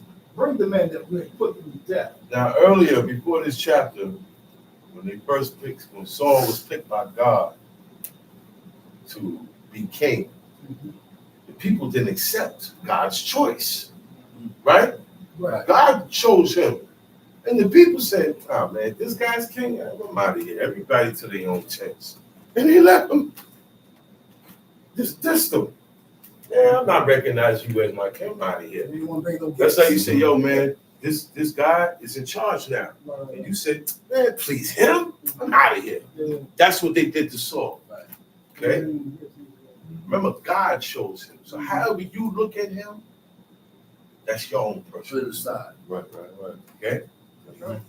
And after he led them to a victorious battle and saved the people of Jabesh Gilead, when they got back, the people that was with Samuel, they said, yo, where's the people that was talking junk against Saul? Go get them. They didn't forget. See, a lot of times when people don't forget, they said, go get them so we can put them to death. They was going to put them to death. Some sheep. And the people said unto Shemuel, Verse 13. and Shemuel said, there shall not a man be put to death this day.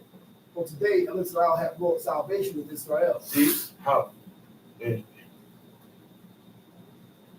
these people were more for God's people than themselves. Right. Y'all understand where I'm coming from? These are guys that were against him being king and spake against him being king and didn't come out.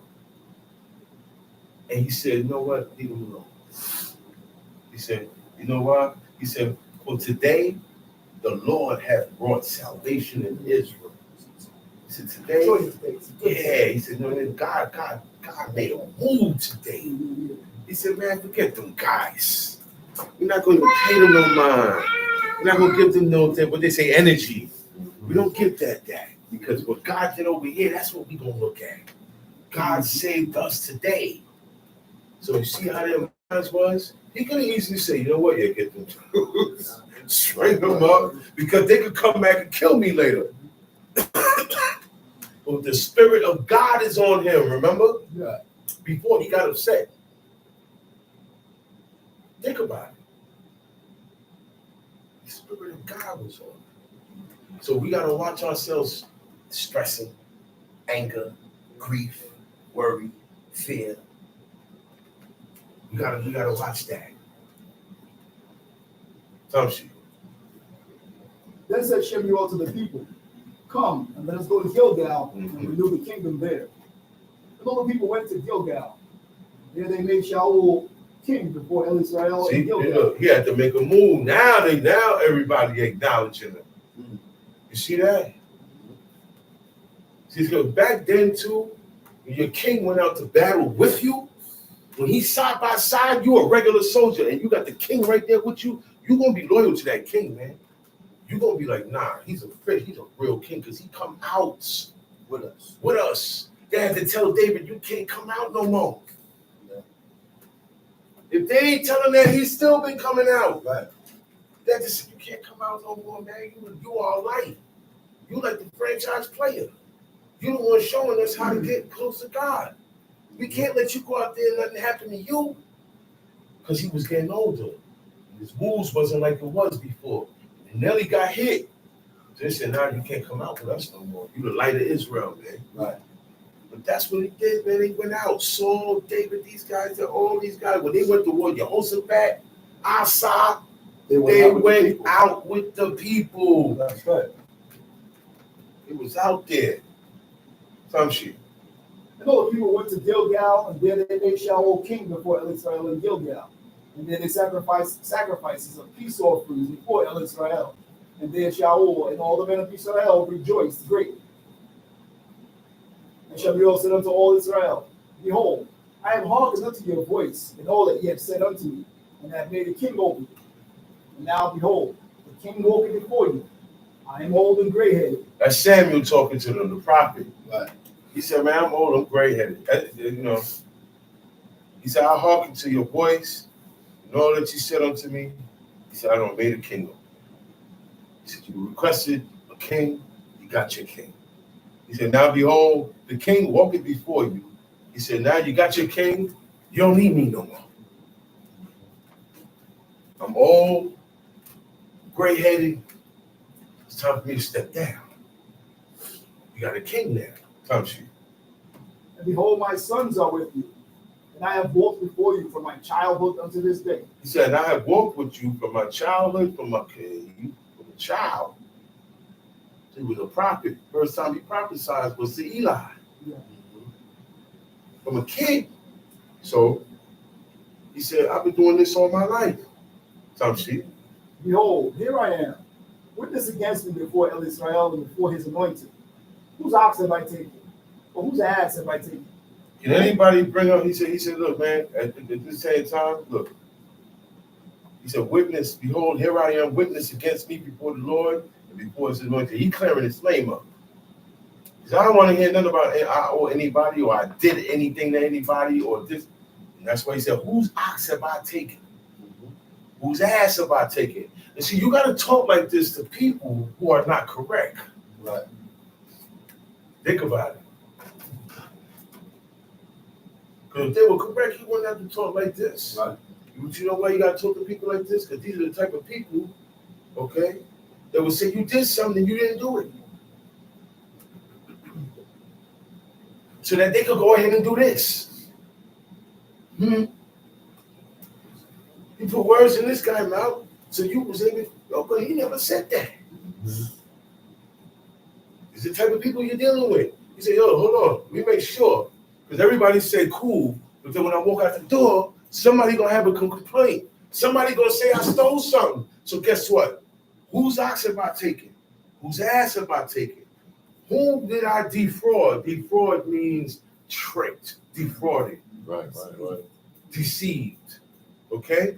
He said, whom have I oppressed? Did I abuse my authority on anybody? Did I go overboard on anybody? Okay? He said, of whose hand have I received any bribe? Did I take any bribe? I didn't take no bribe because he's a judge also. Prophets are also automatic judges.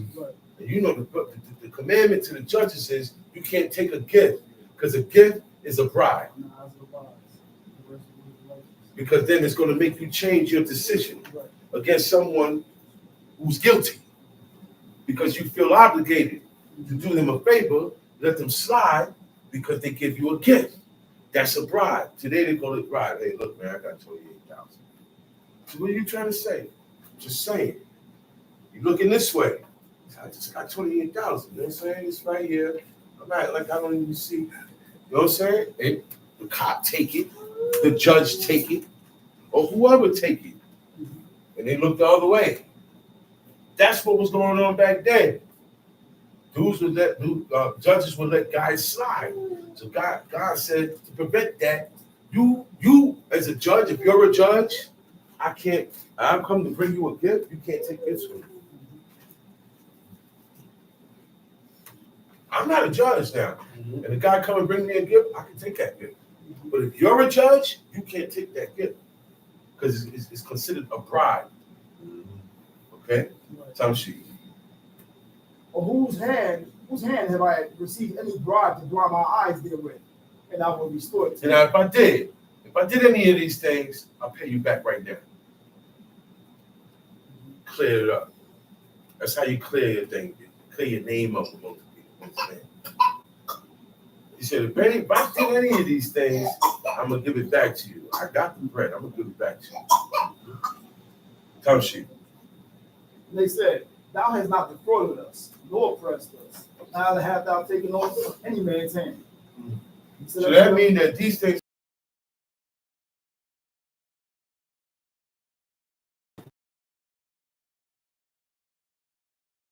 right? To my eyes and look the other way. They said, no, not saying you didn't do that. Time sheet. We said unto them, Israel's witness against this anointed. See what he said? God is a witness. Remember what you're saying today now. But people have a tendency switching up. We get switched. The words get switched. The people involved get switched up. Remember what you say now. Because God is witness against what you say. Time sheet. And this witness this day that he had not found aught in my hand. And they answered, he is witness. And we also said unto the people, it is Israel that advanced Moshe and Aharon. He said what? It is the Most High God that advanced Moses and Aaron. You know what advance means? Molded them, lifted them up. God has chose them and put them in the position that they are to be called saints. Right. He said, God did that, man. Time sheet. And that brought your fathers up out of the land of Egypt. Therefore stand still, that I may reason with you before Israel, tell of all the righteous acts of Israel, which he did to you and to your fathers. Stand still, man. Everybody be easy 1 minute. No distractions. Turn your phones off. Get out your phones. This, that. Turn that off. Boom. Pay attention. Now you're going to run something down to him. Read. When Yaakov was coming to Egypt, the father described to Israel. Then Israel said, Moshe. He said, when Jacob came into Egypt, later on, what I told y'all earlier, Jacob wound up in Egypt, whole family, right? And later on, they wound up slaves, right? And they started crying out to God, and God heard the bitter cry, right? That's when he's running it down to them. He said, the Lord sent Moses and Aaron. When y'all cried out, he gave y'all Moses and Aaron. Time sheet. Yaakov was coming to Egypt, and your fathers cried unto Israel. And Israel sent Moshe and Aharon, which brought forth your fathers out of Egypt, and made them dwell in this place. When they forgot the Lord their God, he sold them into the hand of Sisera, captain of the host of Hazor, and into the hand of the Philistines. See, and when they forgot God, how you forget God? How you forget God? I'll give you one example. My tooth hurt me today. I'm not going to come out today, y'all. Today's Shabbat. Y'all don't see me today. Toothache. But tonight, what happened to my toothache tonight? What happened to my stomach ache tonight? What happened to my leg hurting? What happened to this? What happened to that? Think about it. Everything stopped. Everything stopped. Now, I'm not saying you were lying, but you got to peep the pattern and how things go. The man always talk about outside forces. It's an outside force messing with you. I'm going shopping today. We were shopping this morning. You see what I'm saying? Just that easy.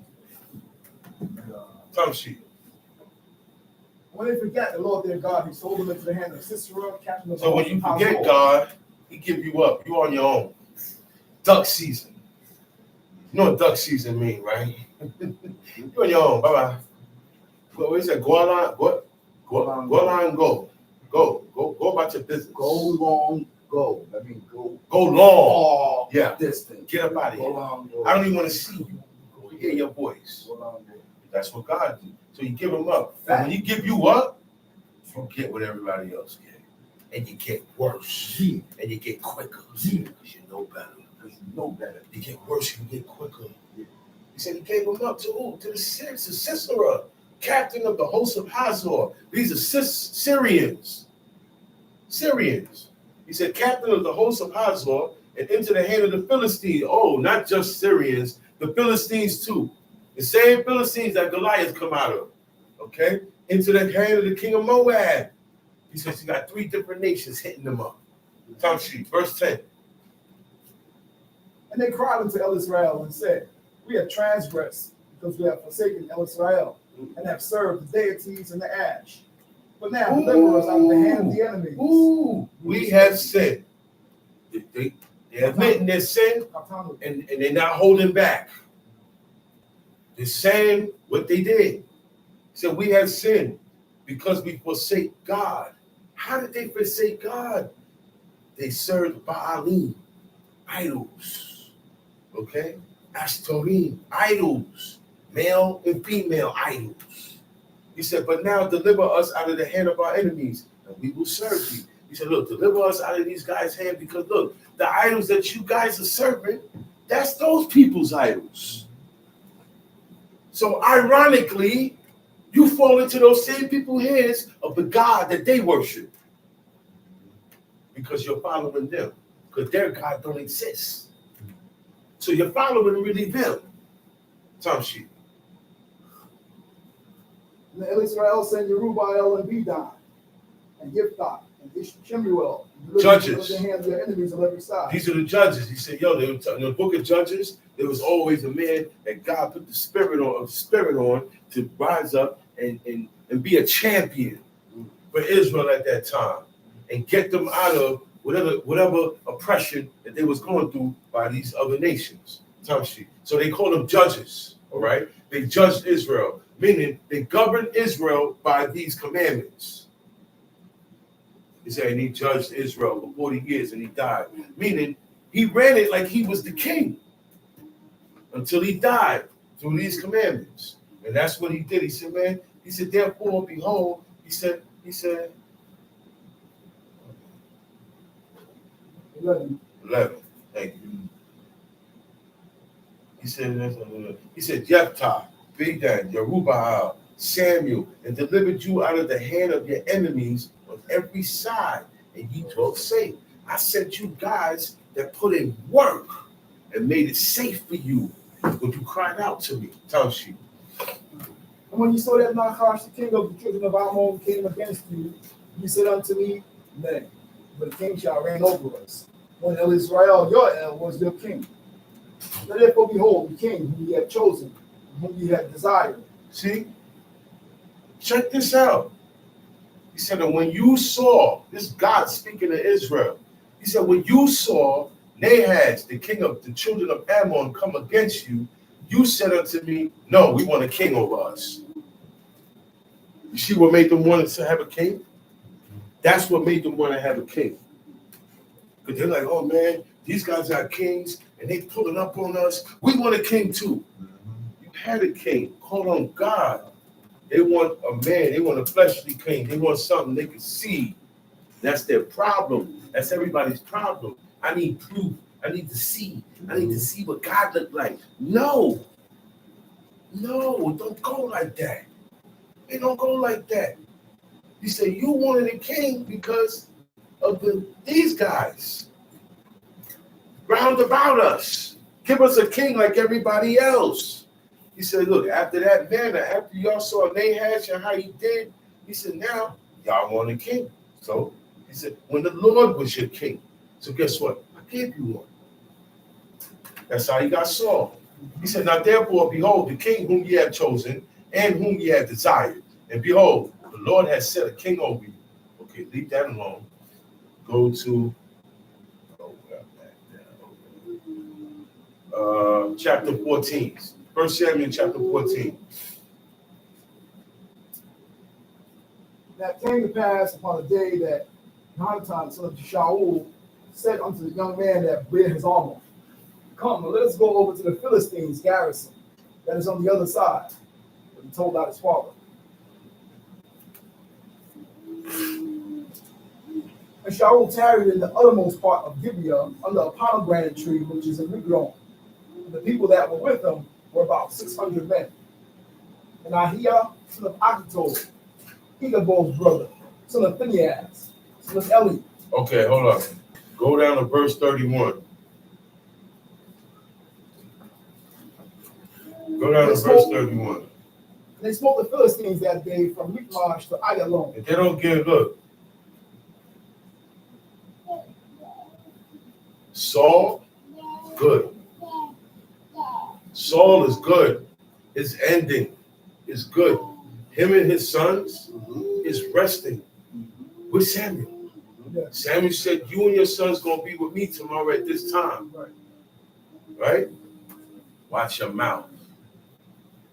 But he did some things that got upset, right? But we have to watch our mouth. And we just learn from the mistakes and the errors he made. Because he was a good king.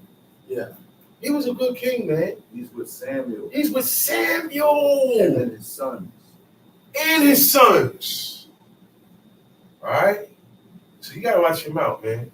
All we do is read and we follow what they did that God said was correct. And if God said that wasn't correct, you just don't follow it. Don't criticize. There go that word again. There's a way to say it. There's a way to say it. That's right. They're not supposed to do it. Okay? So, verse 31. They smote the Philistines that were from that day from Michmash to Ayalon. That day it was a lot of heavy battle in the war going on with the Philistines around that time. And the people were very faint. And the people flew upon the spoil and took sheep and He oxen. said the people were very faint. They were hungry. They was tired. Saul wasn't letting them rest. Yeah. Pushing them. He said, and the people flew upon the spoil. And when they got on the spoil, you know what flew means? And they moved so fast. Everybody ravishly. Everybody moving. Okay? And they took sheep, oxen, and calves and slew them on the ground right there. They took the animals and killed them right there. They didn't hang them up for them to get poured out. So you know what they're doing. They're going to eat with the blood. So he's killing them right there on the ground. He said, and the people did eat them with the blood. They ate those animals with the blood. Top sheet, verse 33. Then they told Shaul, saying, Behold, the people transgress against Israel, and that they eat with the blood. Who they transgress against? Israel. Did they transgress against Saul? No. Samuel.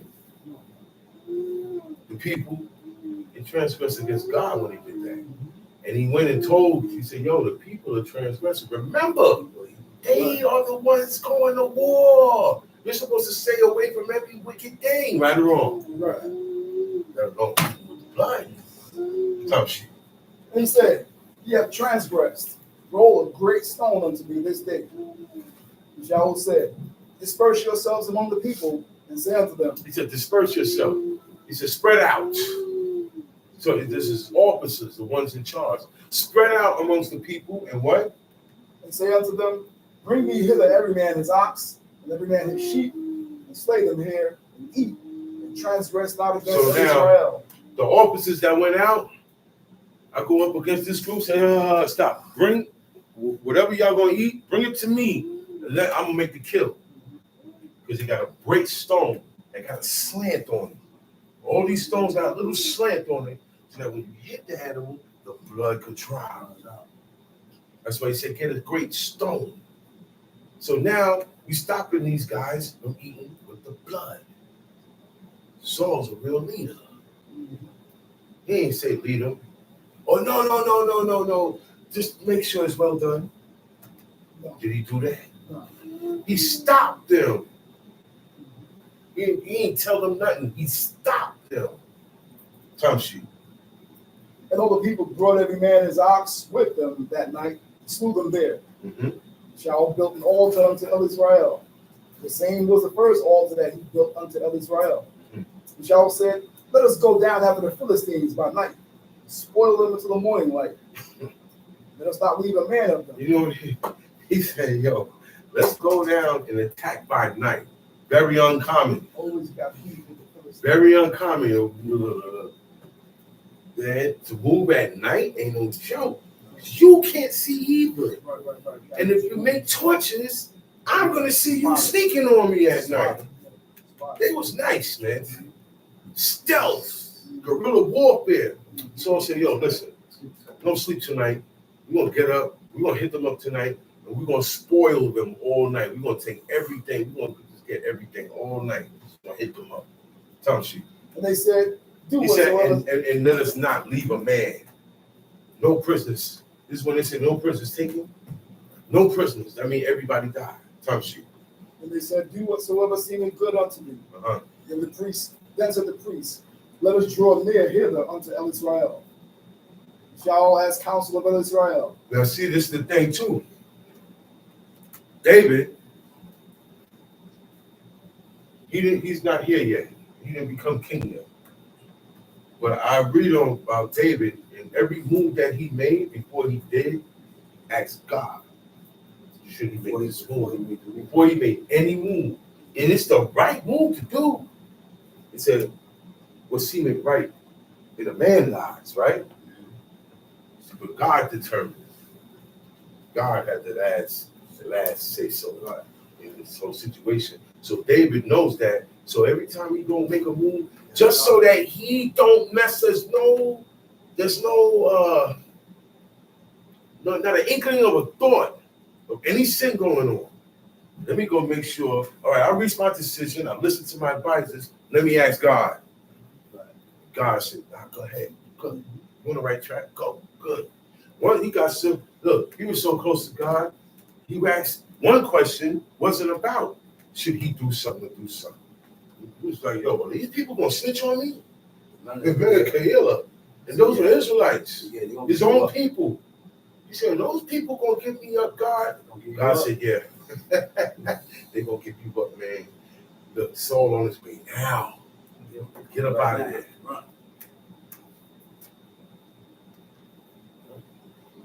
And that man did right before God. So you see how God looked out for him. See how God looked out for him. Some sheep. Shaul asked counsel of El Israel, shall I go down after the Philistines? Will thou deliver them into the hand of Israel? But he answered him not that day. See something wrong. Something Saul doing is wrong. Because he didn't get an answer. He did what he was supposed to do. And asked of God, is this the right move? Should I go? Will you be with me? Will you deliver them into my hand? He didn't get no answer. No answer. You know what that is? That's like you're speaking to your parents, your mother, your father. You ask them a question about something. They don't answer you. They keep walking past. They don't hey, Ma. And she keep going. She hear you. Now you know she is ignoring you on purpose. It's God hear him, but he ain't answering. So now we said, man, look, I'm not getting no answer from God. So you can't make no move. That was the mistake. Don't make no move. Because God ain't answering you and you don't know. But panic and desperation sets in. And the fact that God cut him off, he's going to get desperate. Time sheet. Shaul said, draw ye near hither all the chiefs of the people, and know and see wherein this iniquity hath been this day. He said, yo, we got to check out and see where the sin is at, because there's some sin going on, because I didn't get no answer. This is not supposed to happen. Every time David asks God something, you got to answer, right? There's some sin. There's something wrong here. Time sheet. For as El Israel liveth, which saveth Israel, though it be in your hometown my son, he shall surely die. There was not a man among all the people that answered him. Then said he unto all Israel, be ye on one side, and I in holy time my son will be on the other side. Okay, you can put that there. Dad, I got you. I hope you got something I want for the whole day. Just remember, today's the Shabbat. Keep everything on the Shabbat. Good. Keep yourself separated. Your thoughts and your words separated.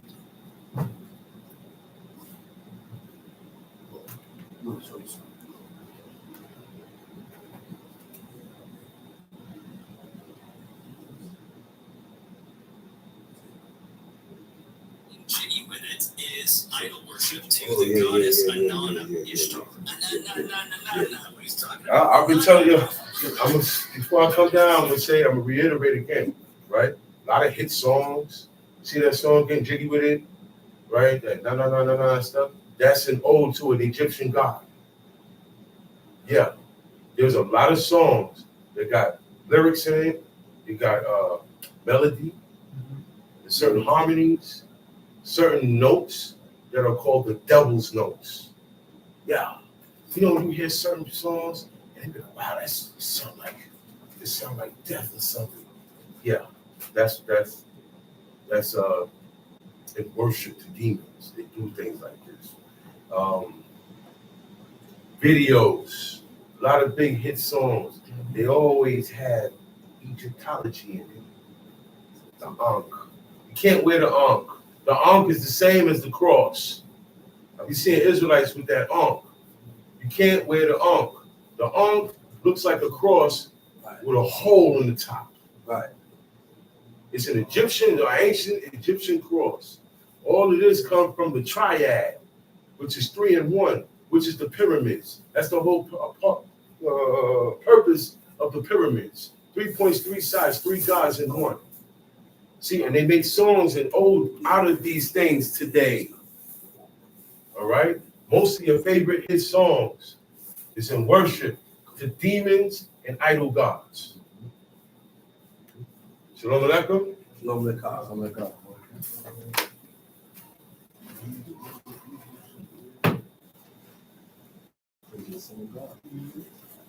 All of these places, that's probably the number one